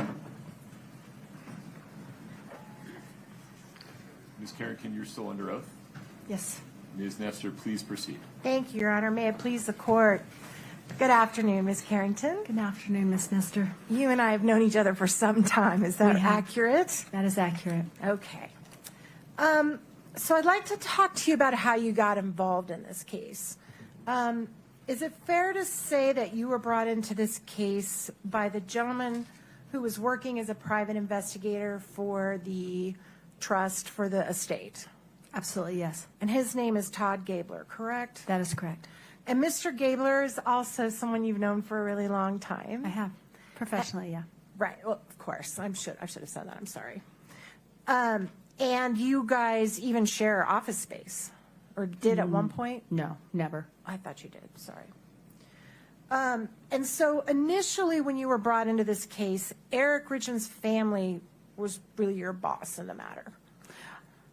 I wouldn't look at it that way. I was hired by their attorney, Crystal Bowman Carter, after Kouri initiated the lawsuit. That's when I came in. But the work you were doing was designed to assist Eric Richins' family in the litigation. Fair? Fair, yes. All right. And during the time that you were working for the family or the estate or the trust, did you also do some witness interviews with Mr. Gabler? No. You didn't go to any interviews of witnesses with him? No, I did not go to any with him. No, I don't think so. No, I didn't. And then at some point you stopped. It sounds like your work kind of trickled off for the estate or the trust when they got a new lawyer, right? Right. I've known that firm for a long time, and I'm usually on the other side. So they use other people for their forensic accounting, and so I was not surprised when the estate got, when the trust, the estate, got new lawyers, that they didn't adopt me as well, which is fine. That's okay. Yeah. And then how is it that you became associated with the prosecution team? I don't know how that happened.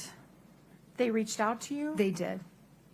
And are you aware of whether Todd Gabler recommended you? I have no idea. And Mr. Bloodworth asked you on direct, he mentioned that they've retained you at your normal rate. Is that right? That's correct. So it looks like you've done quite a bit of work. I have done a lot of work. Binders worth of work. Yes. And so how much have you been paid by the state or by the county? I don't know exactly, but it's probably about $200,000, which is a lot. All right.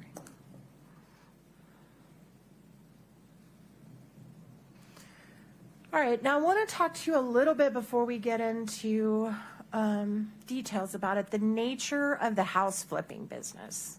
Okay. I think you talked a little bit about this on direct, but the idea of someone who's in the business of flipping houses is you want to buy a property that appears to you to be undervalued for sale. Is that fair? You want to get a good deal on it. Is that what you mean? Sure. Yes. So you look for something that maybe is a little below the value of the property. Fair enough, yes. And the idea is you do just a little bit of rehabbing, right? You don't want to sink a ton of money into it or you're going to not make a profit. Well, it depends, right? It depends. I mean, it depends on where where it's located and what's the upside. Ms. Richins' properties spanned a lot of those. Some of them were very small, easy fixes and flips. And then, like the one that we were talking about, the Mill Creek project, that was enormous. The Provo project was enormous. So it could be any of the above. Sure. But if you want to make money, the goal is to do as little rehabbing as you need to flip the property. Is that fair? I think that's fair, sure. And as I would say, put a little spit and polish.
probably owe zero. I don't know. They could go after her for the residual.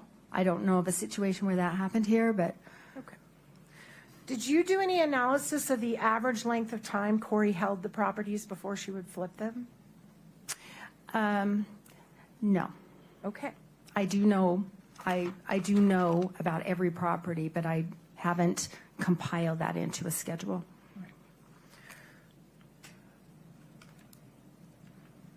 Did you mentioned you interviewed, I believe, some of the hard money lenders, is that right? That's right. And prior to Kouri's, actually, let's do this. Prior to Eric's death, every one of those hard money lenders got their money back from properties they gave to Kouri, or properties that they lent money to Kouri on, correct? Let me think about that. Prior to Eric's death. Yes. No, that's not true.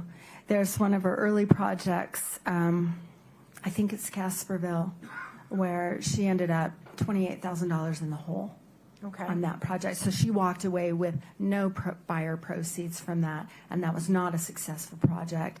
And I haven't looked to analyze who got what, but that would be a situation where not everybody got their money back. Do you know whether she made them whole with her own funds or in some other way?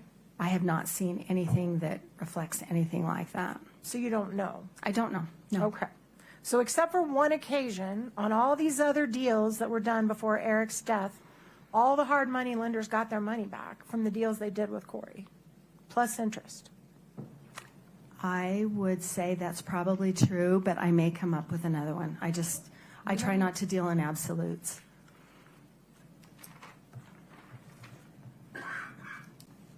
All right, now I want to talk about these bank accounts. Okay? And I appreciate that you were trying to, excuse me. Sorry. I appreciate that you were trying to track insufficient funds, things that popped back. I call them in my parlance bounced checks. That's what I know them as and have done. When you were tracking these, did you ever go back and see how or if or when they were made whole? They weren't made whole. Okay. So the bank continued to keep open accounts where $300,000 worth of checks were bounced, and you're saying there's no resolution of that on either side. The bank that sent it, the bank that got it, it's just, they just let her continue to have checking accounts where she bounced over $300,000 in checks. So can I answer your question Sure. with a description? So the Navy Federal accounts really never had any significant money in there at any time that I looked at. So there was no like deposit that came in 2 days later that just missed. There was never an attempt to try and cure that check on the Navy Federal side. Let me stop you right there. Did you ever follow up and find out if Kouri made the person she wrote the checks to whole with another check out of another account in another way? Well, we're talking about a couple different things. The checks that I'm talking about are the ones that she wrote to herself. Okay. She's the payee. So then, can I come back to that question? I'm trying to answer the prior one. Okay, so on the Navy Federal side, no. There was never an attempt to cure that. Okay, but wait, stop right there. On the Navy Federal account, she was writing checks to herself. That's right. So did you track whether she actually put money in the account where she put the hot check, as I would say, to cover it later? Well, and that's what I'm getting to. Okay. So she writes a set of checks to herself, and they get deposited into either the Kouri Richins Realty 6577 or that Kouri 5244. Those checks go in, and eventually, they're returned unpaid by the bank, and so that makes the balance go way in the hole. Sure. Eventually, there are funds that go back to the account. That's my point. And my understanding of how banks work, banks and credit unions, they work, in answer to your question or your wondering about why would they allow her to continue going if she's bouncing all these checks. Financial institutions don't look at just this account or just the accounts by this person. They look at the relationship. And so we've also got Eric and C&E Masonry and whatever else. And so they will look at it from a business point of view. They don't want to kick her out because they've got another account that is making them money or is being dealt with differently. So that's the answer to your question, why they wouldn't just cease and desist and kick her out of the bank. Because somewhere in these accounts, there's enough to cover these bounce checks, or they would shut that down. The way you're stating that is not correct, and that's not what I just said. Okay. They will look at the totality of the relationship, and they want to honor that relationship. There's not a scenario in which they would dip into C&E's account to pay Kouri Richins or K. Richins Realty's checks. So that's an important distinction of where I would quibble with what you're explaining. Okay. I never saw anywhere in your myriad of check statements that we went through that there was one where she was a negative $300,000. So those checks were covered. Yes? No, they weren't. Okay. No. Could I please explain what the negative $300,000 is? So it's a simple exercise where I looked at the bank account statements and I just added up the transactions that she tried to pay. And not all of those were paid. A lot of those were returned unpaid. So I'm not making any judgment call. I'm not making any conclusion other than looking at that K. Richins Realty account 6577. That is what she tried to pay unsuccessfully without a fee. And then other funds went into that account subsequently. Right. Every time. Well, eventually, yeah. Okay. That's Yes. it. All right. Now, I also noticed when you're putting up all these accounts, I didn't see any of Eric's. Did you analyze how much money Eric had? I did look at their family account, and their family account, when I'm looking at an account, it's really easy to try and get kind of a cadence or an understanding of how that account is used and the characteristics of that account. The family account, as opposed to the K. Richins Realty and Kouri's personal account, was consistent. It always had a balance. That's where Eric's paycheck went in. Let me stop you right there. Mm-hmm. Apart from Eric's paycheck, where else did all the money from the family account come from? Apart from Eric's paycheck. There were distributions that came in from Eric's work, and there were occasional, I know you've asked me this question before, and Kouri Richins did not put more money into that account than Eric Richins did. Did she put a lot of money into that account? She did put a lot of money into it, yes. And that account was used for family, for paying mortgage, for paying trips, all their personal expenses, right? Not all of them, but that is the family account. That's where the kids' expenses were paid. Not all credit cards were paid from there because not all credit cards were family credit cards. And Kouri was regularly contributing to that account out of her business accounts. I would not agree with that statement. Okay. So we know Eric's paycheck goes into the family account. That's What right. about the other accounts you mentioned for Eric? You said Eric had a separate account.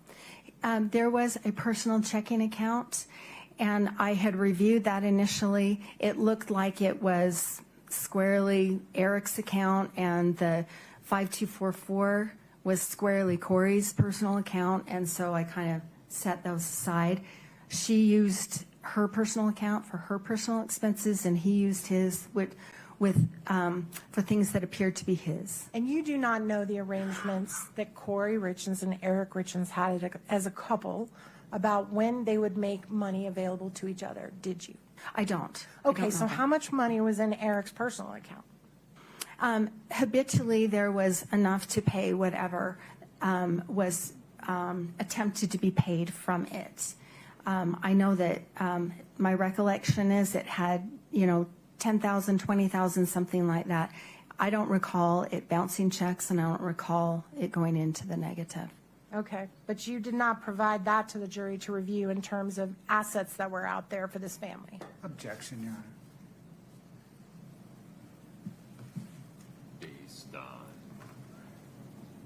Your Honor, can we approach? Of course.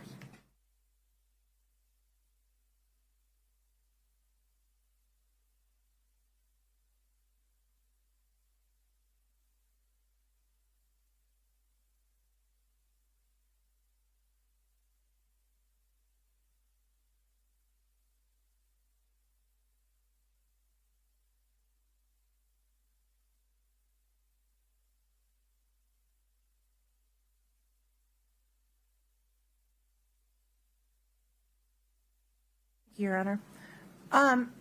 So just to be clear, we have not seen today in the multiple hours of your direct anything about that account that Eric had. No, that's correct.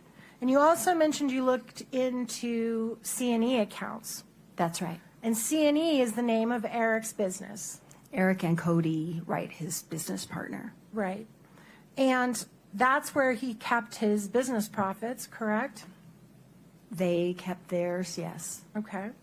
And I didn't see those accounts today. We haven't talked about how much Eric was worth while he was alive, have we?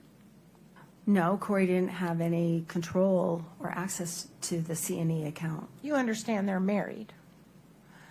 I understand that they're married, but that is not, that's a business account that was shared between two business partners. Okay, but business owners can do something called a draw, right? What's That's a right. draw? Your Honor, objection, scope. Yeah, you're gonna have to help me out. Do you want to approach for a minute?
Okay.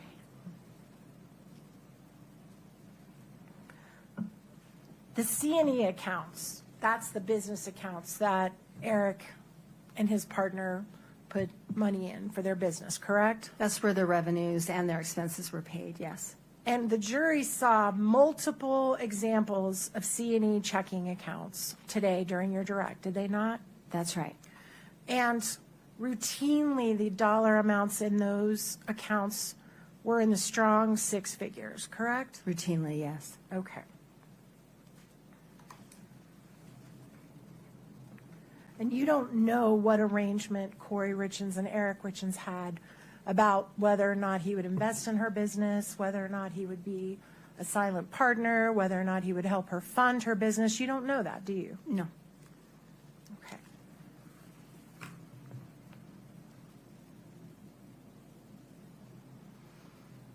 All right. I want to talk a little bit about the Barney house, Chelsea Barney's house. You guys spent a couple hours on that, or about an hour and a half on that today in direct. And as I understand your testimony, Ms. Barney was going to provide $45,000, or did provide $45,000, which you traced all through Ms. Richins' accounts, to Ms. Richins to be used at a closing in the future, correct? To be used at a closing that day. Thought they never had the closing.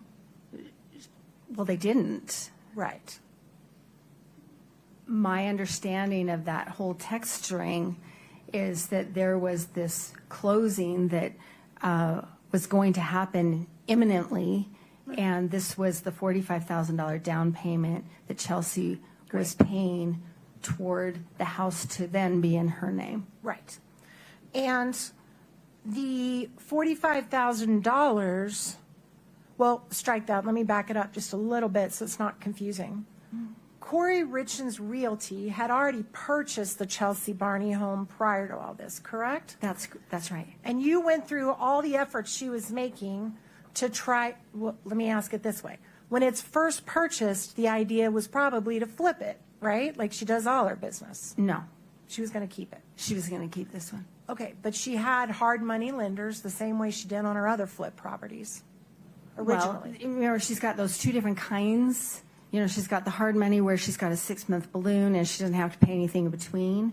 And then she's got the other ones where she has a due date, a maturity date, and she has to make those monthly payments. This was one of those. And so her original loan was due January 8th of 2022, and that's about the time that this transaction with Chelsea's going on. Okay.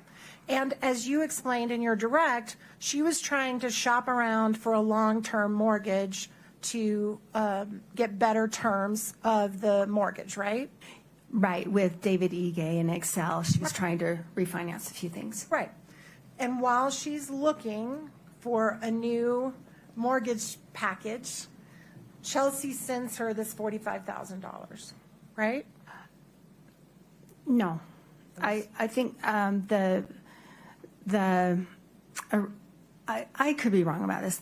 She had been dealing with David Ige since August and September of 2021. It was right about this time that everything just fell apart because he needed wet signatures from Doreen and he never got those. Okay, And so everything try fell to apart. focus on my question if you can. Okay. While Kouri's looking for a new mortgage lender, a new mortgage package, during the time that she's shopping for people, and you kept putting up all the ways she's trying to get new lending, that's when Chelsea provided to Kouri the $45,000. I don't know. I don't know what she's thinking. I don't know what she's doing. What I can say in response to your question is that I'm aware that she had been dealing with David Ige on a number of properties over a number of months. I don't know who else she might have been shopping, looking for a new loan. I know that she had a deadline and she had extended that loan. Okay, I thought you said she was shopping with Excel. She was. Okay, so that's one person she's shopping for, right?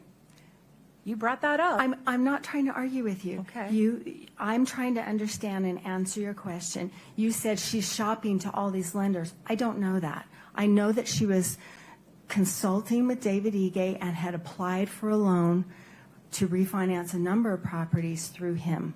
Okay. And there were 3 different phases with him trying to get that funding. Doreen was brought in trying to get that funding, and it did not come to pass. Exactly.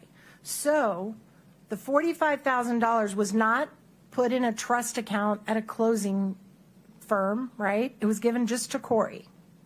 That is true. And Wait, please Okay. wait and let me just ask my questions. my apologies. So the $45,000 is given to Kouri, not in trust, not to be held, was given to Kouri, correct? That's right. Okay. As long as Kouri Richins shows up at the closing, whenever it's set, with $45,000, she's complied with her agreement with Chelsea, correct? I suppose that would be true. So if Kouri knows that she's got money coming prior to that closing that will more than cover the $45,000, and she uses the money quickly to pay some quick debt, she still hasn't violated her agreement with Chelsea if she shows up at the closing with $45,000, correct? Your Honor, foundation. Overruled. Go ahead. I believe some of that requires a legal conclusion. I'm not a lawyer, and that's for the jury to decide. If in that scenario that you've described, that would be her kind of floating that money. Right. Just saying, I know eventually I have to come up with $45,000. Right. So in your scenario, okay. Okay. And then what happened before they got to the closing? Do you happen to know? I'm sorry, that's a big ambiguous question. No, I don't. Okay. I don't know what you're after. Do you know whether Kouri was arrested before they were able to do the closing? Kouri was arrested 14 months later. Are you talking about the closing on Chelsea Barney's house? I think what you're asking me is, so Chelsea Barney gave her the money in January of 2022. Mm-hmm. Eric died in March of 2022.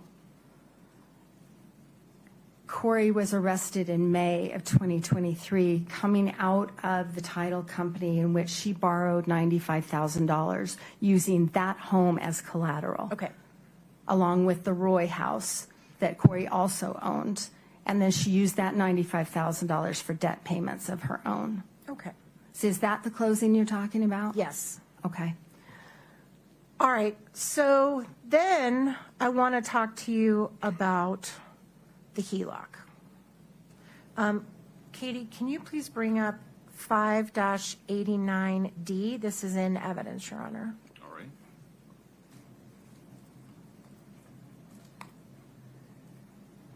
All right.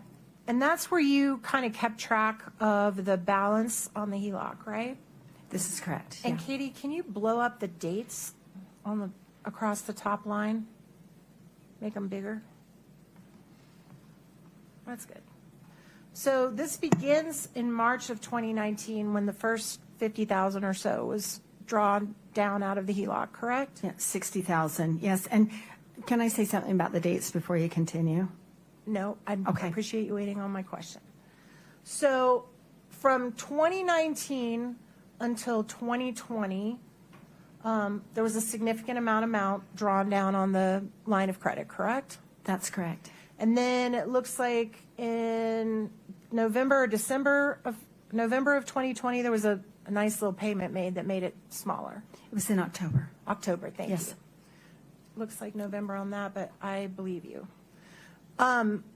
If Eric Richins' sister testified that Eric became aware of the use of this HELOC back in 2020, and it precipitated his creation of a trust, would it be fair to say that if he knew about this back in 2020, for the whole rest of that chart, Eric is still utilizing the HELOC, Eric and Kouri? Objection, Your Honor. Calls for speculation. Sustained.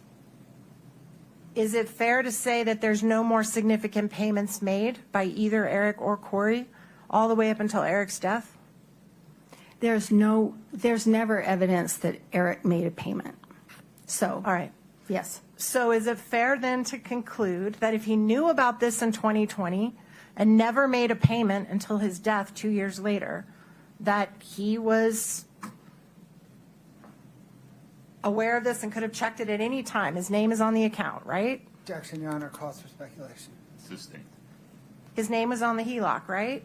That's correct. So is, in all your experience and your expertise, if he calls the bank and says, hey, what's the balance on my HELOC, and it's in his name, as you said on your exhibit, they're certainly going to tell him, right? Objection, Your Honor, calls for speculation. It lacks foundation. Your Honor. Okay, let me ask it another way. Eric's name's on the HELOC. You put that evidence in yourself, right? Yesterday. That's correct. Yes. As an owner of a HELOC, do you have access to your own statement balance at any time you want to look at it? Yes. Okay.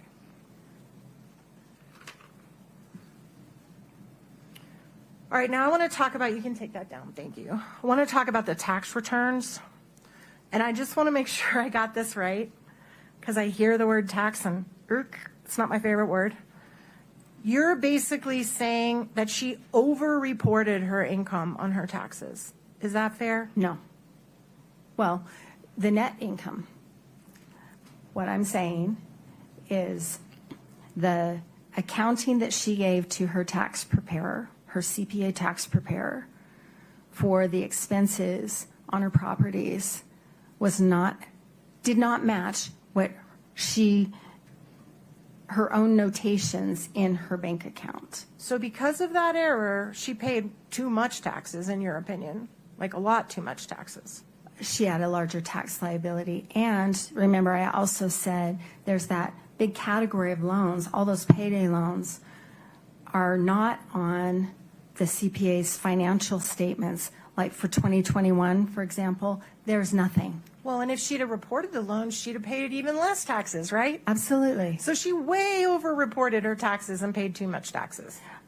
Whether or not she actually paid them, that's a different story. But the tax liability was significantly larger than it would have been had she accounted for everything correctly. And you stated through Mr. Bloodworth that it's possible she did this just to look successful to people. That is not what I said. Okay. And a note about the 2019 tax return, I don't know if it was ever filed. Well, that's a good point. I do know that she prepared it, and she did submit it to the government as part of her PPP loan forgiveness. Did you ever review the packet of information of what she actually did submit to her accountant? Yes. I've looked at every page. And do you have any evidence as you sit here today that she ever provided proof of that tax return to any of her hard money lenders? I don't know which, other than giving, submitting it to the government and through UCCU Credit Union for that loan forgiveness. I don't know if she ever showed that to anybody else. So it's fair to say that if she never did, it's pretty hard to argue the whole reason she way overpaid her taxes was to look successful to people if she never shared it with anyone. Fair? No, because you're talking about just that one tax return. Greg White did not prepare that tax return. Greg White prepared other tax returns for her. Do you know how Greg White is related to Eric Richins or to Kouri Wright? I'm sorry, his business partner? No, I don't. Did you know they were family? No. Okay, so now I want to talk about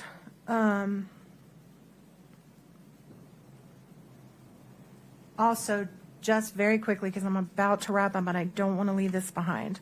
When we were talking about the bank statements that you put on, you don't know, you don't have any personal knowledge as to how Kouri got the C&E bank statements, do you? I do. You know how she got them? Yes, I do. How do you know that? I've interviewed Kouri Wright, and he has, there was a time when, well, there are two reasons why she would have had access to those. Okay, let me stop you. So you're speculating on how she could have gotten them, right? No, I'm telling you what I understand my work. Okay. Okay, so there was a time when Kouri Wright and Eric Richins, being the business partners, had their wives associated with the back office kind of stuff, you know, doing the books for the business and that sort of thing. And there was a time that those responsibilities were shifted only to Cody's wife and taken away from Kouri Richins. When was that? I'm sorry, I don't recall. Okay, I don't. so stop there. Okay. The statements you introduced today from C&E were all in 2021. Do you know whether or not Kouri had had those responsibilities taken away from her prior to 2021? I don't remember what he said. Okay, so if her responsibilities were taken away from her by 2021, do you have any knowledge of how she would have gotten those C&E bank statements? My understanding is the family computer at the house was actually the C&E, a C&E laptop, I should say. And I don't know if it was the C&E, but it was a C&E. So she could have pulled it off her husband's computer, right? That's possible. Or her husband could have pulled it off his computer and handed it to her. He could have. That would have been a really curious thing for him to do. Okay. But you don't know. No. All right. Now I want to talk about the profit and the taxes, the profit and loss analysis, all of these things that you were doing. Is it fair to say that someone who's not a you, someone who's a me, who barely can balance their checkbook, that we judge our success on what we report to the IRS every year? Did we make money? Did we lose money? Is that fair? 1 second, Ms. Carrington. Cutner calls for speculation, not sure foundation, not sure where we're going, really. I'll give Ms. Nestor some limited latitude. Let's see where this goes, Ms. Nestor. Is that fair that the average person that's not a financial expert, if you said, did you have a good year financially, you look at your taxes and say, yeah, I made money this year? I think first it would be, do I have money in my bank account? Can I pay for groceries after I pay my car payment? Okay. That sort of thing, if we're talking about just the average kind of concerns that a person or family would have, I will say yes, that what you're talking about does play into that. I don't know if that's the first place I would look. I'd look at my day-to-day, but I think I understand what you're saying, and I would say that that's part of it. Okay. Do you have any reason to believe that there was that there was some forensic financial person back in 2020, 2021, 2022, reviewing Kouri's business for her and doing what you've done here today? I doubt very much that there was much of any of that. There's no QuickBooks evidence that I can find. I don't see any. I have not seen any ledgers. The stuff that Kouri Richins submitted to her CPA was on spreadsheets, and it was very, very detailed. It just wasn't correct. Okay. So, and you certainly concede that what you're doing here today is looking backwards in time and trying to analyze things that happened in the past with someone you've not been able to talk directly to, correct? That is correct. I have not spoken to Kouri Richins. So you don't see in all the hundreds and thousands of documents that you reviewed to come up with your conclusions today, you never saw any suggestion that there was someone auditing her business? No, I think that would have been a benefit to her. Sure would have. You never saw anybody doing a profit and loss analysis by property in her company, in her business for her? You know, her tax accountant was doing that based on the stuff that she gave to him. Yeah, and you said he got it wrong, right? Based on the stuff that she gave to him, sure. And you didn't see that she was conferring, you didn't see emails with financial advisors or business advisors No, there's an email string between her and Matt Strong where they talk about how to reduce tax liability by retaining rental properties. And she was getting advice from him, right? Because she didn't know that stuff. And he was helping her. I don't know why. You read the email. In that specific instance, but I'm sorry, I thought your question was a little more general. No, I think she was so busy running her business, acquiring properties, trying to fix them up, acquiring funding, capital, wherever she could grab it, that the tracking of finances was completely just not on the priority list.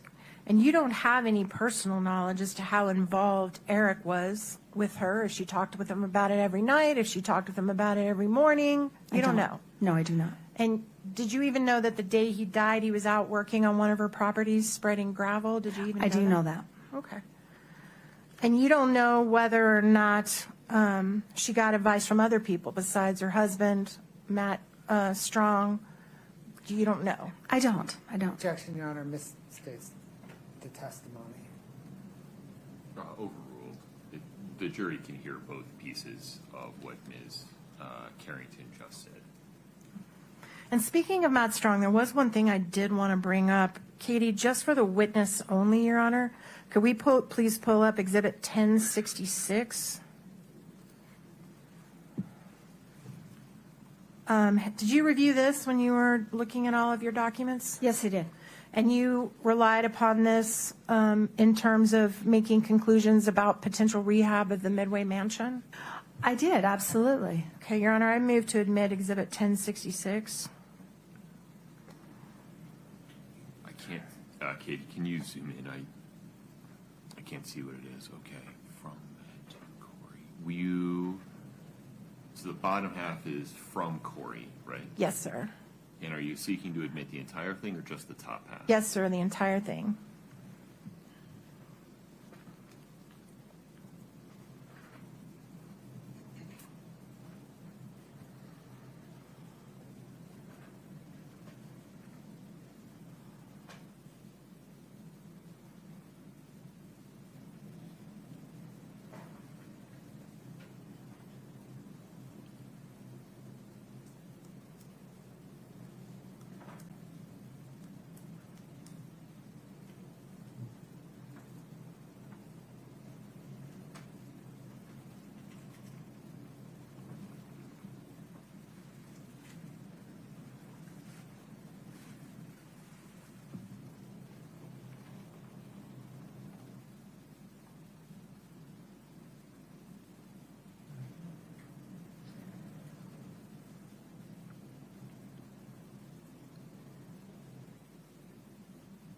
Your Honor, objection, hearsay. Can we approach? Sure.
the state's hearsay objection regarding Kouri's side of this conversation is sustained.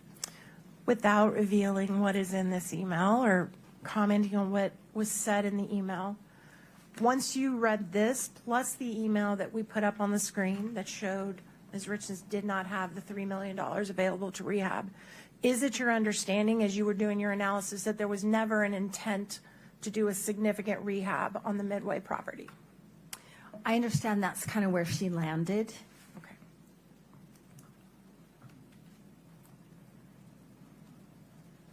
Court's indulgence for just 1 minute. I'm very close. No problem.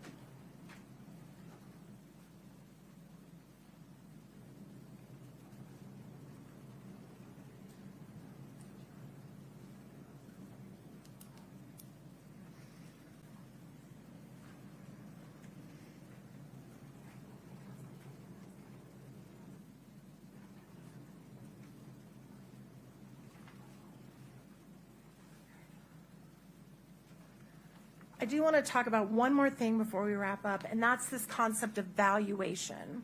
Okay. You made a statement that a house is valued at whatever someone's willing to pay it for it, right? That's not just my definition. That's the IRS, and that's Okay. Business Valuation 101. Certainly, if I had 2 houses and I decided I wanted to give you one for a great deal because I think you're great, and I said, you know what, Miss Carrington, I'm going to sell you my house for $5. Doesn't mean that my house is valued at $5. It means that's what the value you put on my house or that I put on my house, right? That's the value that you put on your house, I suppose. Yeah, Right. sure. And the county, every year, we get a little letter from the county telling us what they think our house is valued at, and that's what they tax us at, right? That is the assessed value. That Right. is not what they actually think it's worth, but that's the assessed value. And it's kind of a rule of thumb that the county actually does us a break and usually values it way below what it actually is, what you could sell it for. Yeah, they at least in Salt Lake County, which is the county where I'm most familiar, they do it every 4 years, and they draw it from comps, comparable properties. Right. And so you're certainly not suggesting to this jury that the Midway Mansion was only worth $2.9 million just because that was the purchase price, right? I think every indicator is that it wasn't worth a whole lot more than that. Do you know what it actually ended up selling for? I do. How much did it actually end up selling for? It was about $3.4 million. Matt Strong sold the note. It's a complicated transaction, but Matt Strong foreclosed on it. And wait, stop right there. He foreclosed on it after Kouri was arrested, correct? It was in the works already. I think the actual notice of default was filed shortly after. After Kouri was arrested. Right, like 4 days after, but it had been coming for many months. I mean, we have to look at the totality of the circumstance. She had defaulted on this many months before, and there were indicators that this was coming one way or another. If Kouri had been able to stay till the very bitter end when the sale was made, they would have made $1.5 million? No, nowhere close. What did you just say they sold it for? He sold it. He sold the note. So this, Not the note. What did they sell the house for? but this is part of the transaction. He sold the note to the current owners. So what that meant is he sold the rights to collect on this debt from Kouri Richins. And at the time, he sold that for $3.7 million. And then it went into the trustee sale because it was foreclosed. And the Harns, the current owners, paid $3.4 million for that property. So the current owners that live in it now bought that property for $3.4 million about 2 years after Kouri bought it for $2.9. Let me do the math. They bought it so she bought it in March of 22. I think it's a year and a half. Better. 18 months later, they made Somewhere like that. about $500,000 in profit. Flipping. No. Because they bought it from themselves. Okay. What was the purchase price that it was ultimately sold for? $3.4 million, but they bought it from themselves. I understand. Do you know the condition of the property when they bought it for $3.4 million? I do. Okay. Had they rehabbed it? No. So they hadn't done anything to it, and they sold it for $3.4. And they also hadn't dealt with the Armored Corps of Engineers. So had they been able to do all that, it would have realistically sold for more. Okay, let me understand your question. If it's completed, finished, and all the issues with the wetlands and having to grow the new plants and all that stuff, if that's all, I would think it's worth more. Okay.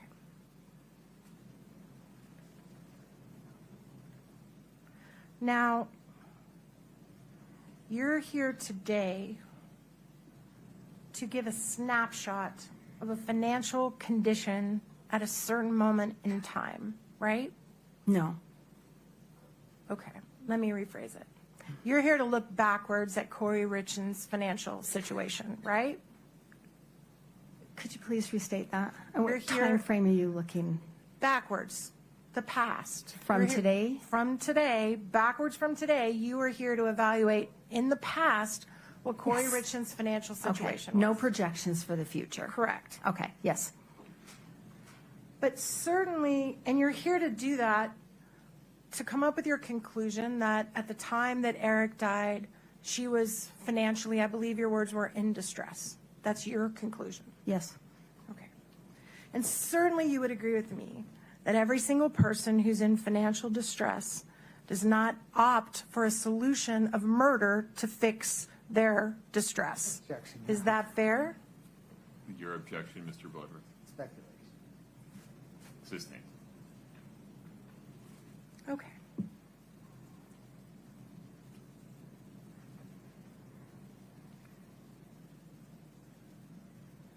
If in fact Ms. Richins was in financial distress, that does not, you're not here to say she killed her husband, are you? That's for the jury to decide. I am not making any conclusion about that at all. Because you don't have any knowledge about that at all. Well, that's Objection, Your Honor. Asked, answered. Sustained. Do you have any knowledge personally about whether or not on the night of March 3rd, Eric Richins voluntarily ingested Ms. Nestor. fentanyl? Asked and answered. That question that I just asked? When she said she doesn't know anything about that, she meant she doesn't know anything about that. Okay.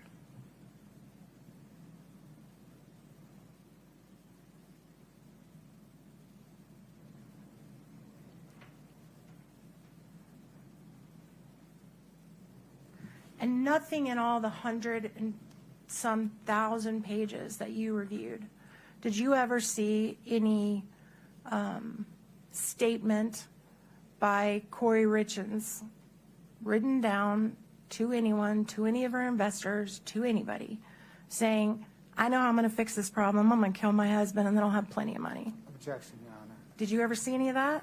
Overruled. Ms. Carrington, you can answer the question. There's an email between her and Mount Strong where she talks about the inconvenience of being married. Okay, so does that answer the question I just asked you? You've asked, I'm not trying to create anything, but you said, is there anything that indicated anything? And, I don't talk like that. So apart from an email that she sent saying it was inconvenient being married, have you ever seen any suggestion in anything in writing that Kouri's financial plan was to collect on life insurance and pay all this money off? Have you ever seen that? To collect the life insurance to pay everything off. No. Thank you.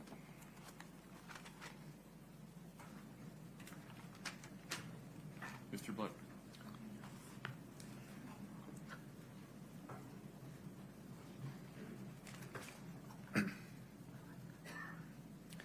Thank you, Your Honor. Ms. Carrington, in analyzing Kouri Richins and K. Richins Realty's finance, did you see any evidence that Eric Richins or C&E was investing in her business?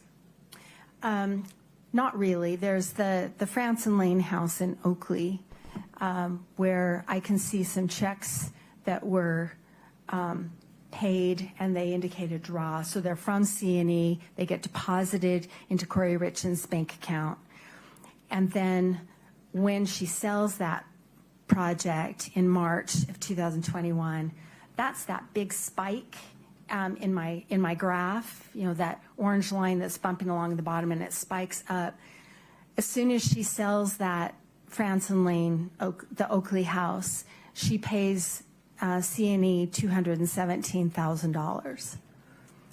That's about what they had paid in. And the memos on the checks say, draw number 1, draw number 2, and they indicate that house. And I have talked to Cody Wright about that, and he said, he's explained to me what the arrangement was for that particular house. It was related to the fact that Eric had just learned about the HELOC, and he was afraid of losing his house. And so that's why C&E was involved with that particular project. Absent that, I don't see any indicator that C&E or Eric was an investor or a participant in any of the transactions. He's not on any of the bank accounts. He's not on any of the real estate documents or loans or anything like that. Does the accounting suggest that C&E money put into the Franson Lane project was a bailout? I don't understand what you mean. Was that money needed to see the project through to completion? It spanned the rest of the project, if that's what you mean. And it was significant, and then they were paid $217,000, which was about, so Kay Richins Realty and Kouri Richins got $406,000 from that, and then Kouri got $60,000 in commissions from that project. And then once that hit the bank account, other expenses, let me say that, were paid for that project, and then the $217,000. So whether or not that was a bailout, I don't know if that's how they would term it, but it's my understanding it was not expected as she went. Eric Richins and C&E did not expect to be participating in that project at the outset. It was somewhere in the middle. Other than that Franson Lane project, any other C&E or Eric Richins involvement in Kouri Richins or her business activities? No. Turning back to the Midway Mansion, she closed March 5th, 2022. The value was $2.9 million, but she took out $3.2 million in loans.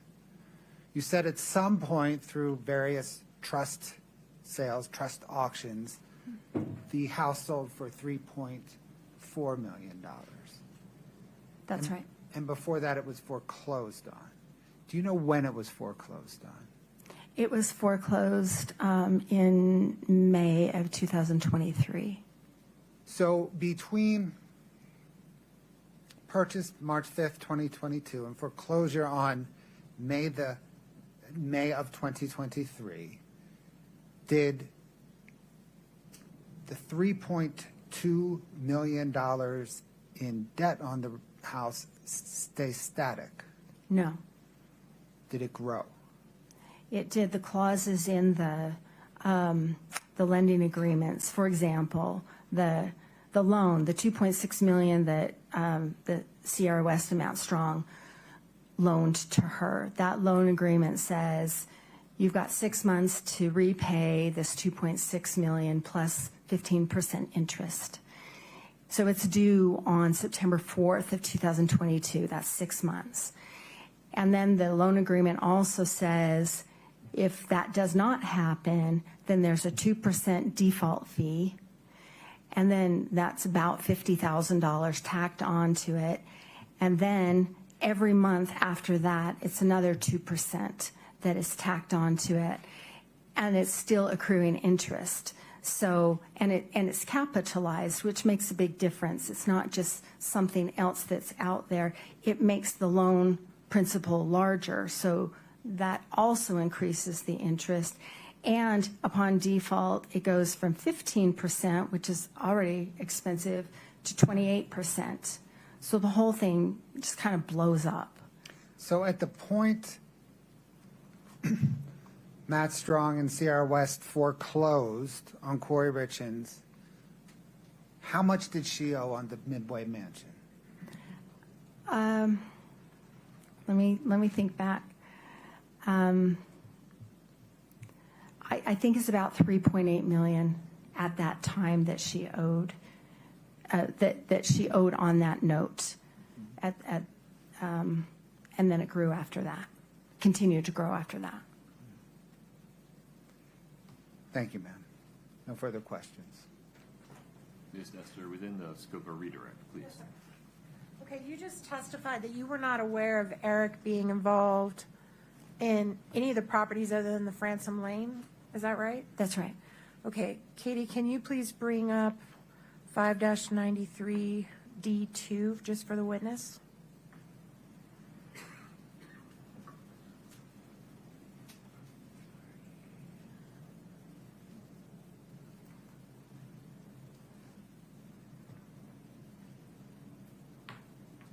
Okay. So, actually, this has been admitted, Your Honor. Can we show it to the jury? Of course.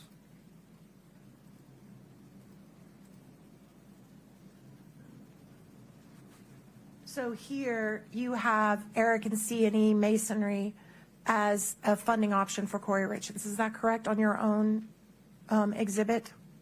That's correct. So that's the 2020 to 2021 time period. Right.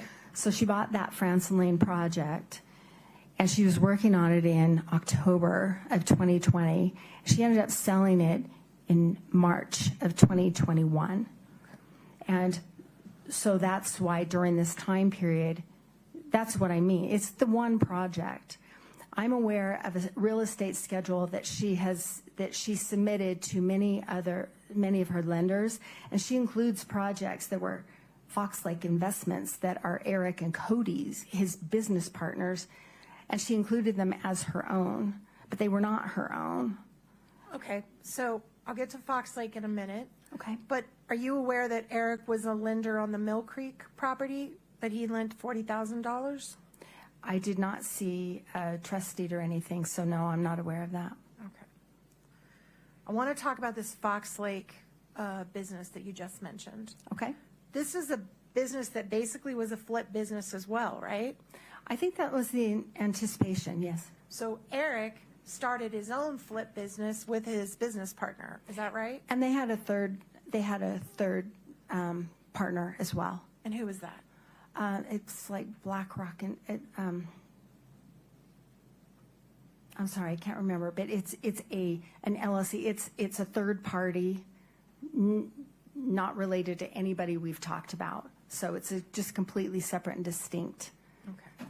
And do you know whether Fox Lake would have been a separate entity from CNE? I mean, like, were they a DBA or were they separate? Correct. Is that what you're saying? I have looked at that. I believe that they are separate, but So not sure. Did you evaluate Fox Lake and the value of it? The value of the company? Mm-hmm. I've looked at their bank account statements and I've traced their projects, and they had nothing to do with Kouri Richins. Okay, but just bear with me. What was the value that you came up with on Fox Lake? Objection, Your Honor. Your Honor, please give me just a little bit of leeway here. A little bit. Go ahead. What was the value of Fox Lake? Okay, let me ask you to clarify your question. Are you talking about valuing their business? Just how much assets did they appear to have in your analysis of them? I know that they had a few projects, and I'm going from just their bank account statements, and my 14 schedules that you have, the fours, those are every account I've looked at, and you can see that I have looked at them. The Fox Lake Investments, I know that they had a few projects. I really don't know much about them, because they had nothing to do with the family, Eric and Kouri Richins. They had nothing to do with her.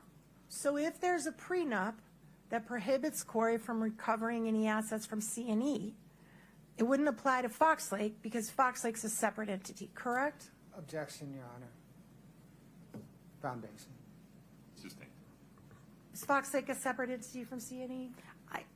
I honestly can't remember. I know that they have a separate registration, but whether they are a DBA, a doing business as, and so they're under the C&E, or whether they're separate, I just don't remember. Okay. And at some point, was Kouri Richins listed on the Fox Lake paperwork? I don't believe so.